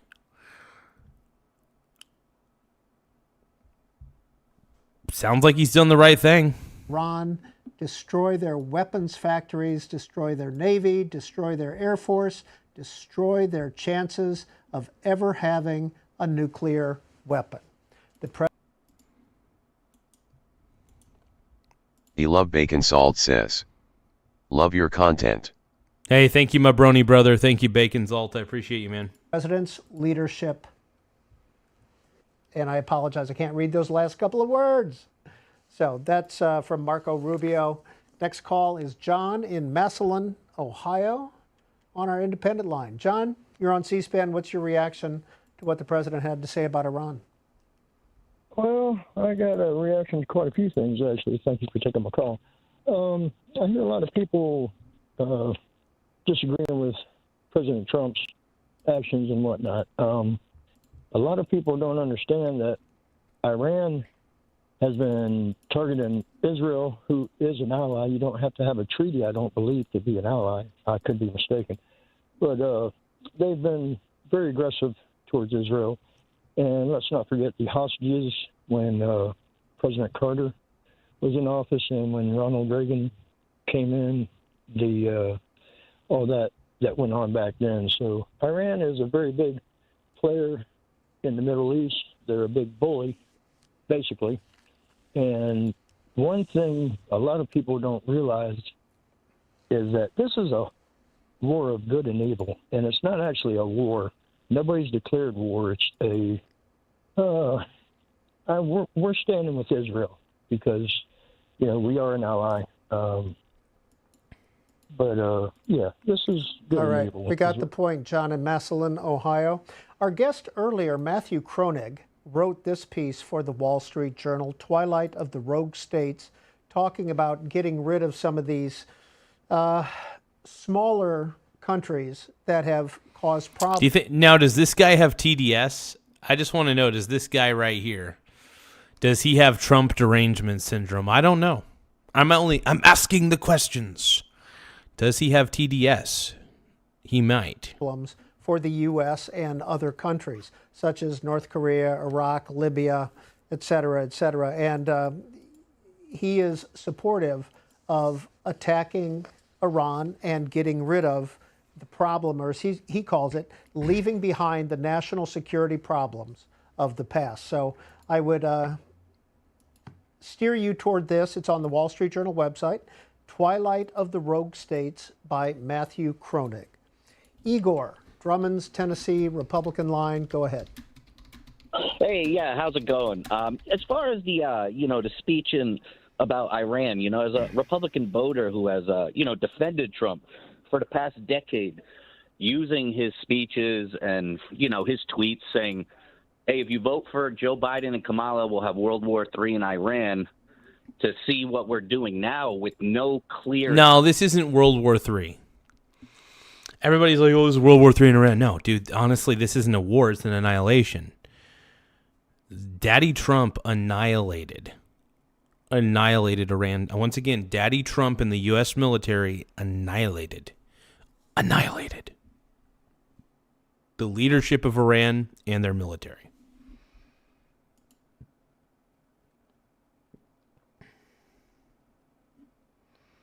So, yeah, I'm not a big fan of Iran. Truthfully, I'm not a big fan of their government. I think what Trump did was the right thing. By the way, we're at 9,393 subscribers. Once again, we're at 9,393 subscribers. So you guys don't forget to tap the subscribe button. We are only 7 subscribers away from hitting the 9,400 subscriber. Dude, we're so close. It is blowing my mind how close every day we're getting to 10,000 subs. And I do want to thank each and every one of you guys for being subscribers, man. You guys help the channel grow, man. You all have helped the channel grow in so many ways, and I appreciate you all for it. Hey, we're now at 9,394. We're only 6 subscribers away. Count it, 6 subscribers away from hitting 9,400. So who the hell is going to be our 9,400 subscriber? I don't know, but I can't wait to find out. Let's keep going, man. Goal, at least from the speech, they're talking about enriched uranium. We need to see it. As voters, he's losing support. Republicans all over the country, diehard MAGAs that voted for him, are feeling betrayed. Because are you feeling betrayed? MAGA supporters, we're for this right now. When we saw what the asshole Ayatollah was doing and killing all those protesters who were protesting their own government, you know what? The Democrats wanted no kings, so it's great. We took out the asshole Ayatollah, who was basically acting like a king and executing people who protested him. So, yeah, the Democrats wanted no kings. We got rid of Maduro in Venezuela. He was acting like a dictator or a king. The only person who isn't a dictator is Trump. You guys keep saying Wiener gang. Trump is acting like a dictator. No, he's not. Stop it. You guys are freaking losers. Trump is not acting like a king. He's not acting like a dictator. I don't know. I think it's such an exaggeration. And by the way, even if he wanted to be a king or a dictator, our system of government actually prevents him from doing so. Just as a heads up. So, well, there's that.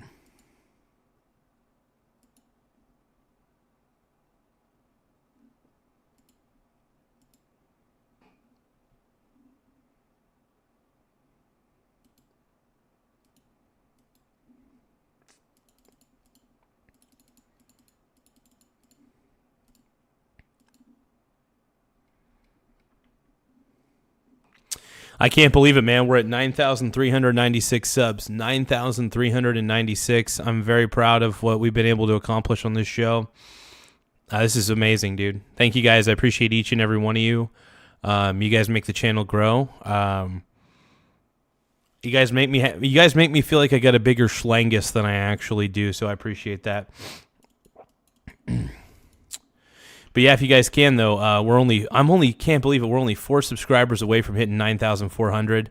Once again, we are only 4 subscribers away from hitting 9,400 subscribers. So who the hell is going to be the 9,400th subscriber? I don't know. But you guys tap the subscribe button in the upper right-hand corner. It does help the channel grow. Double tap the screen to like the stream. Let's go. Absolutely. I'm absolutely feeling betrayed because we voted for America first. This is America first. We're getting rid of a dictator in Iran. We're getting rid of the asshole Ayatollah. We destabilized Iran. We made it to where they don't have a nuclear weapon, so they won't harm anybody. They won't even be able to harm us. They could have eventually harmed us if they would have created a missile that would have been like some sort of not galactic, but something like across the sea to hit America. It would have been very possible. So basically defanging Iran. Iran has been the number one state sponsor of terror. We just eliminated the number one state sponsor of terror in the world. And we did it in 4 to 6 weeks. We've done it in 4 to 6 weeks. That means something. I think that means something. It means something to me, at least.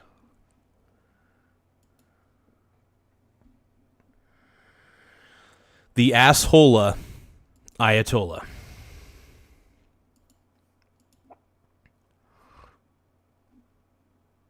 But yeah, we're at 9,396 subscribers. We're only 4 subscribers away from hitting 9,400. So I'm really happy about that. I really want to thank you guys for being so incredible. You guys keep the channel growing. You guys keep the channel flowing. We're getting bigger and bigger on the YouTubes, and I appreciate each and every one of you guys. I'm trying to be one of the biggest right-leaning channels. We're really more of an anti-Democrat channel more than anything. So if you guys can, tap the subscribe button if you support the fact that we're anti-Democrat. We're pretty much an independent channel for the most part. We're just more, we're right-leaning for the most part, but we're really just more anti-Democrat because we think the Democrats should not have any power at all to run our lives. I think Democrats make terrible leaders. I don't think they have a lot of backbone, and that's why. But we're at 9,396 subscribers. Once again, 9,396.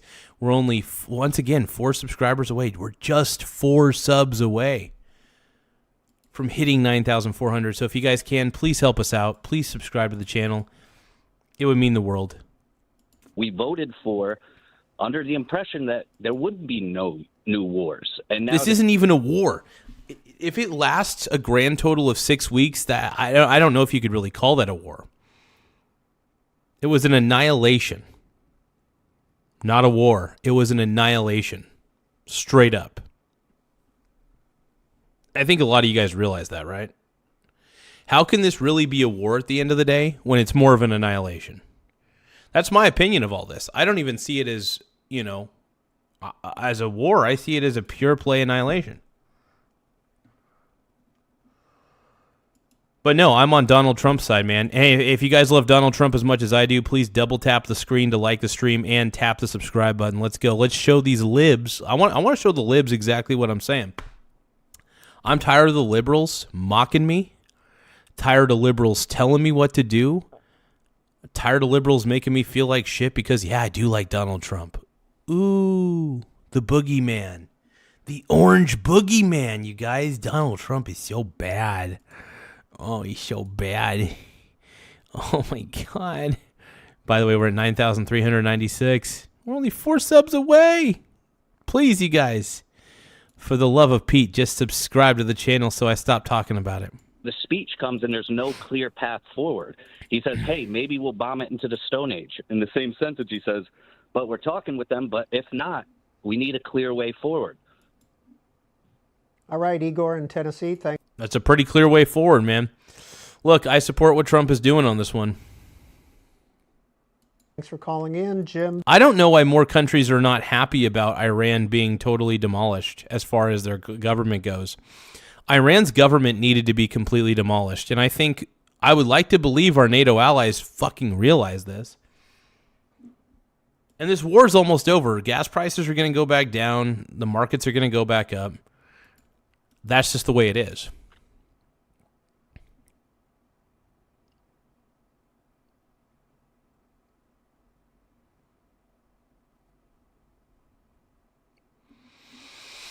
Dude, the liberals will always mock me, dude. No matter what I say, the liberals will always mock me. Because the liberals got nothing better to do. Dude, I live rent-free in so many liberals' minds. I'm very proud of that, by the way. In fact, if anything, not only do I live rent-free in liberals' minds, I'm also basically like the landlord at this point, collecting rent. Huh. Go figure.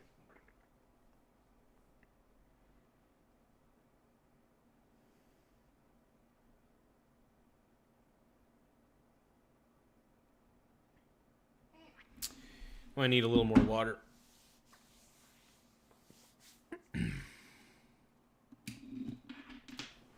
But yeah, no, it's gonna be it's gonna be a long-term gain.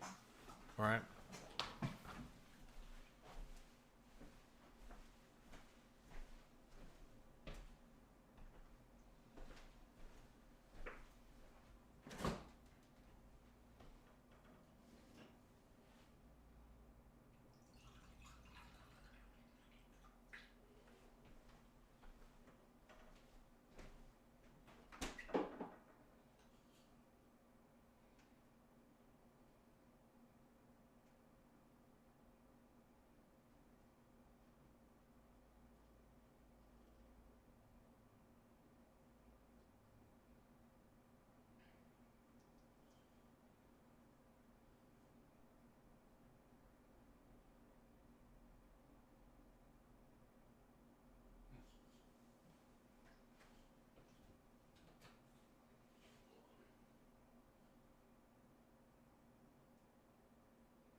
Ooh woo.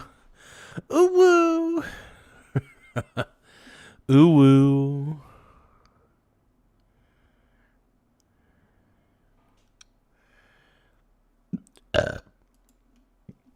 All right. Well, here's the thing about the Middle East. It's always going to be unstable, but at least Iran is weakened.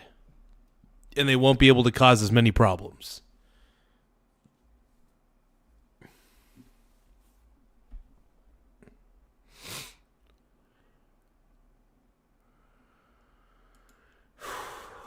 Jackson, New Jersey, Democrat.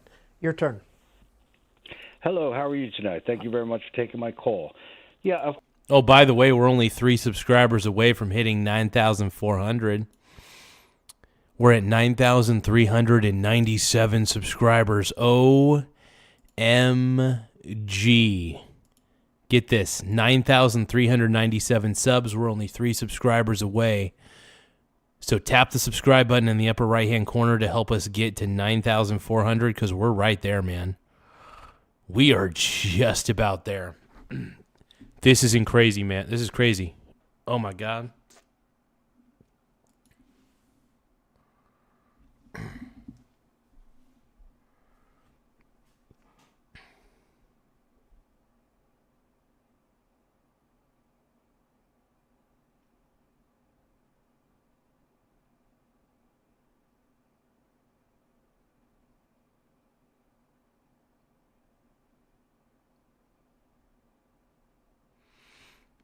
Give me a second, though. I want to see if silver's dipped any further.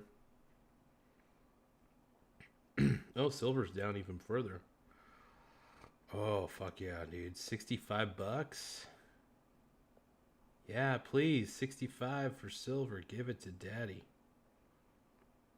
Please give it to daddy.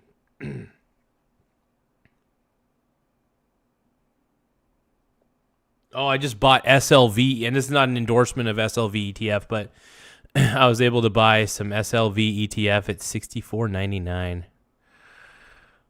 Oh, that makes me so, you know. That makes me so, what? OMG.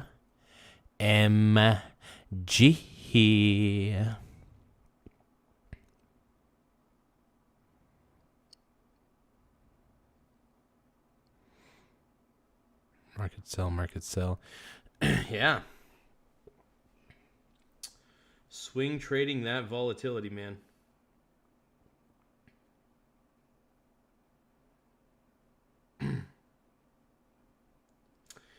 I mean, we'll see how far silver goes down. It'll probably go down a bit. That's the nature of the silver markets, man.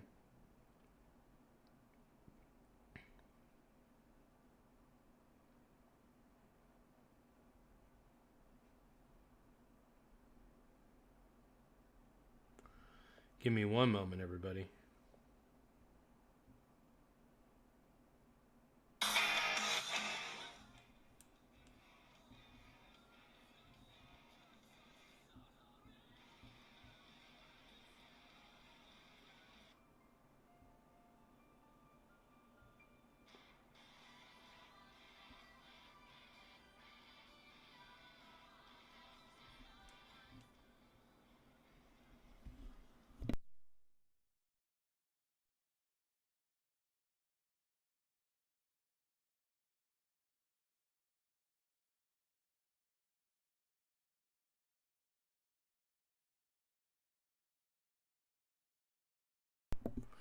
Okay, let's take a look here.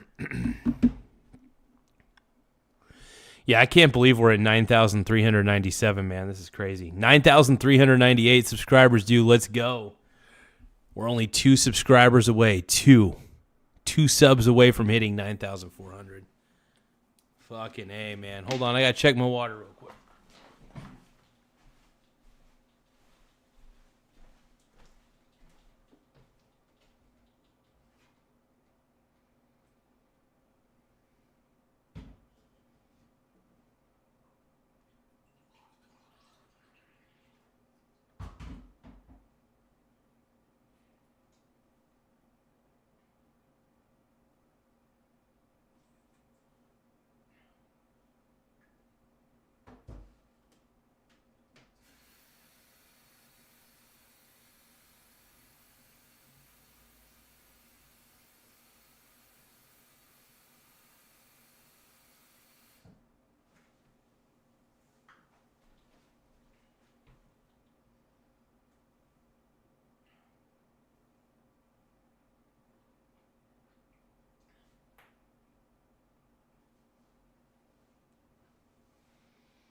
Okay.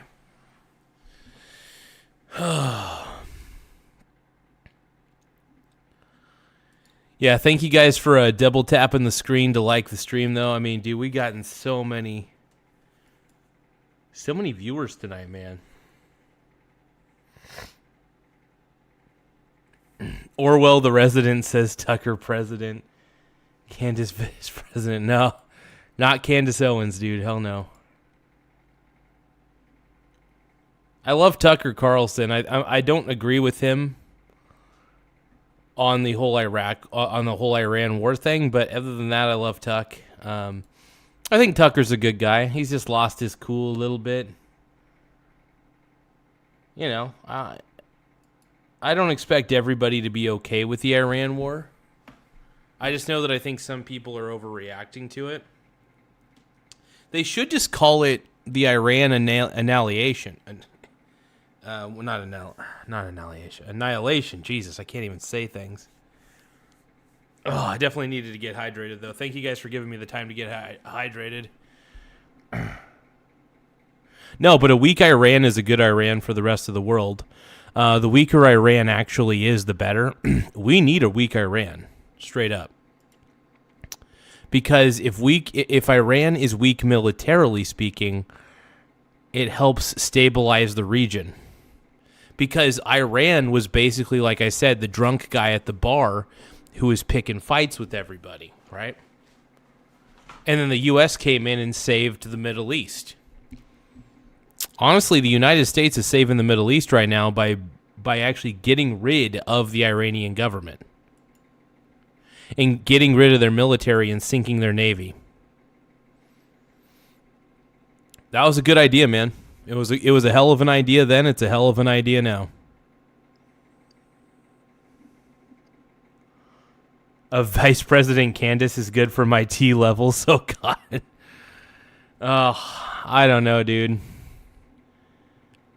Candace Owens scares me a little bit. But anyway, we're at 9,398 subscribers. Once again, 9,398 subs.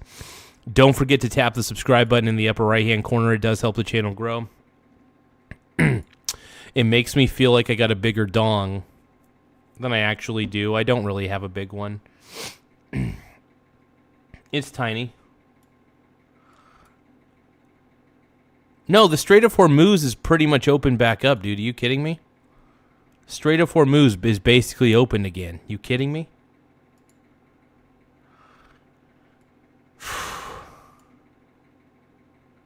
You guys are out of your mind. Out of your soul. The asshola, Iotola.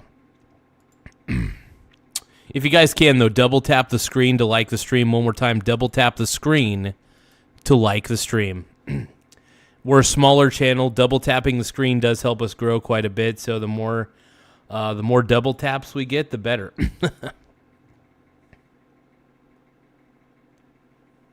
No, but the U.S. is basically winning this one, man. The U.S. has essentially won this. I know you guys don't believe me, but the U.S. has pretty much won this game.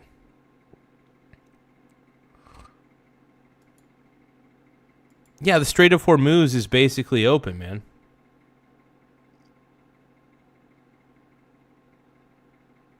Well, then why the hell were ships coming through? I've been hearing mixed messages then. I've been hearing mixed messages. What are you guys saying? Are you guys saying the Strait of Hormuz is open or is it closed? I want to know. Is it closed or is it open, bro? Actually, you know what? Let's ask Google. I'm going to ask ChatGPT.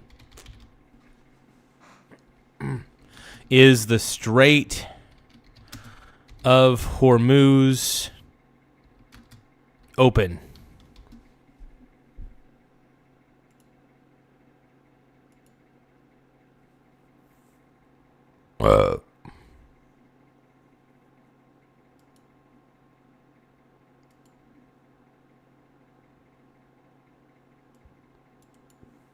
Okay, so it's saying no as of April 1st, 2026. The Strait of Hormuz is not fully open to normal commercial shipping. Multiple major reports today describe it as closed, blocked, or effectively shut to regular traffic. with international talks focused on reopening it. This is one important nuance. Some limited transit stuff still occurred, including a few Indian-linked vessels that reportedly made it through with escorts or special clearance. So it is not a simple nothing can pass at all, but it is not open in the normal sense. So in plain English, it's effectively closed to normal shipping right now. Yeah. All right. Well, guess what? It's going to be open soon enough. Just wait and see, you guys. Just wait and see. It's going to be open soon enough. It's going to be open, bro. It's going to be open. And Trump does have an America first attitude. He cares about America, all right? Donald Trump cares about America whether you realize it or not. Also, if you guys can, tap the subscribe button in the upper right-hand corner. It does help the channel grow. And also, if you can, double tap the screen to like the stream. One more time, double tap the screen to like the stream. It really does help the channel grow. It makes me feel like I got a bigger schlangus than I actually do. And let's go, man. We're at 9,398 subscribers. We're only 2 subscribers away from hitting 9,400. So if you guys can, please tap the subscribe button in the upper right-hand corner, as it really does help the channel grow in more ways than one. 2 subscribers away from 9,400. So I really do hope you guys take the time to subscribe. Like I said, it really does help. We're almost to 10,000, man. We're almost there. We're just about there, you guys. We made it big on YouTube, you guys. It's all because of you. This show has made it big all because of you. And I want to thank each and every one of you guys for taking the time to make this show happen. Of course, I did watch the president's speech tonight, and I want to comment that the president is very fond of telling American citizens about all of the oil and natural gas that we have in this country, and yet all of his policies seem to benefit the people who are invested in natural gas and oil. It's a very dangerous situation that we've placed us in. He has allied us with the Middle East, walked away from NATO, and has damned... I think it's great that we're walking away from NATO. The NATO allies didn't fucking help us out at all. The NATO allies didn't help us out at all when we needed them the most. So what are you talking about, Brony? Hey, we're at 9,399 subs, man. Who the hell is going to be the 9,400 subscriber? Who's it going to be? By the way, if you guys do end up subscribing to the channel, please type in the chat that you subscribed. Like I said, if you guys do end up subscribing to the channel, tap the subscribe. First off, tap the subscribe button. Let us know. Let us know that you subscribed. Thank you, Annie. I appreciate that. I'm going to give Annie a highlight. Annie's been says, on this show so much. Your I love show it. is great, but I enjoy it quite a bit. Thank you so much, Annie. I appreciate you. I'm going to give you a heart. Love you, Annie. You're amazing.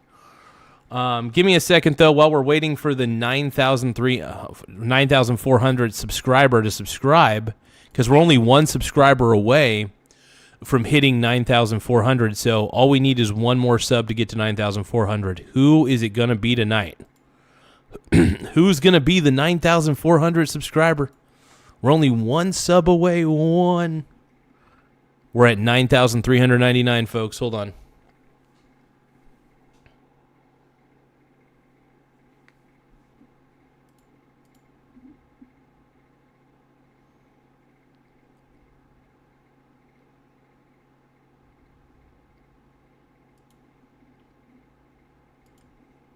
All right. While we're waiting, we're at 9,401 subs. If you guys ended up subbing, let me know. If you guys ended up subbing to the channel, just let me know in the chat. Just be like, I subbed or I subscribed or whatever, and I will highlight your name on the screen. I will be more than happy to do that because I appreciate my subscribers quite a bit.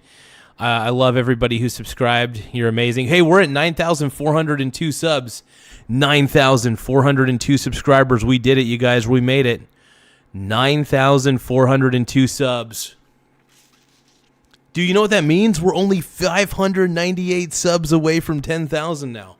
Woo! Woo! Thank you. Hey, Leif Erickson, thank you so much for subscribing. Leif Erickson 00 says, I did.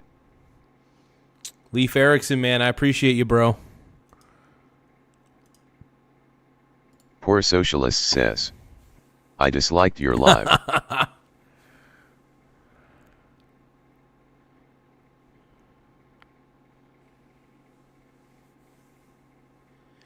Wait, who told me a dumbass? Wait, ChatGPT told me I'm a dumbass? Small Wiener Gang. Hey, thank you, Anthony Munyoya. Munyoa? Thank you for subscribing to the channel, my brony bro. Let's give a shout out to Anthony. Let's put your name back up on the board, dude. Next goal is 9,500, dude. Woo! Hey, thank you, Leif Erickson. Hey, let's give a shout out to Leif Erickson for subscribing to the channel. Small Wiener Let's give one more shout out to Anthony Munyoya. But let's put our boy Leif Erickson back up on the board real quick. Thank you so much. That's the sound of my cheeks clapping, Wiener by Gang. The way. Thank you, my pink brony bro, dude. You're a pink brony bro. Dude, we've gotten so many subscribers tonight. We've gotten a ton. We're at 9,004. Okay, now we're at 9,401 subs. Okay, we lost a subscriber just now, but we've gained. Oh, we're at 9,402 again. We've gained so many subscribers tonight. I want to thank you guys for being a part of it. Thank you guys for tapping the subscribe button in the upper right-hand corner. Once again, 9,402 subs. I will take that any day of the week, and I want to thank you guys. You guys make this happen. You guys make the show what it is. I love you guys for helping me out. I love you guys for whether you guys give a gift, a super chat, whether you like the stream, whether you subscribe to the stream. Whatever you guys end up doing, man, whether you guys engage in the chat, I just appreciate you guys any help at all. So all you guys have been incredible, and I want to thank you guys. We're gonna keep streaming for more of the night tonight. I mean, we keep getting more of an audience, so let's keep it up, man. Let's keep it up. We'll react to a little more Donald Trump. Trump makes me hump. We're at 9,403 subs, everybody. 9,403 subscribers. We're killing it, dude. Killing it.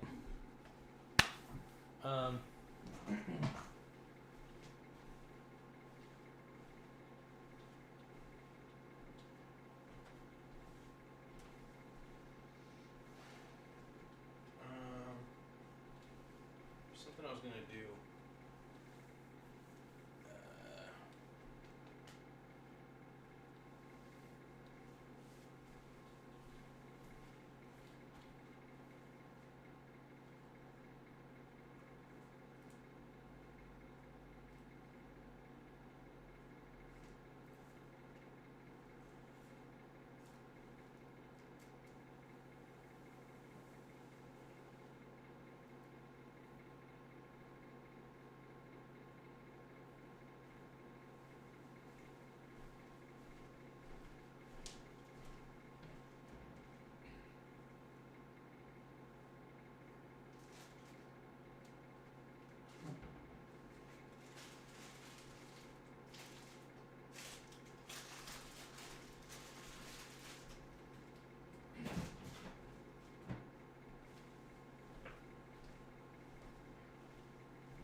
Okay.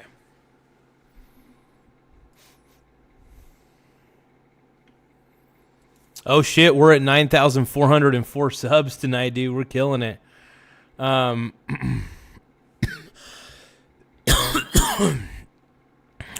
me a second.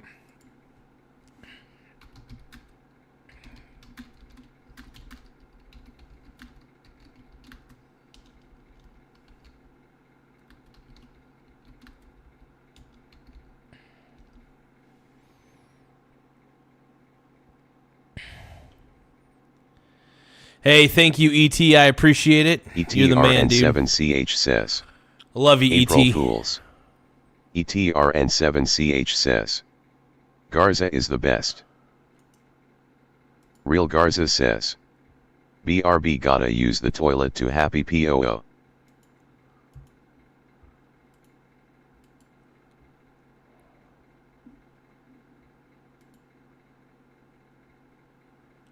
All right, you guys, we're going to react to a little bit more of this, but I really got to... I'll interact with you guys in the chat when I'm on the toilet.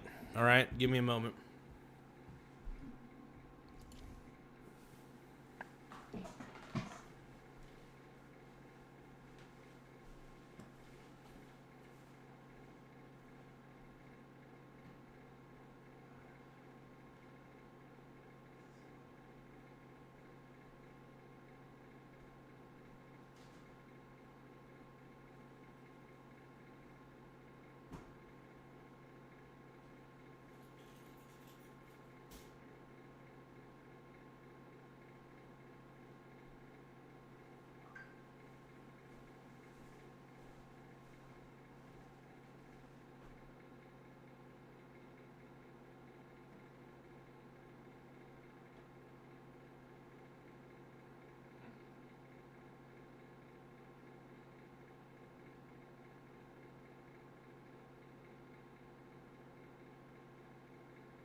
I think I did it.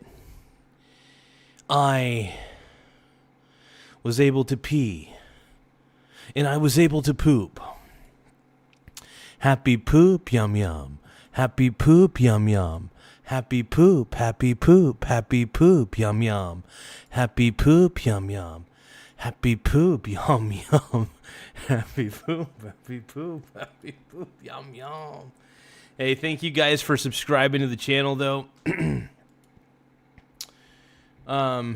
Thank you guys. We've gotten so many likes on this stream. We're at 150 likes. Thank you guys for taking the time to like the stream. It really does help the channel out in a lot of ways. It helps us out in more ways than one. We're at 9,405 subscribers. Once again, we're at 9,405 subs. We couldn't have done it without you guys. I can't believe I'm saying this, dude. We're 595 subscribers away. We're just 595 subscribers away from hitting 10,000 subscribers. Can you believe that? Let that sink in, man. 9,405 subs. So please tap the subscribe button if you can. It really does help the channel out in a lot of ways. I appreciate you guys. And let's get it going, man. Let's get it on. Oh, yeah. So many subs, dude. So many subs. Man, hey, that means we're only 95 subscribers away from hitting 9,500, though. So if you guys do tap the subscribe button, you may get us closer to 9,500. I don't know. Make sure you double tap the screen, though, to like the stream. Double tap the screen, baby. And oil and gas. Let's listen to Trump Daddy, dude. Let's listen to Daddy Trump. Trump makes me hump. Trump makes me hump. All right, you guys ready for this segment? It's called Trump Make Me Hump. Trump is the man. So every single time we react to a video, I got to do like an intro song to what type of segment we're doing. This segment's called Trump is the Man, but I'm going to rap it out. Trump is the man. Trump is the man. The greatest president of all freaking time. Everybody knows it might as well be a crime because he's the greatest of all time. He's like the Michael Jordan, Tom Brady, Kobe Bryant of presidents. He is the greatest of all time. You know what I mean? You know what I mean? You know what I mean? Donald Trump is the greatest of all time. Double tap the screen if you know what I mean. Tap subscribe in the upper right-hand corner if you agree, because Donald Trump is the man. Donald Trump is the man, yo. Economy for the next 40 to 50 years, when we were well on our way under Joe Biden's leadership and Bill Clinton and Al Gore, if we had won, leadership, getting us those patents that the rest of the world is using, that new technology of the next century that would save us from the degradation that I see every day around me. Trees are dying, forests are, we're losing species at an alarming rate. There's pollution everywhere. Our scenic beauty is gone. And I think that needs to be mentioned because America has always been great. I love America, and I wanted a clean. Now, under Joe Biden, by the way, just as a fun little thing, under Joe Biden, there are some of us who don't believe America was doing good under Joe Biden.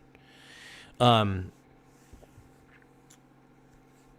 we felt that America was on the decline because Joe Biden was the president.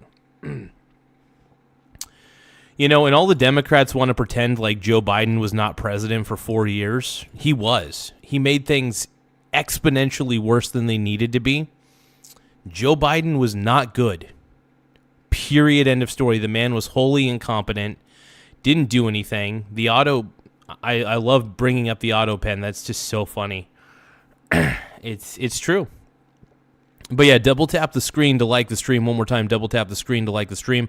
Also, please tap the subscribe button in the upper right-hand corner. We're at 9,406 subs. 9,406 subs. OMG. Planet that people can survive on. A livable planet. All right, Jim in Jackson, New Jersey, appreciate it. Morgan Chalifant, from the Semaphore publication puts this up on social media. Don't forget, Marco Rubio co-sponsored a bill passed into law in 2023 that prevented any U.S. president from suspending, terminating, or withdrawing U.S. membership in NATO. It was reported this afternoon that the president was going to be more critical of NATO in his speech than he was. He kind of, downplayed that a bit. And it is a fact. I'll admit, Trump did backpedal a little bit on the NATO comments. I think he did. And I know he's pissed off at NATO and stuff like that. I got to admit, NATO has always been inadequate, though. NATO doesn't always come to America's defenses. Yeah. I don't know. Fact that the Senate, if the president proposed withdrawing from NATO, the Senate would have to approve that as it is a treaty. Randy is in Sioux. Whoa. What are you saying, Lord Flacco? Hold on. Lord Flacogerty says, you think dick riding a fascist give you some form of power, but it doesn't. It does. It does. It gives me all the power. Gaza, where are these trolls of yours coming from? I was here last time and your chat was free of trolls. Hey, the trolls come in the times you least expect them, The trolls arrive when you least expect them. I'll just say that. Sioux Falls, South Dakota, independent line. Hi, Randy. Hi. Thanks for taking my call. I did watch the speech. I was disappointed. I was hoping for something more. I'm retired, so I'm actually watching a lot of news, so I've already heard everything he said. I just can't believe. Hey, by the way, like I said, we're only 94 subs away from getting to 9,500. Let's go, dude. He brags about assassinating a general and how many. Yeah, I love it when Trump brags, dude. I love it when Trump is talking up everybody, dude. I love it when Trump is glazing, dude. Yeah, look it. Does Donald Trump glaze meat from time to time? Yes, he does. Is that wrong? No, it's not. That's what I love about him, man. He's not afraid to glaze the meat. He just more or less bragging about killing people. I just thought we were going to stop, way back in the 60s and 70s, when they found out about that stuff, they thought, yeah, it's going to be illegal and all that. And now it's just, ever since, unfortunately, 9/11, I do like Biden and Warren doing after October 7th, too. Don't make the same mistakes we did by reacting. And it should have been a criminal case instead of a war. And I was just hoping that there was going to be some type of end to the war when I listened to it, and unfortunately it was just the same thing that he was talking and bragging about. And unfortunately, you really can't trust, most of the things he say. So I just, wish he would have had, some type. Oh, shit, we got Tim Smith. Tim Smith 4118 says, Artemis II mogged my aura. So the Artemis II, man, I ended up watching the launch earlier, and then, of course, I did a replay of the launch reaction just a little bit earlier on the stream, and it was amazing, man. It was really cool to watch. I'm just glad it's one of the most powerful rockets they've ever constructed. So it was really amazing to see that thing lift off, and my God, man, that thing is fast. So I can't wait to see what happens. I can't wait to see what happens, man. Type of more new information, I guess. And all right, Randy, did you vote for the president in 24, 20, or? I haven't voted actually for a major candidate since Reagan. I only voted for him for the first time. And I just realized most of the time it's just it didn't make me feel good. I lived in Minnesota and voted for a couple of Republicans way later on in my life. And after that, both the guys came out for the death penalty. One of them was, Palenti was for the death penalty, and Coleman was for. All right, Randy, thanks for sharing some of your political views with us this evening. Well, our Iran war coverage is available on the C-SPAN Now app. You can see all of our coverage, the briefings and speeches, the United Nations meetings, the interviews that have been done. Oh, shit, you guys. You guys better get C-SPAN's app. Do you guys think we should download the free mobile app for C-SPAN? What do you guys think? If you go to the C-SPAN app in Google or Apple stores. You can find it. Just type in C-SPAN. C-SPAN Now will pop up, and that is the app that you want to get on your phone. Get that app on there, you guys. OMG. If you guys want to fall asleep, get the C-SPAN app. Simple and very, very easy to navigate. We will continue this conversation tomorrow on the Washington Journal, which is on every morning at 7 a.m. Eastern Time, 3 hours of conversation. Well, that was sexy. Oh, let's watch Asmund Gould's reaction to Trump addresses the nation. Thank you very much. My fellow Americans, good evening. Hi. Let me begin by congratulating the team at NASA and our brave astronauts NASA. My on man, the dude. successful launch of Artemis II. Now, I know that we watched Donald Trump earlier, but what we're going to do is we're going to watch Asmund Gould's reaction to Donald Trump. We want to see what Asmund Gould's reaction is. And this gives me a moment to replay Trump's amazing speech. It allows me to glaze both Asmund's meat and Trump's meat. Okay. It was quite something. Big dick. It will be traveling further than any manned rocket has ever flown and will very substantially pass the moon, go around it, and come back home from a distance that has never been done before. It's amazing. Crazy to watch, dude. They That was are awesome. on the way. No, that was actually unreal. Oh shit, dude. Annie01200 says. No, he hasn't put it on yet, Tim. Tim Smith 4118 says. Did I miss tomorrow's teachings? We haven't done tomorrow's Tim Smith teachings. 4118 says. Hi Annie, send me a DM. Hey, Tim Smith, man. Get those DMs, dude. Hey, Annie, Tim Smith. You guys gotta get into each other's DMs, okay? Do what you gotta do to make that happen. And God bless them. These are brave people. We want to God bless those 4 unbelievable astronauts. As we speak this evening, it's been just 1 month since the United States military began Operation Epic Fury. I knew it, bro. I knew Targeting I the should have world's bet on number it. 1 state sponsor of terror, Iran. Ooh. In these past 4 weeks, our Yeah, and this is the thing that the liberals don't want to mention, is that Iran has been the number 1 state sponsor of terror forever. Not forever, but for a long time. This is a problem, people. This is a problem. Iran's being the number 1 state sponsor of terror for as long as they have. That's a problem. And if there's a problem, I'll solve it. I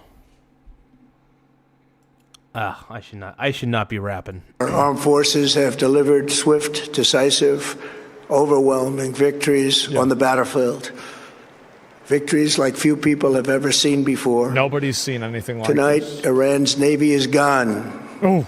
Their air force is in ruins. Yeah, baby. Their leaders, most of them, Are in pieces. terrorist regime they led, are now dead. Their command and control of the Islamic Revolutionary Guard Corps is being decimated as we speak.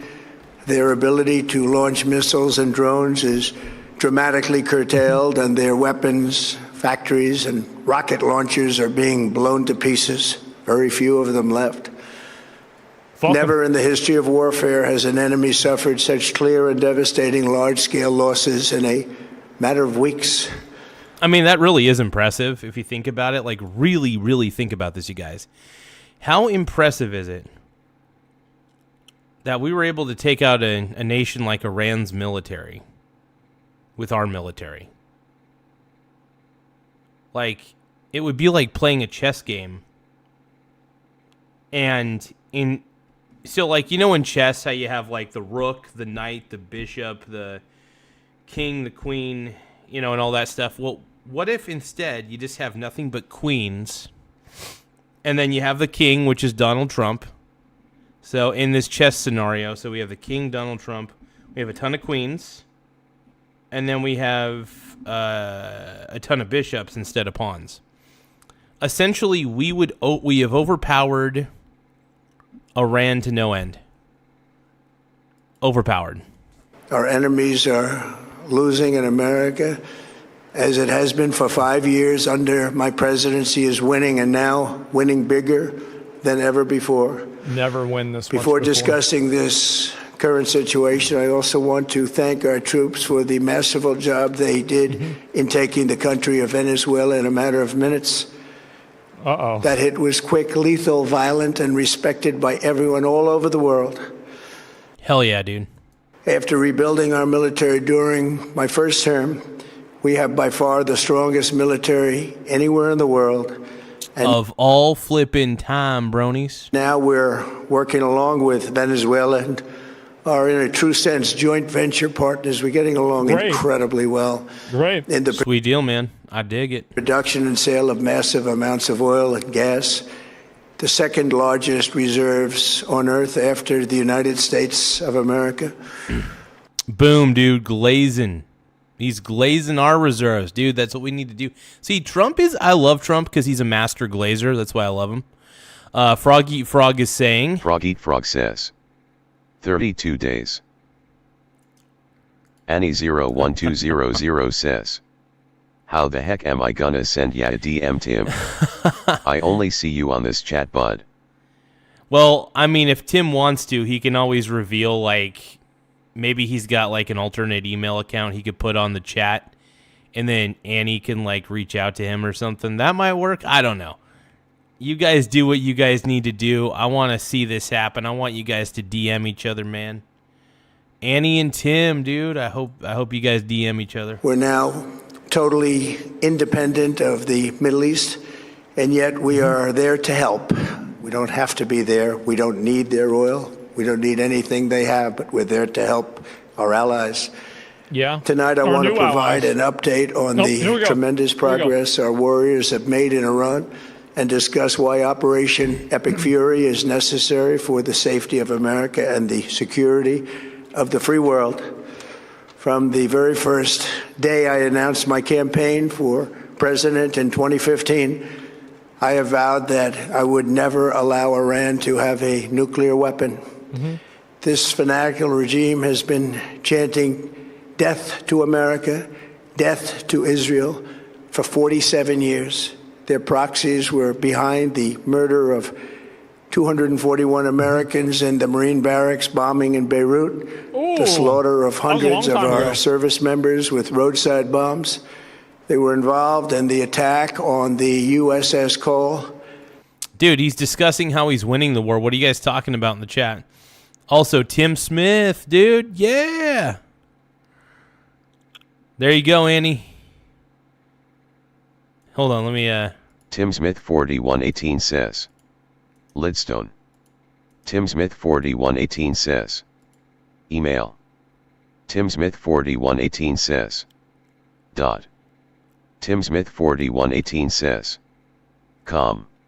And they carried out the countless other heinous acts, including the just horrible, bloody atrocities of October 7th in Israel. Something that most people have never seen anything like it.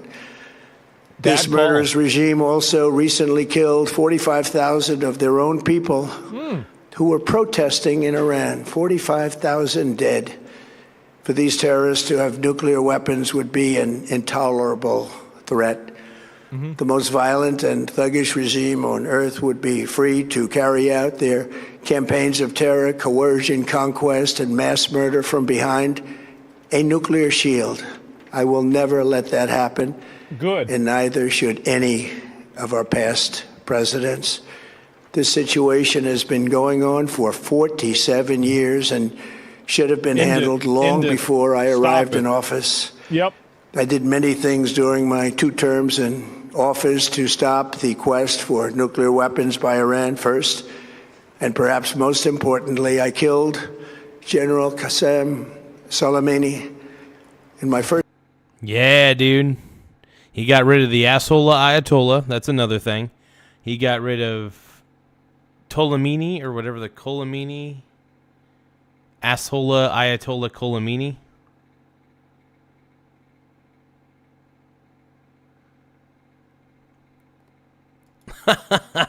Nate Dogg says, fun fact, no one ever saw anything. We did not understand how the world worked until Trump became president. Nah, I'm a big, I'm a Trump. Look, I glaze Trump's meat quite a bit. I'll admit it. I glaze Trump's meat maybe a little too much. Okay. First term. Now, some people say I'm a meat rider. Okay. Granted. I ride some meat. I ride Asmund's meat. I ride Trump Daddy's meat. I even ride J.D. Vance's meat. Allegedly. Allegedly to all those. Allegedly. That's the key word here. That is the key word. Okay. He was an evil genius, brilliant person, a horrible human being, however, the father of the roadside bomb. Yeah. And he lived just horrible what he did. Iran would have been perhaps in far better, stronger position. He lived, we would have had probably a different conversation tonight. But you know what? We'd still be winning and winning big. Yeah, dude. By winning. By winning. We're by winning, dude. And then, very importantly, I terminated Barack Hussein Obama. We win here and we win there. We're by winning. His Iran nuclear deal, a disaster. Obama gave them $1.7 billion in cash, green cash. Took it out of banks from Virginia, D.C., and Maryland, all the cash they had. He flew it by air. Hold on. What's Osama bin Laden saying? Hold on. Osama bin Laden says, Asmongold literally drinks Mountain Dew as a form of water, bro. I don't think, Asmongold, I don't think drinks a lot of Mountain Dew. If anything, I think he actually drinks a lot of, I think like Pepsi and Coke. I notice he drinks like a lot of Dr. Pepper, Pepsi, and Coke products, it feels like. But yeah, I don't think I've ever seen him. I don't really ever see him drinking Mountain Dew. Which surprises me, man. Yeah, Dr. Pepper. He's definitely a Dr. Pepper guy. But yeah, no, I prefer Mountain Dew, actually. Mountain Dew is my personal favorite when it comes to sodas. Just because it's so fucking tasty. Nah, Dr. Pepper. Oh, does he only drink Dr. Pepper only? Fuck yeah, dude. Planes in an attempt to frog eat frog, man. I love you, bro. Oh, that's right. Yeah, I forgot. Asmongold did I think like a Baja Blast review or something like that. Tim Smith 4118 says, he never had a Baja Blast before. Asmongold Baja blasted me in the mouth once. I actually love the Taco Bell. So here's the thing. I tried the Baja Blast Mountain Dew out of the, what was it, the 20-ounce bottle. And that shit was not as good. Like, there's definitely a different formula that is utilized. There's different ingredients, it feels like, in the Taco Bell, like, Baja Blast. Like, Mountain Dew specifically made it to where people craved the Baja Blast from Taco Bell more than anything based on the ingredients. So I think that because I really do love the Baja Blast. That's like that used to be like one of the highlights of going to Taco Bell for me, was back when things were a lot cheaper. The beefy 5-layer burrito, that was my crack back in the day. That was basically my crack. But Baja Blast, Lord Flacco, fuck you, dude. Oh my god. Lord Flacogerty says, I'd hate myself if I woke up looking like Gaza. Gaza. Lord Flacogerty says, look how knowledgeable he is about food. Lord Flacogerty says, only thing he actually knows. That's all I know, bro. That's all I know. Double tap the screen to like the stream if you guys can. Double tap the screen to like the stream. And if you can, tap the subscribe button in the upper right-hand corner. It does help the channel grow. It helps me feel like I got a bigger schlangus than I really do. But let's keep going. To buy their respect and loyalty, but it didn't work. They laughed at our president and went on with their mission to have a nuclear bomb. What a surprise. His Iran deal would have led to a colossal arsenal of massive nuclear weapons for Iran, and they would have had them years ago, and they would have used them. Would have been a different world. Oh, yeah. No, and I'm honestly glad that Look, I'm glad Trump did what he did. Because honestly, Iran was actually enriching large amounts of uranium. Far more than what would be typically used for basic like electricity generation. Like this is the amount of uranium that the amount of uranium they were enriching was the same amount virtually that you would put inside of a bomb. Right? That's the problem here. That's the biggest problem. Iran is the problem. And you guys, all the leftists out there constantly say, hey, we want no kings. We want no kings. But at the same time, if you guys really do want no kings, you would support the war in Iran because we took out the asshole Ayatollah who was acting like a king who was killing 30,000 protesters. Come on. So the asshole Ayatollah, all right? Asshole. Asman. There would have been no Middle East and no Israel right now, in my opinion. The opinion of a lot of great... Do you guys think that Asman Gould needs to interview Garza? Michael Garza needs to be interviewed by Asman. Experts. Had I not terminated that terrible deal, I was so honored to do it. I was so proud to do it. It was so bad right from the beginning. Essentially, I did what no other president was willing to do. They made mistakes, and I am correcting them. He's right. Honestly, like Democrats, a lot of the Democrat presidents, like in my opinion, like Mother effing Obama, which, by the way, that bill allowed Iran to start building nuclear weapons. So Obama was making it easier. If you allegedly Obama was making, as I say allegedly to cover my ass, allegedly Obama was making it easier for Iran to do what they were doing, to start enriching the uranium. Like they made a deal that allowed them to make the purchases they needed, get the materials they needed. Yeah. The asshole Ayatollah. My first preference was always the path of diplomacy, yet the regime continued their relentless quest for nuclear weapons and rejected every attempt at an agreement. For this reason, in June, I ordered a strike on Iran's key nuclear facilities, an Operation Midnight Hammer. Nobody's ever seen Operation Midnight Hammer was wild. Anything like it. Well, I do remember bits and pieces of the reporting on it. It was a very successful operation, man. B-2 bombers performed magnificently. We totally obliterated those nuclear sites. The regime then sought to rebuild their nuclear program at a totally different location, making clear they had no intention of abandoning their pursuit of nuclear weapons. Well, obviously. They were also rapidly building a vast stockpile of conventional ballistic missiles and would soon have had missiles that could reach the American homeland, Europe, and virtually any other place on Earth. Iran's strategy was so obvious. They wanted to produce as many missiles as possible, and they did. As a deterrent. With the longest range possible, and they had some weapons that nobody believed they had. We just learned that out. We took them out. We took them all out so that no one would really dare stop them.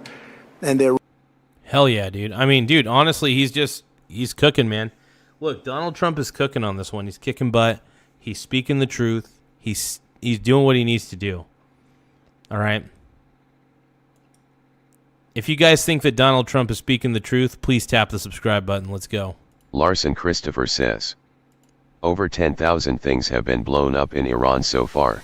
Tim Smith 4118 that is wild. says, that's a crazy amount. Women have to pay me an extra $75 for Operation Midnight Hammer. Another $50 gets them Epic Fury. Oh my God. Oh, that's funny, dude. Everybody give a round of applause for Tim Smith. His innuendos are very spicy. I like it. Everybody loves Tim Smith, though, dudes. Tim Smith is the man. The GOAT.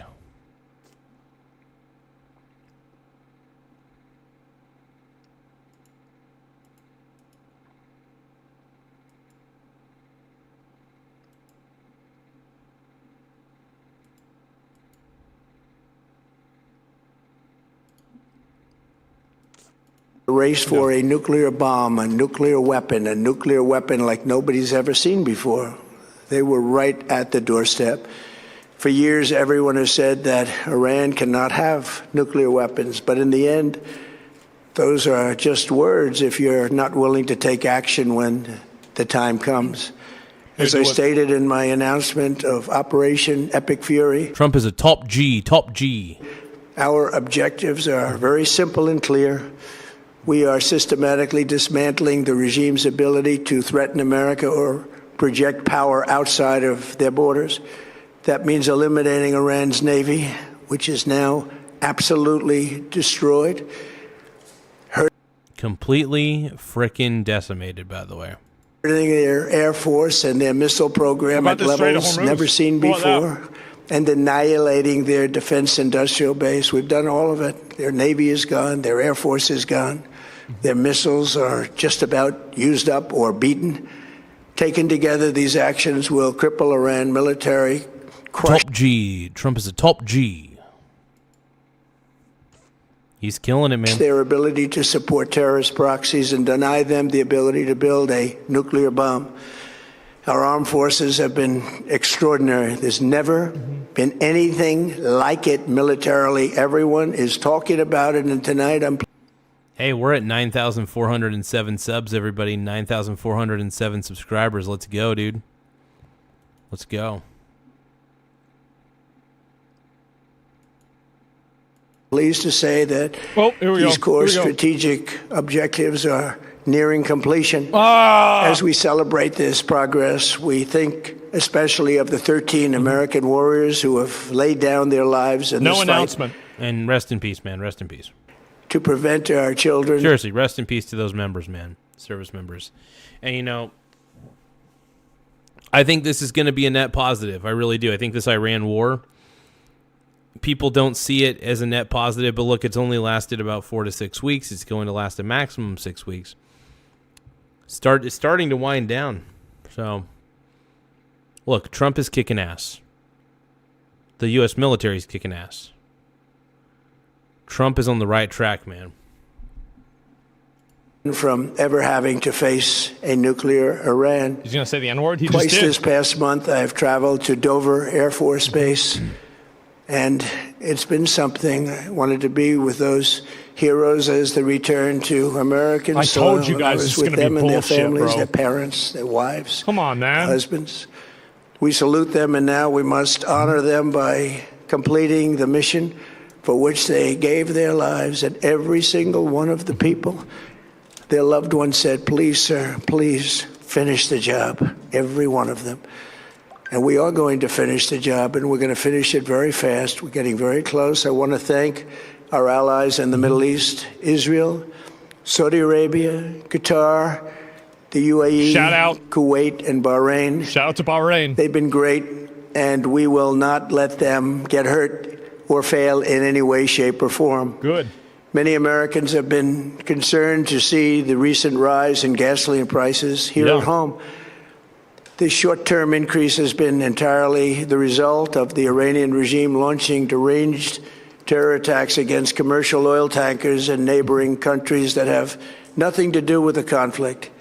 This is yet more proof that Iran can never be trusted with nuclear weapons. They will use them, and they will use them quickly. It would lead to decades of extortion, economic pain, and instability worse than we can ever imagine. The United States has never been better prepared economically to confront. Dude, Trump is like, first off, I'm feeling everything he's putting down. I'm feeling it, everything he's putting down. I'm feeling it. I'm loving it. Look, as the liberals say, I'm feeling the vibes. No, honestly, Trump's on the right track. He's talking about the fact that the Iranian government's totally decimated. Their military's decimated. The Navy's decimated. The nuclear weapons, the uranium, first off, the goal is to get the uranium, get it out of Iran's hands, because Iran should have at least zero access to that uranium. Period. End of story.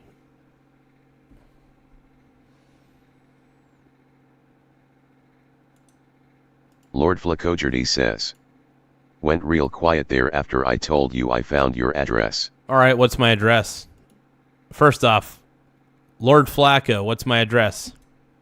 Lord Flacogerty says. But it's cool, I say again, when you get your teeth smashed, remember me. All right, well, what's my address then?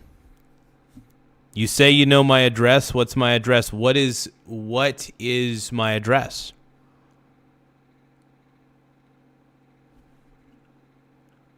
Yeah, someone is physically Osama threatening bin me. Laden says. Io Gaza, someone is physically threatening you. That is true. So what's my address? Let me know what my address is. Where do I live? You can let me know. I'm waiting, Lord Flacco. You say you know what my address is. What is my address? Since you claim to know my address, maybe you should tell me what it is. Tell me right now in the chat. Feel free. Do what you got to do. Reveal where I live for all to see.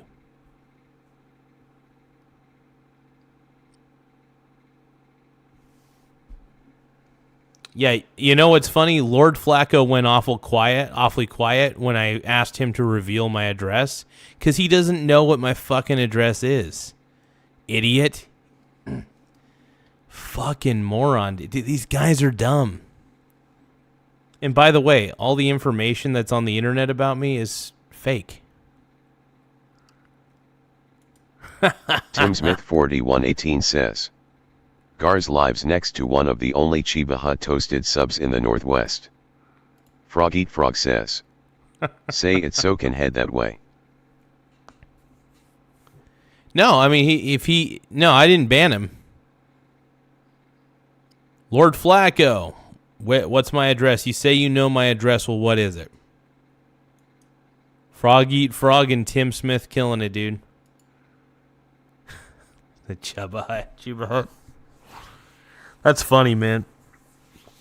That's some good shit.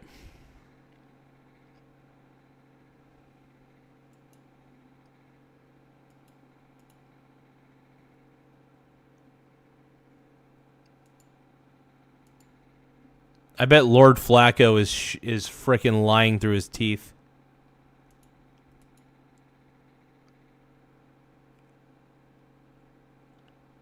All right, Lord Flacco, where do I live? Where do I live?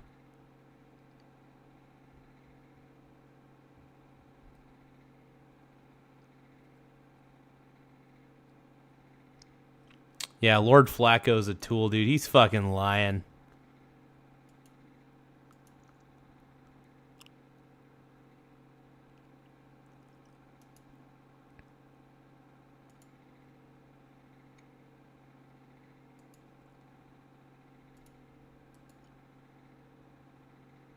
Bugs and stuff said, I heard knocking. Oh my God.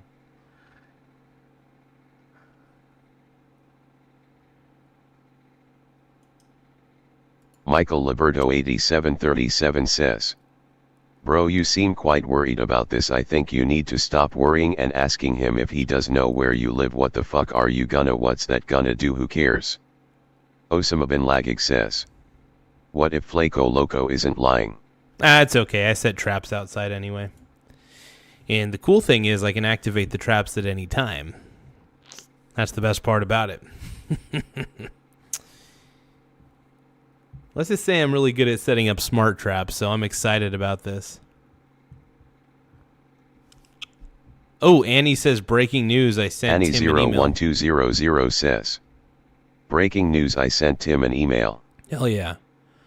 F yeah, dude.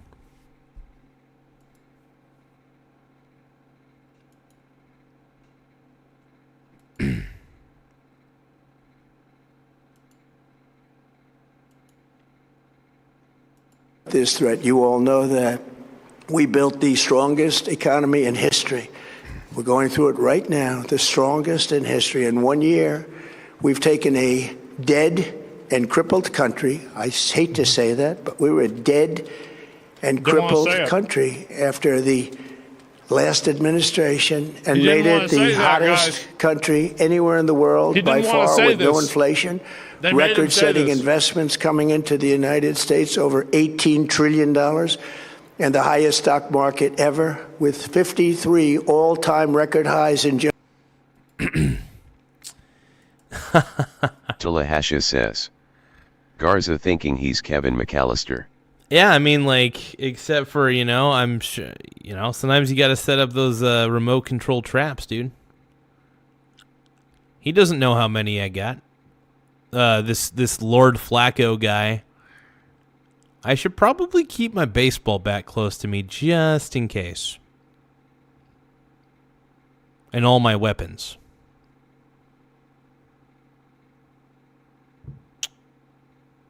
Lord Flacco. What the hell is your problem, bro? Yeah, Lord Flacco is just probably one of those keyboard warriors. Hopefully he's just one of those guys that's eating chips off his chest and trying to be tough. Just 1 year. It all positioned us to... I mean, I hope he doesn't realize that I live next to the airport in North Bend, but all right. Get rid of a cancer that has long simmered. It's known as the nuclear Iran, and they didn't know what was coming. They've never imagined it. Remember, because of our Drill Baby Drill program, America has plenty of gas. We have so much gas. Under my leadership, we are number one producer of oil and gas on the planet without even discussing the millions of barrels that we're getting from Venezuela. Because of hell yeah, dude, we're getting that Venezuelan oil. The Trump administration's policies, we produce more oil and gas than Saudi Arabia and Russia combined. Think of... See, Osama bin Laden says, don't underestimate crazy people. BTW, you live in America, Gaza. Yeah, I know. There's a lot of crazies here in America. And the thing is, things are so good here in America that if you disagree with somebody, they consider that a threat. So then when you disagree with them and they feel like you're threatening that, they you know what I mean? So then they basically call you all sorts of terrible things and then find excuses to be violent towards you. It's pretty simple. Sucks.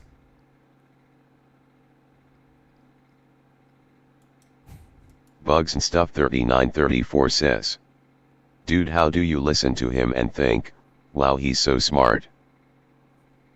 Trump's like the smartest dude ever. No, okay, he's not. Honestly, though, no, I think he's a good businessman. I think he's good at making deals. I think he's good at negotiating. No, his ability to negotiate is pretty top. Is top G. He's a top G negotiator. That Saudi Arabia and Russia combined, and that number will soon be substantially higher than that. There's no country. By the way, we're at 9,409 subscribers, 9,409 subs, you guys. Woo! Make sure you guys tap the subscribe button in the upper right-hand corner. It does help the channel grow, and it makes me feel like I got a bigger schlong than I actually do. I don't have a really big schlong. It's pretty tiny, unfortunately. But yeah, you guys tap the subscribe button in the upper right-hand corner. No, he hasn't failed every business he's ever done. Are you kidding me?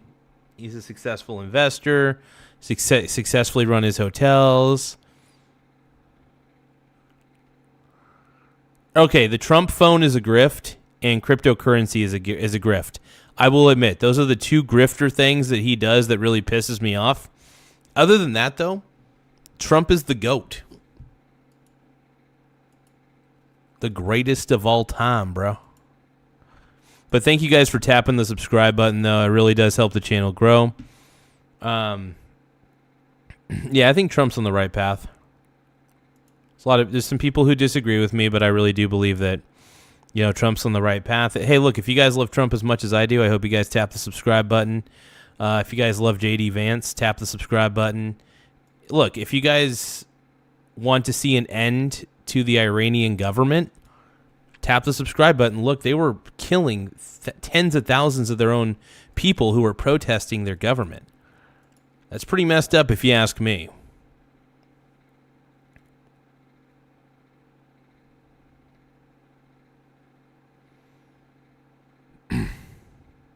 Whoa, what's up? There's a 10-year-old.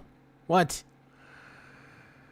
Oh, let's see. What is Osama bin Laden saying? He's saying, "Yikes, Gaza, not talking about Flacco, but you have it." What? Where? Who's that?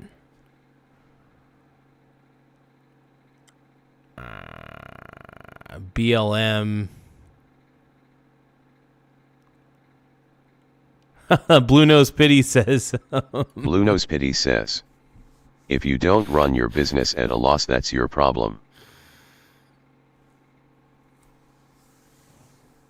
I love you, Blue Nose Pity. Blue Nose Pity's been on this show for been on this channel for a long time.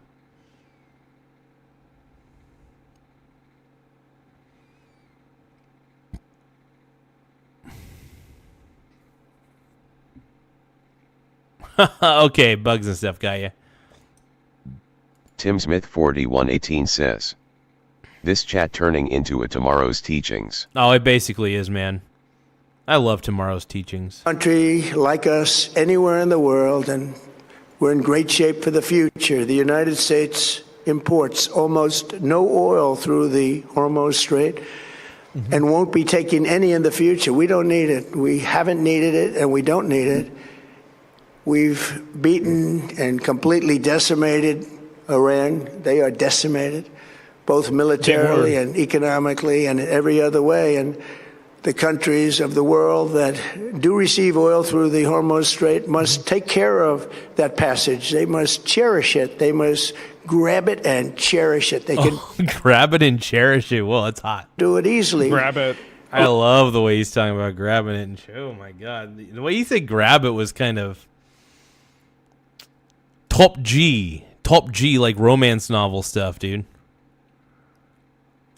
Dude, if you guys think that Trump is cute, ooh woo, tap the subscribe button. If you guys think that Trump is daddy, ooh woo, please tap the subscribe button. If you guys want me to say ooh woo, ooh woo, ooh woo, if you guys want me to say ooh woo a little bit more, just tap the subscribe button, man.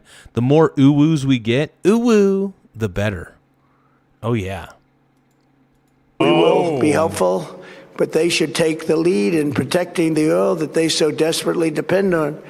So to those countries that can't get fuel, many of which refuse to get involved in the decapitation of Iran, we had to do it ourselves.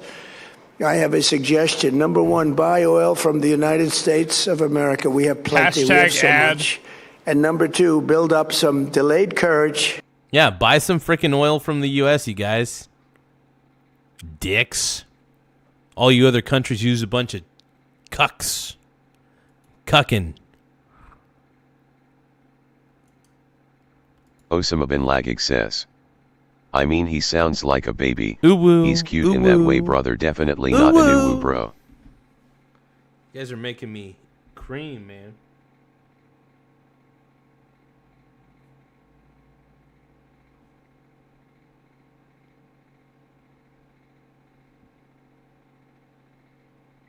Give me a moment, you guys. I got to ooh-woo.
Should have done it before, should have done it with us as we asked. Go to the strait and just take it, protect it, use it for yourself. Yeah, dude, because we don't need it. Use it for yourselves, exactly. By the way, we're at 9,411 subscribers. 9,411 subscribers. Don't forget to tap the subscribe button in the upper right-hand corner. It does help the channel grow in more ways than one. I always say that, but it's sexy, it's right. But tap the subscribe button because it makes me feel tight. But yeah, 9,411 subscribers, everybody. Tap that subscribe button. Let's see if we can get to 9,500 by the end of the night. I don't know if we can, but let's get to 9,500 subs, dude. Happy poop, yum yum. Iran has been essentially decimated. Balls. The hard part is done, so it should be easy. And in any event, when this conflict is over, the strait will open up naturally. It'll just open up naturally. They're going to want to be able to sell oil because that's all they have to try and rebuild. It will resume the flowing, and the gas prices will rapidly come back down. Stock prices will rapidly go back up. They haven't come down very much, frankly. They came down a little bit, but they've had some very good days over the last couple of days. We've done actually much better than I thought, but we had to take that little journey to Iran to get rid of this. Trump daddy, dude. Trump make me hump. Trump make me hump. Trump make me hump. Oh, Trump is so sexy. Trump is still the man. Trump is the man. Oh. There's an empty space in this nowhere town. It's hard to keep those promises I made when I was strong.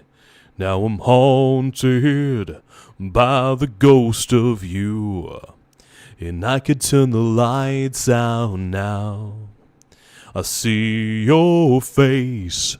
Well, I could turn the lights out now.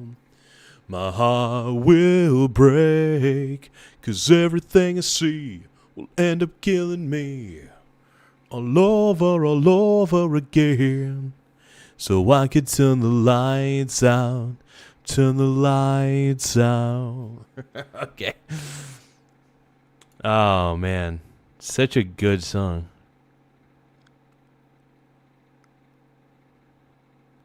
Oh, shit, dude. Oh, shit, we got a... Annie01200 says, sing it, Garza. Bugs and Stuff 3934 says, LMA Omega. This is your guy. John C9D9Y says, gave for Trump.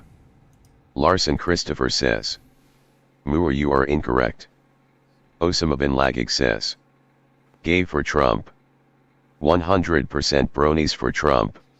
The Brones, BPD Bob says, you're a pink brony bros. bro. And you dance at the gay club, so I'm just having fun.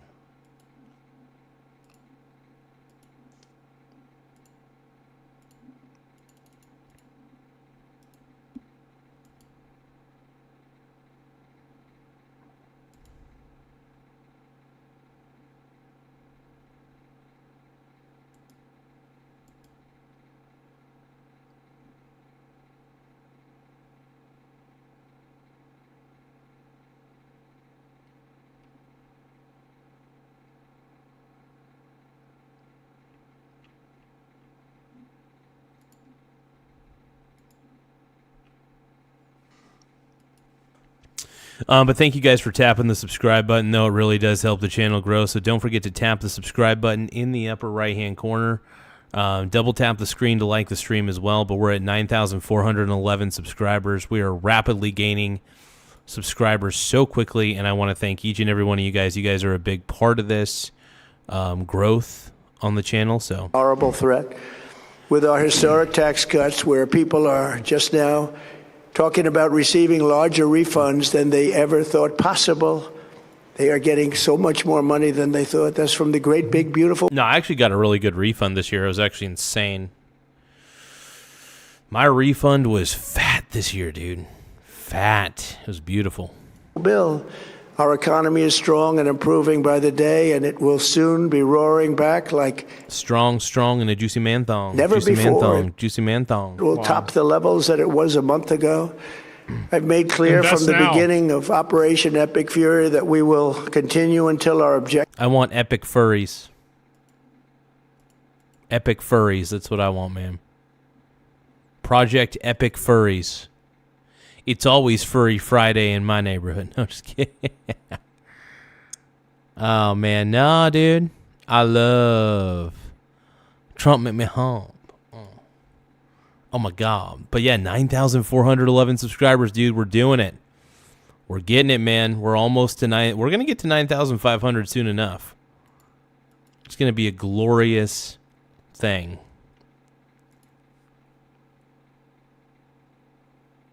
No, I was actually surprised I even got a refund this year.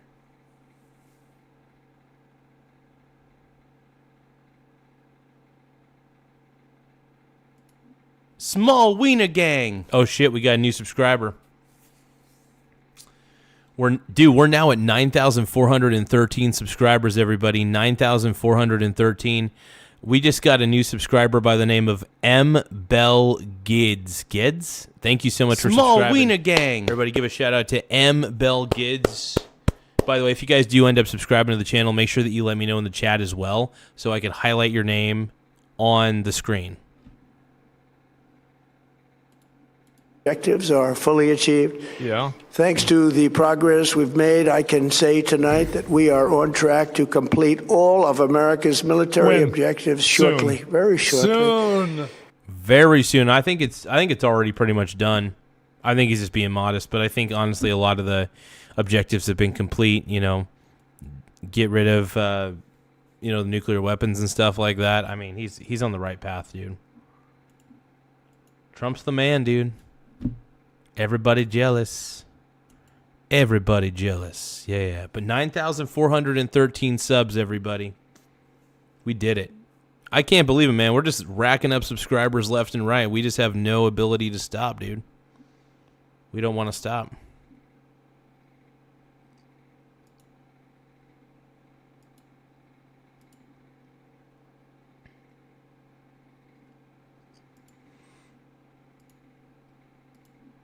We're going to hit them extremely hard over the next 2 to 3 weeks. We're going to bring them back to the Stone Ages where they belong. In the meantime, discussions are ongoing. Regime change was not our goal. We never said regime change, but regime change has occurred because of all of their original leaders' death. They're all dead. The new group is less radical and much more reasonable. Yet if during this period of time no deal is made, we have our eyes on key targets. 4K, I think. If there is no deal, we are going to hit each and every one of their electric generating plants very hard and probably simultaneously. We have not hit their oil, even though that's the easiest target of all, because it would not give them even a small chance of survival or rebuilding. But we could hit it, and it would be gone, and there's not a thing they could do about it. They have no anti-aircraft equipment. Their radar is 100% annihilated. Yeah, I mean, everything is cooked. Honestly, it's like Iran is working with sticks and stones versus AK-47s, you know? Yeah, the U.S. has the crazy weapons power, and all Iran's working with is sticks and stones. That's it. I mean, Iran's just got to surrender at this point, dude. The government needs to be fully reformed in Iran. It's just gotta go. It's gotta go.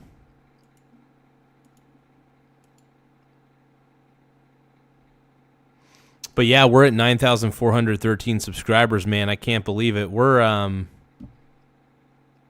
only 87 subscribers away from hitting 9,500. And I want to thank each and every one of you guys for even taking the time to subscribe to the channel already. We've gotten so many likes, so many subscribes. This channel's becoming more and more popular every freaking day, and it is all thanks to you guys, by the way. It really is. Like, I could not have done this without you. I mean, you guys are legitimately the bread and butter of all this.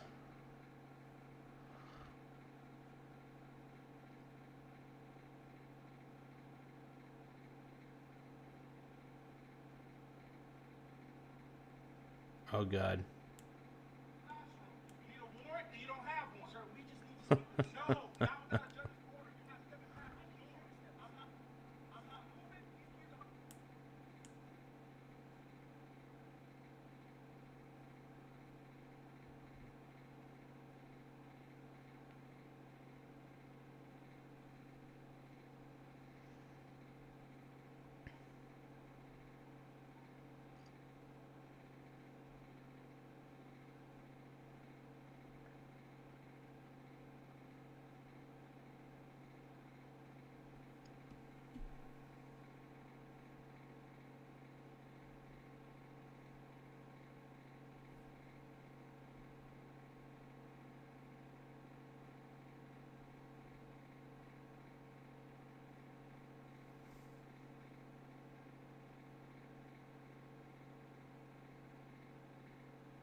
Oh shit, I could buy silver from the World Pawn Exchange if I wanted to. Nice. Yeah, the problem is, honestly, I just prefer to buy the SLV ETF because I could actually swing trade the spot price instead, and it's backed by real silver, so it's better than... Honestly, I love swing trading ETFs, dude. Swing trading ETFs are the sexiest thing in the world to me. Gets me sprung, dude. We're at 9,413 subs, everybody. 9,413 subs. Let's pump it, pump it, pump it, pump it up. Like a bath, mate. Yo, let's pump it up. Like a bath, mate. Ho, pump it up. Like a bath, mate. Yo, and pump it up. Like a bath, mate. Yo, and everybody wants to get down. Get down on their knees. They are begging, please. We are unstoppable as a military force. The nuclear sites that we obliterated with the B-2 bombers have been hit so hard that it would take months to get near the nuclear dust. And jeez, man, that's crazy.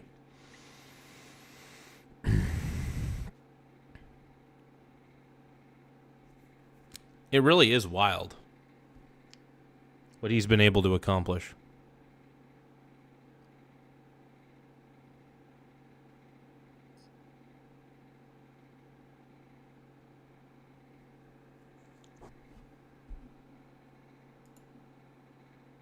And we have it under intense satellite surveillance and control. If we see them make a move, even a move for it, we'll hit them with missiles very hard again. We have all the cards. They have none. It's very important that we keep this conflict in perspective. You don't have the cards. You don't have the cards. Yeah, and here's the thing, man. I mean, at the end of the day, really, Iran doesn't have the cards. They just don't. Iran is cooked. I'd like to believe they realize that, but maybe they don't. Maybe they don't. American involvement in World War I lasted 1 year, 7 months, and 5 days. World War II lasted for 3 years, 8 months, and 25 days. Mm-hmm. The Korean War lasted for 3 years, 1 month, and 2 days.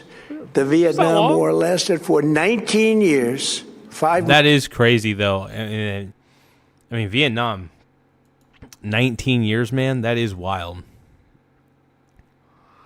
But I do want to thank you guys for tapping the subscribe button, though. I mean it, man. 9,414 subs. Once again, 9,414 subs currently. We're trying to get to 9,500 subscribers as soon as possible. So the more subscribers we get, the better, man. So please tap the subscribe button in the upper right-hand corner. Let's go, dude. Months and 29 days. He's talking about Iraq the war on terror. went on for 8 years, 8 months, and 28 days.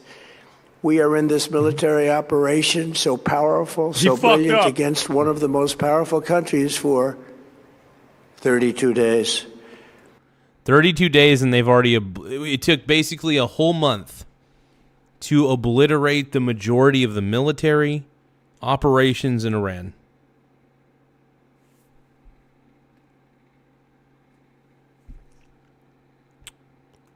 And their leadership is fractured beyond repair.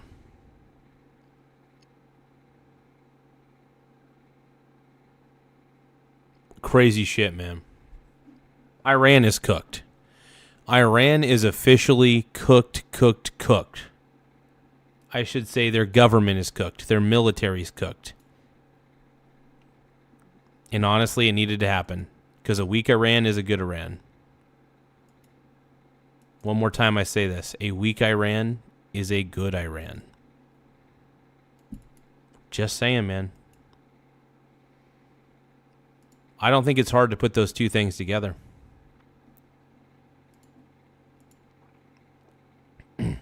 Oh shit, we only got 7 minutes to meet our super chat goal, you guys. Do you guys think we could get 5 super chats in the next 7 minutes? OMG, 7. All we need is 5 super chats. They could be like $2 ones. 5 super chats in 6.5 minutes almost. Crazy. Tim Smith 4118 says, Iran's chat needs new mods. Trump just stream sniped their aura. That's too good, man. Hey Tim, man, I hope you and Annie are able to exchange. Were able to exchange the emails and stuff. Did you get? I'm assuming that Annie sent you an email, man. I'm supporting this dude. I feel like I'm a matchmaker. I feel like I'm matchmaking right now. You know what I mean? I feel like people can find true relationships on the Michael Garza show. I'm like that Will Smith character, Hitch or whatever. Laugh out loud. 32 Tim days. Smith 4118 says, we are texting about having kids. Hell yeah, dude. That's what I'm talking about. Baby making, dude. You got to make more Canadian babies, dude. So you guys better make some Canadian babies and shit. Oh, man, that's funny shit, dude. Hey, let's give Frog Eat Frog a shout out. Thank you for the $2 super chat, my man. Laugh out loud. 32 days. Everybody, let's give a shout out to Frog Eat Frog 43. But yeah, thank you so much for the super chat, my brony bro. Yeah, only 32 days is all we've been in there for. But yeah, I'm hooking people up on the chat, dude. I'm trying to get people hooked up, dude. Trying to get people to make babies in Canada. All right, we're at 9,414 subscribers. Everybody give a shout out to Frog Eat Frog.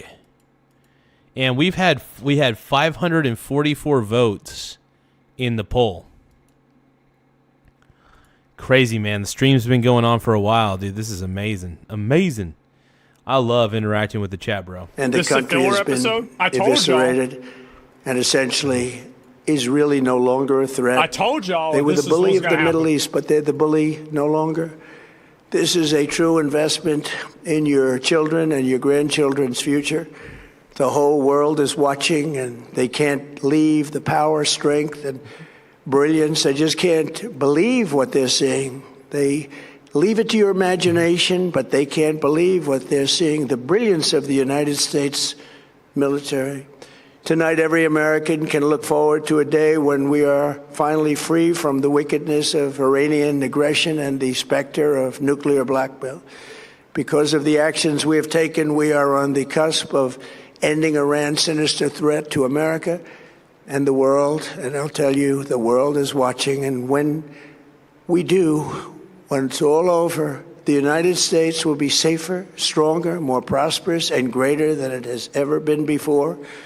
May God bless the men and women of the United States Armed Forces, and may God bless the United States of America. Thank you. What a stud, dude. What a stud, honestly. Round of applause, dude. Trump's the man. All the haters in the chat, Trump's the man. Trump did this speech with poise. Talked about the fact that we've only been in Iran for 32 freaking days, dude. 32 days. And that's it.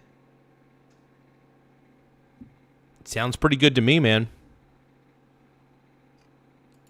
All right, sounds pretty good to me. So, yeah. Haters gonna hate. Haters are gonna hate. Small wiener gang. Oh, shit. We just got a new subscriber. We're at 9,415 subscribers now. 9,415. You guys, we're getting there. We're getting there fast. We're getting there quick. And you guys could be a part of the journey of the Michael Garza show. Make sure you guys double tap the screen to like the stream, though. It does help the channel grow. Let me give a shout out again to Frog Eat Frog, everybody. Laugh out loud. 32 days. Thank you for giving that super chat earlier. We only have two. We need 4 super chats in 2 minutes. 4 super chats in 2 minutes. Who else wants to contribute to super? Not everybody has to, by the way. You don't have to contribute to super chat if you guys want to, though. But yeah, thank you guys for subscribing to the channel. I really appreciate it. Let's give a shout out to Aaron Roca for subscribing to the channel. Small Wiener Gang. Thank you very much for subscribing. I appreciate it. Hell yeah. Man, we're now at 181 likes, 88 concurrent viewers. Zinc Roofer, you can shove it, dude. Zinc Roofer's been dogging on me so much.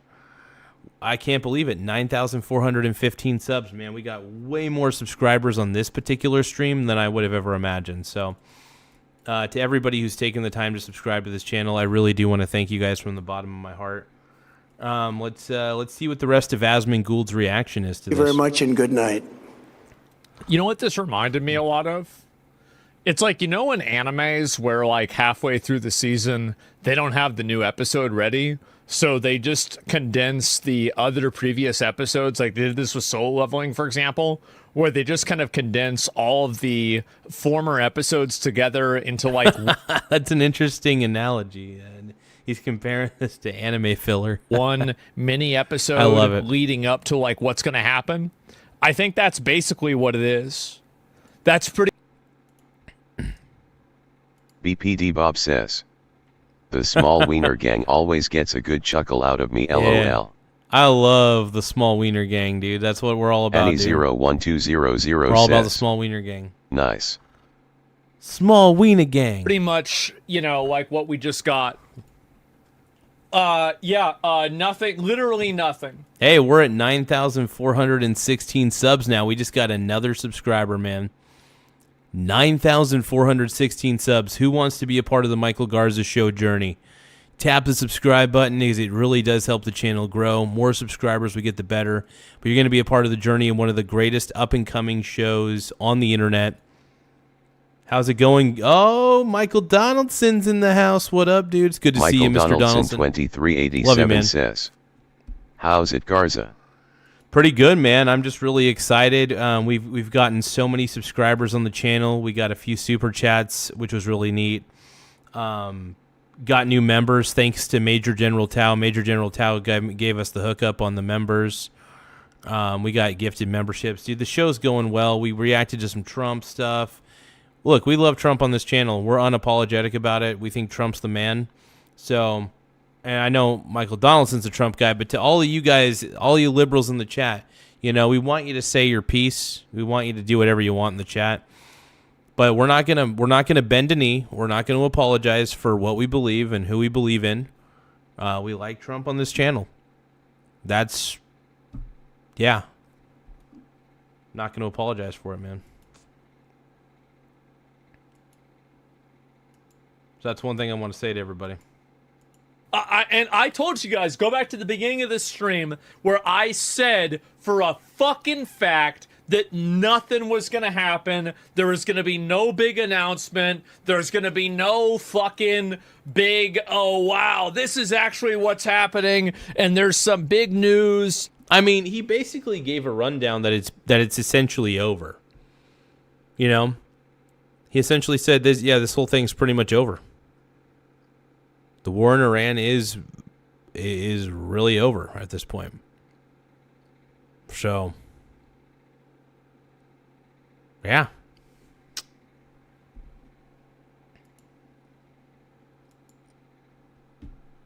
Good day. Oh, man, let's keep watching. It's the same thing we already saw. It was a recap episode. Nothing is new. Nothing is different. So this is a filler episode. So this is a goddamn anime filler episode right now that we're watching. I'm not a filler kind of guy.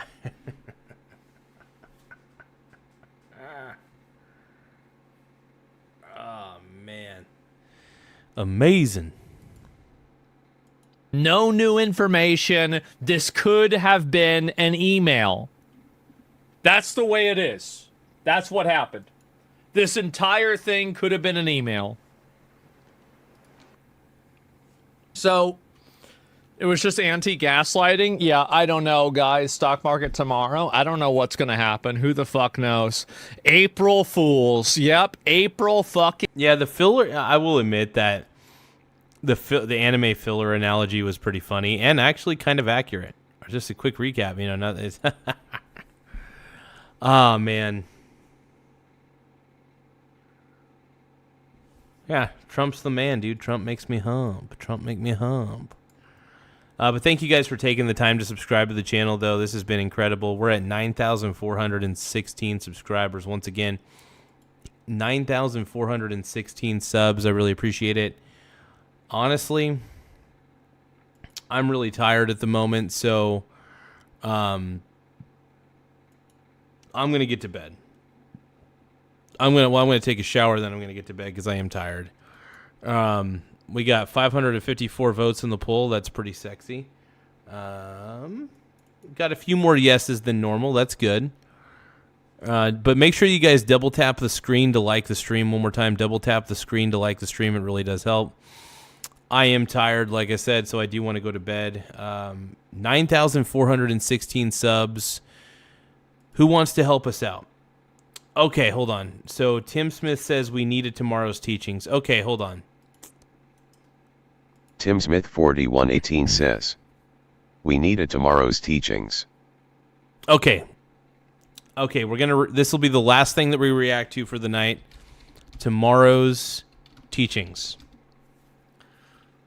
We're going to react to some tomorrow's teachings, everybody. We're going to do this, okay? Thank you, Tim Smith. I almost forgot about our... I think we should... So what do you guys think? Do you guys think that we should end every stream with a tomorrow's teachings episode?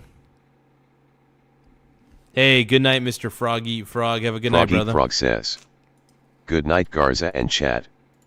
Annie01200 says, yes, Tim. BPD Bob says, Sir Frog. So we're looking up the most popular tomorrow's teachings, and my God, I hate these so fucking much. I love them. I have a love-hate relationship with tomorrow's teachings. I have a pure love-hate relationship. Michael Donaldson 2387 says, did everything work out with your friend William from this morning? I think your brother just wants to hang out. So, look, honestly, this isn't the this isn't the first time that my buddy Billy has done this. He's it got to the point where it ended up being personal attacks, and I didn't like that. He just kept degrading and degrading and degrading and degrading to the point where I was just like, you know what? Fuck you, dude. I basically told him to F himself in a few ways. I told him it's like, I'm just done dealing with you. It's like, I just don't like the fact that he, I think one thing that pissed me off was he called what I was doing a hobby. and it couldn't ever be a true job that truly fully monetizes. The only problem is, at the bare minimum, I typically make about 400 or 500 boners, bare minimum, when I do these per month. And it's just frustrating because it's like I've done a really good job at building up my presence on YouTube. I've worked really hard on this. And for him to just do personal jabs and saying it's just a stupid hobby that's not really going anywhere the dude's jealous, and it pisses me off. I really, and I think what pissed me off is I know how hard I've worked at making this show the way I want it. It may not be, here's the thing, I even told him, it's like, dude, you're not the target fucking audience. You, Billy, are not the target fucking audience. All right? I ended up, and I actually went against, and this was at the suggestion, I'm not going to say who suggested this, but I decided it would be best to block him from the channel. I don't like blocking people. I don't ever do it. But with how much he has been belittling me and making things personal when they don't need to be personal, he'll send me these fucking text messages that are fucking ridiculous. I can't do it. So I've been questioning if I want to be Billy's friend, to be honest. I was actually debating it earlier when I was shooting baskets at the courts. I thought, you know what? And I don't even care that he disagrees with me, by the way. The disagreements politically are not the problem here. It's how he treats me. And the things he says and starts personally attacking me. Another thing that really pissed me off was just him, him jabbing at me for, if I wasn't sure that my dad was my biological dad or whatever. I had talked to him about that in the past. And he brought it up in the chat, and he was just using it as an insult. And I was actually really upset by that. It actually really pissed me off because it's just like, you know what? Even if he wasn't my biological father, that doesn't really matter to me because he took care of me my whole life. And it's never been a huge deal. But yeah, he doesn't understand boundaries, and it's true. So yeah, I am extremely upset with him. Like it you can only take so much before you just break, right? There's only so much level. It's fucked up and it pisses me off. And like I called him out. I just decided, you know what? Because there were so many things I could have said to him that would have been a personal attack back at him. It's funny that he has the goal.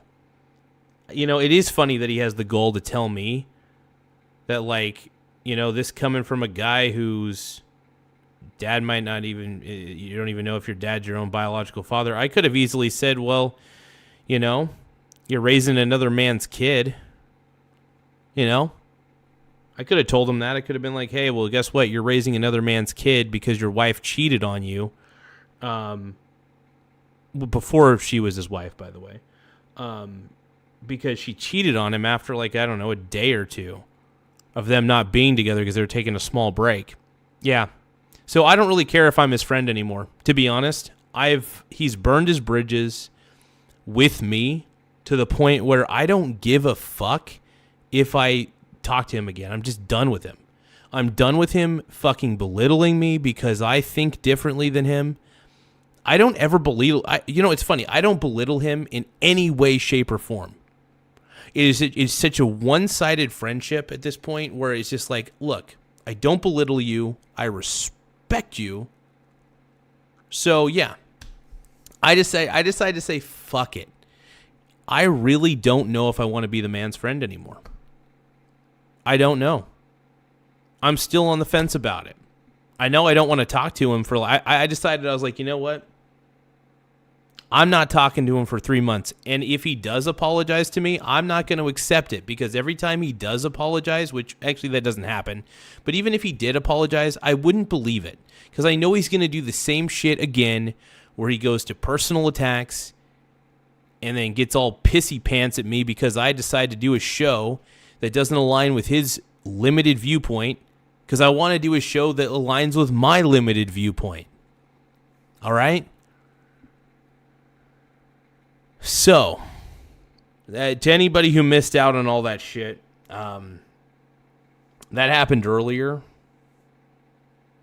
And I crashed out. I crashed the fuck out on the stream. Because I was just like, I'm just done. You keep personally jabbing at me for everything.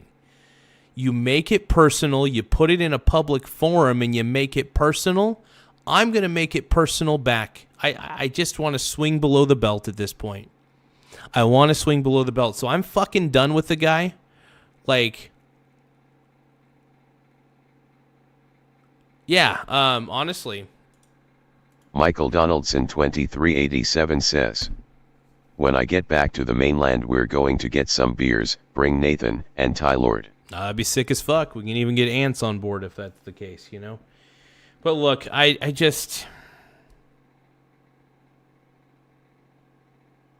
I'm extremely angry with him.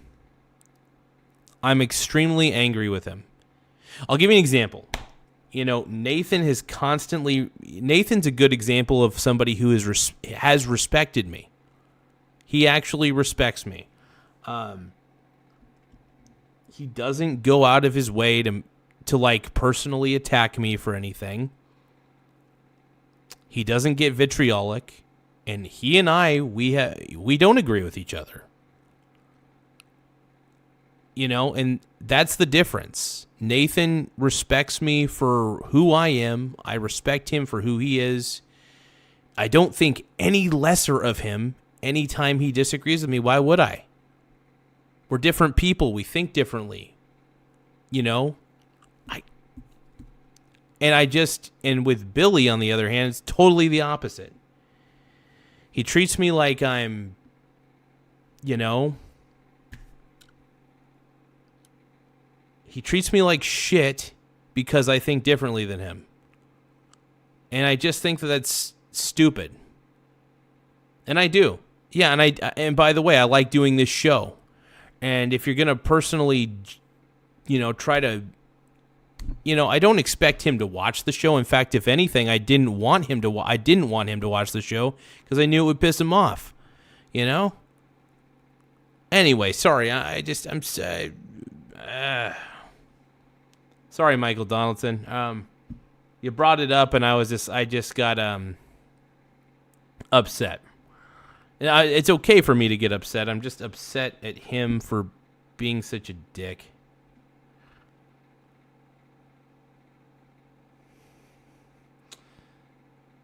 What the fuck? Hold on. So, okay, you guys, I need to know. What are we watching here? So there's a few options we got. We got Fat Gamer dates his maid. Asian kid fails his math class. Wife dates a... Oh my god. Oh my god, this is so stupid. Oh my god.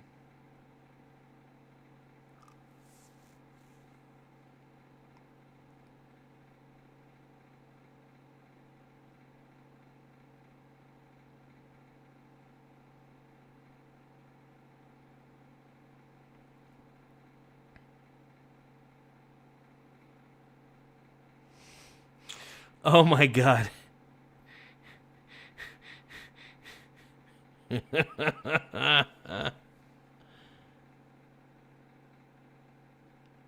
No, it's fine, dude. It's all fine.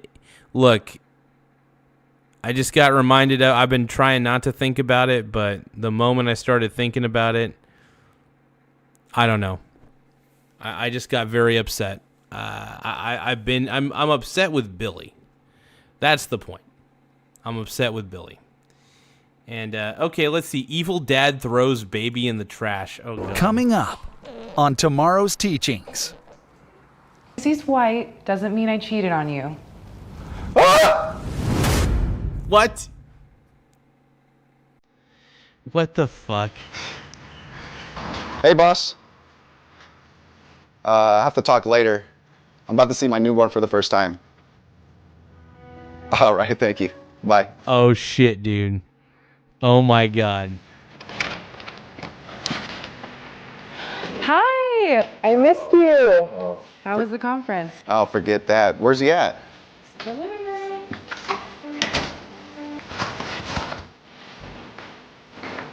Say hi to your son. God, I'm so concerned.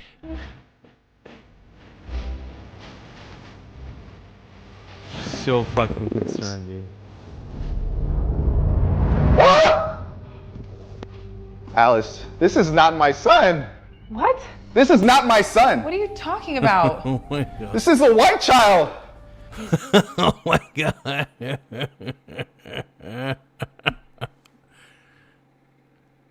BPD says, why is the soundtrack kind of fire? It's a fire soundtrack, yeah. Oh my god. Pale. You're cheating on me, aren't you?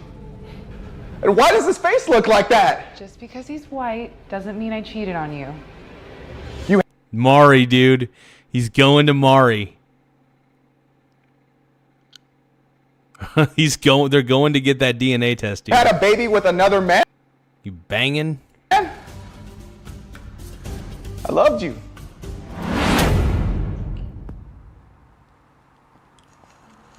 Okay, what's happening here? What the fuck is happening?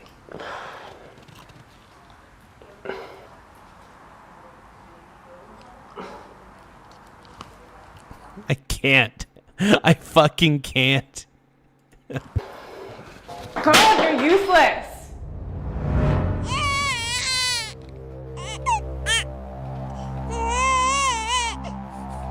No, no, no, no.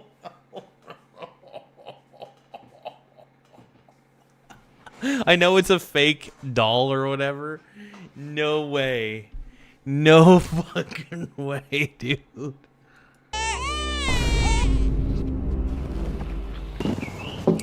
What? No.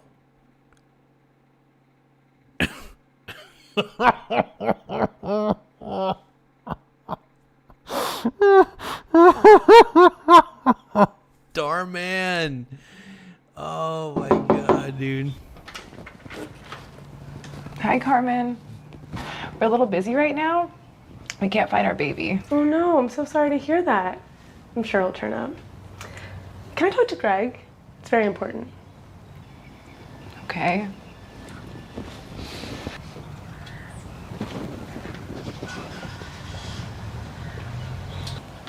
Hi, Carmen. You wanted to speak with me? Yes, follow me. We're a little busy right now. I know you're really not busy, just follow me. Okay. Oh my god, what's happening? You see my husband, Bob. He's brain dead. He's a vegetable. He can't do anything.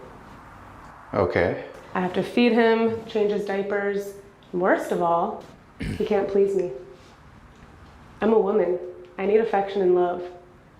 He can't do that for me. Okay, so are we going to talk about the fact that he just threw the baby in the trash?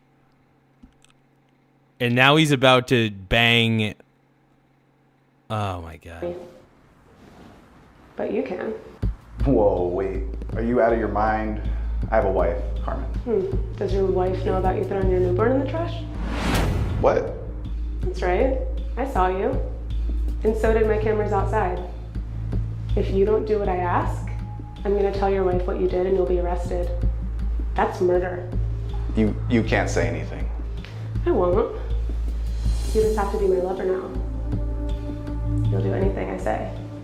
This is insane. Oh my god, what the fuck? Fuck her up.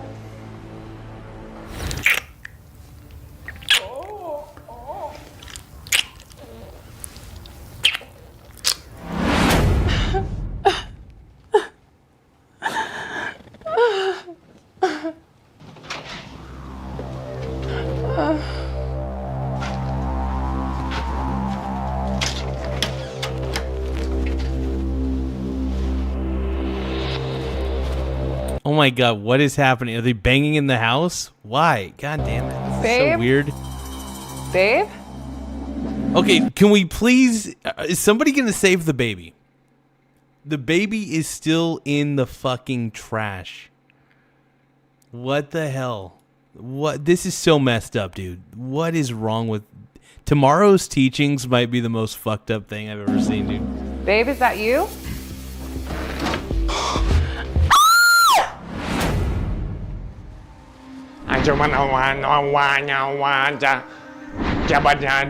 Oh, okay. What is fucking... What?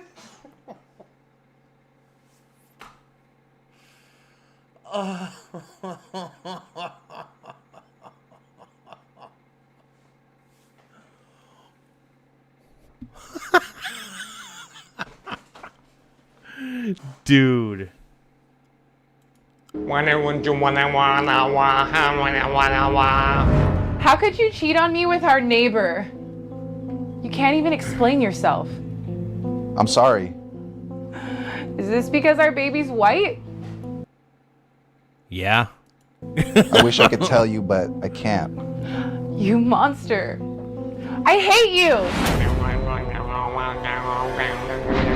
Okay, what is this? What the fuck is going... Dude, what is this? What the fuck are we watching? What is this? Oh my God. Can...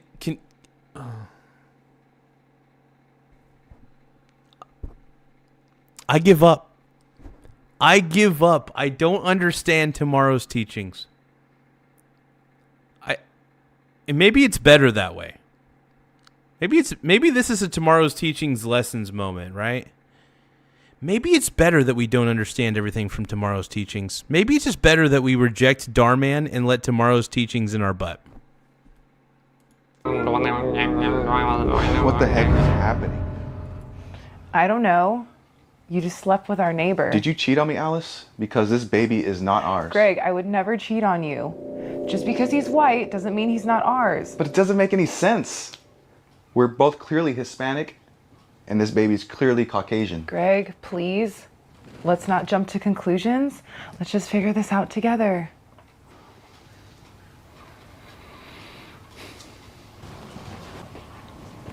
Get out of here.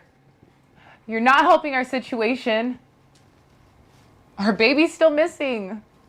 Oh no, I'm so sorry to hear that. I hope he turns up soon. Hey, can I speak with Greg? It's very important.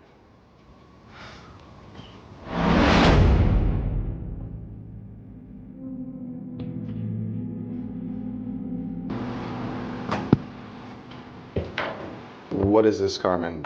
What's happening? Who's this man? Greg, meet our visitor. Oh, God, what is happening? I don't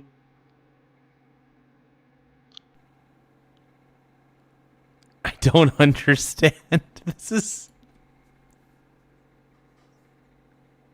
This is so ridiculous, dude. Oh my God. I love tomorrow's teachings, though. I'm not going to lie. I have fallen in love with this. This is my favorite YouTube channel. This is the greatest YouTube channel ever. Hello, Greg. What's happening? This man has answers, Greg. He can help you understand. Michael Donaldson 2387 says, I've never heard of tomorrow's teachings. Pretty fucked up. Talahasha says, you'll get it tomorrow.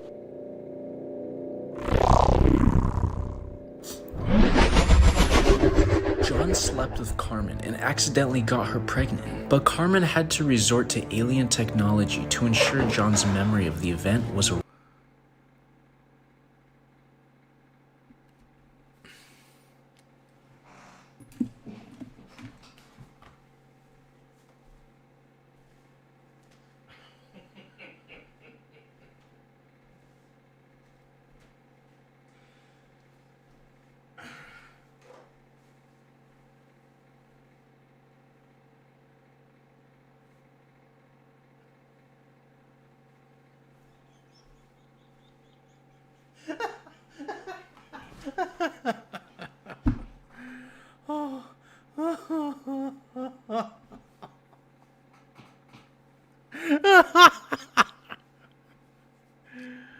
Holy shit, dude. I am just... Whew.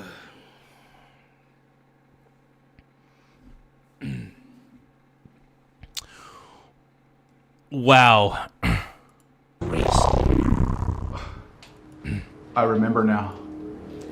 So, Greg, now that you understand, we've made you remember it was my child. I put the seed into your wife thinking it was her baby. Your baby's an alien. Our baby. Now, you have a choice to make.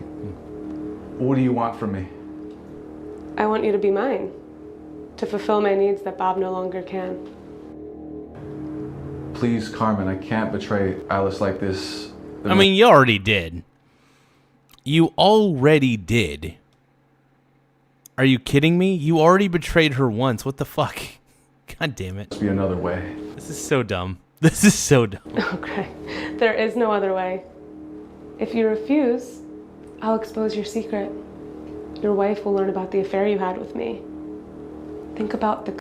Well, hold on.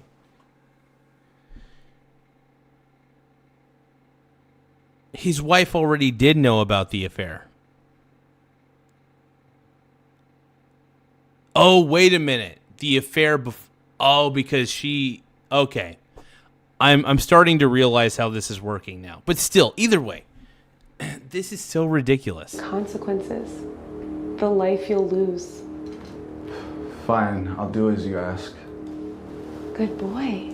This is so now, you belong to me. You belong to us.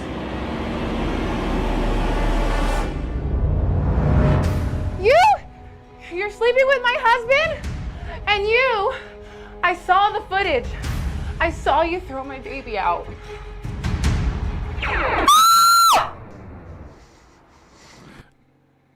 God damn it.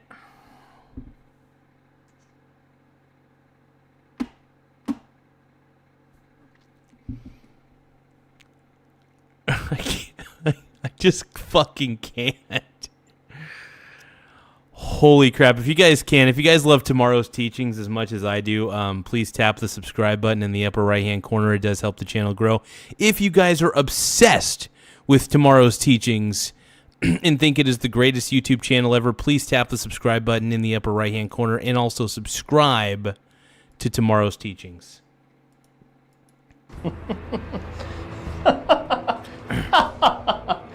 Good work. Our experiments are complete. What? What experiment?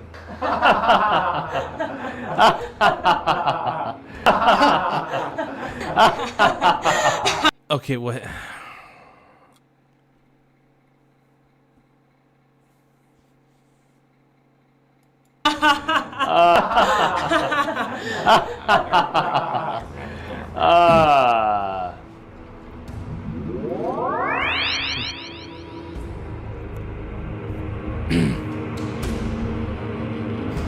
The aliens left Earth, taking Greg with them as prisoner and Carmen's lover.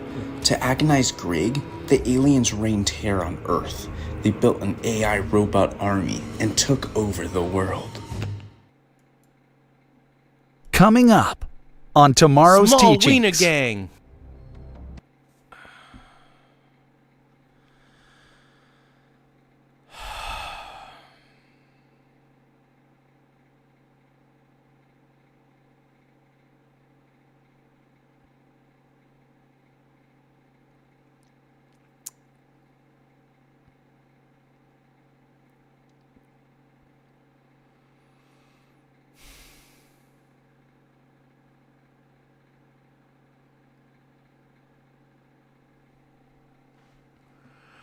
I don't know what to say.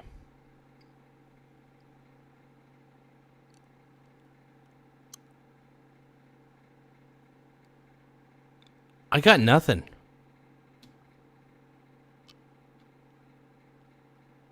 I feel confused, hopeful, and depressed at the same time. I don't know how you could feel all those things at once, but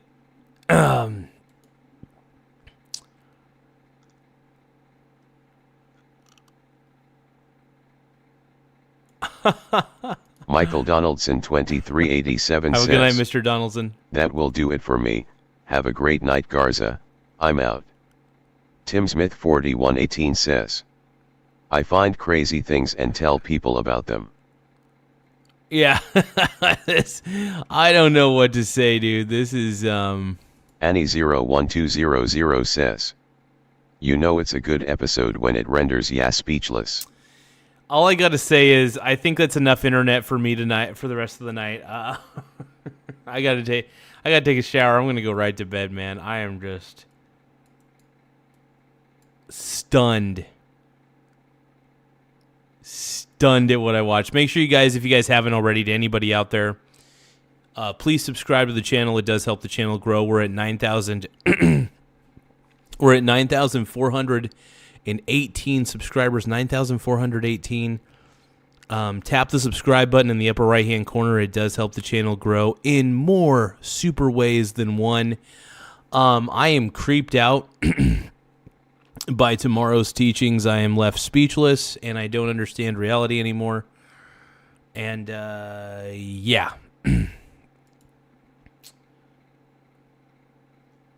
Hey, thank you, Annie. I do appreciate it. We try to keep the show sexy and fun. So Annie01200 says, Night chat, night Garza, great show as always. BPD Bob says, wonderful stopping point, LOL. Fantastic way to end the night. Man, I think we need to do more. Here's the thing. I think every stream needs to end with a tomorrow's teachings episode. If I know that I'm going to end the stream for the night, we need to watch tomorrow's teachings. We need to react to it. We need to take it in, accept the lessons that it gives us. And my God, I don't think I learned a lesson. I think I just feel more confused. And I need to stay off the internet, is what I learned. I learned the internet is not good for me. I love the internet, though. Anyway, we're at 9,419 subscribers now. 9,419, so don't forget to tap the subscribe button. It really does help the channel grow. I appreciate you all, and I hope you all have an incredible rest of the night. I'll see you guys tomorrow, and I'm going to give you guys some teachings. I'm going to teach you guys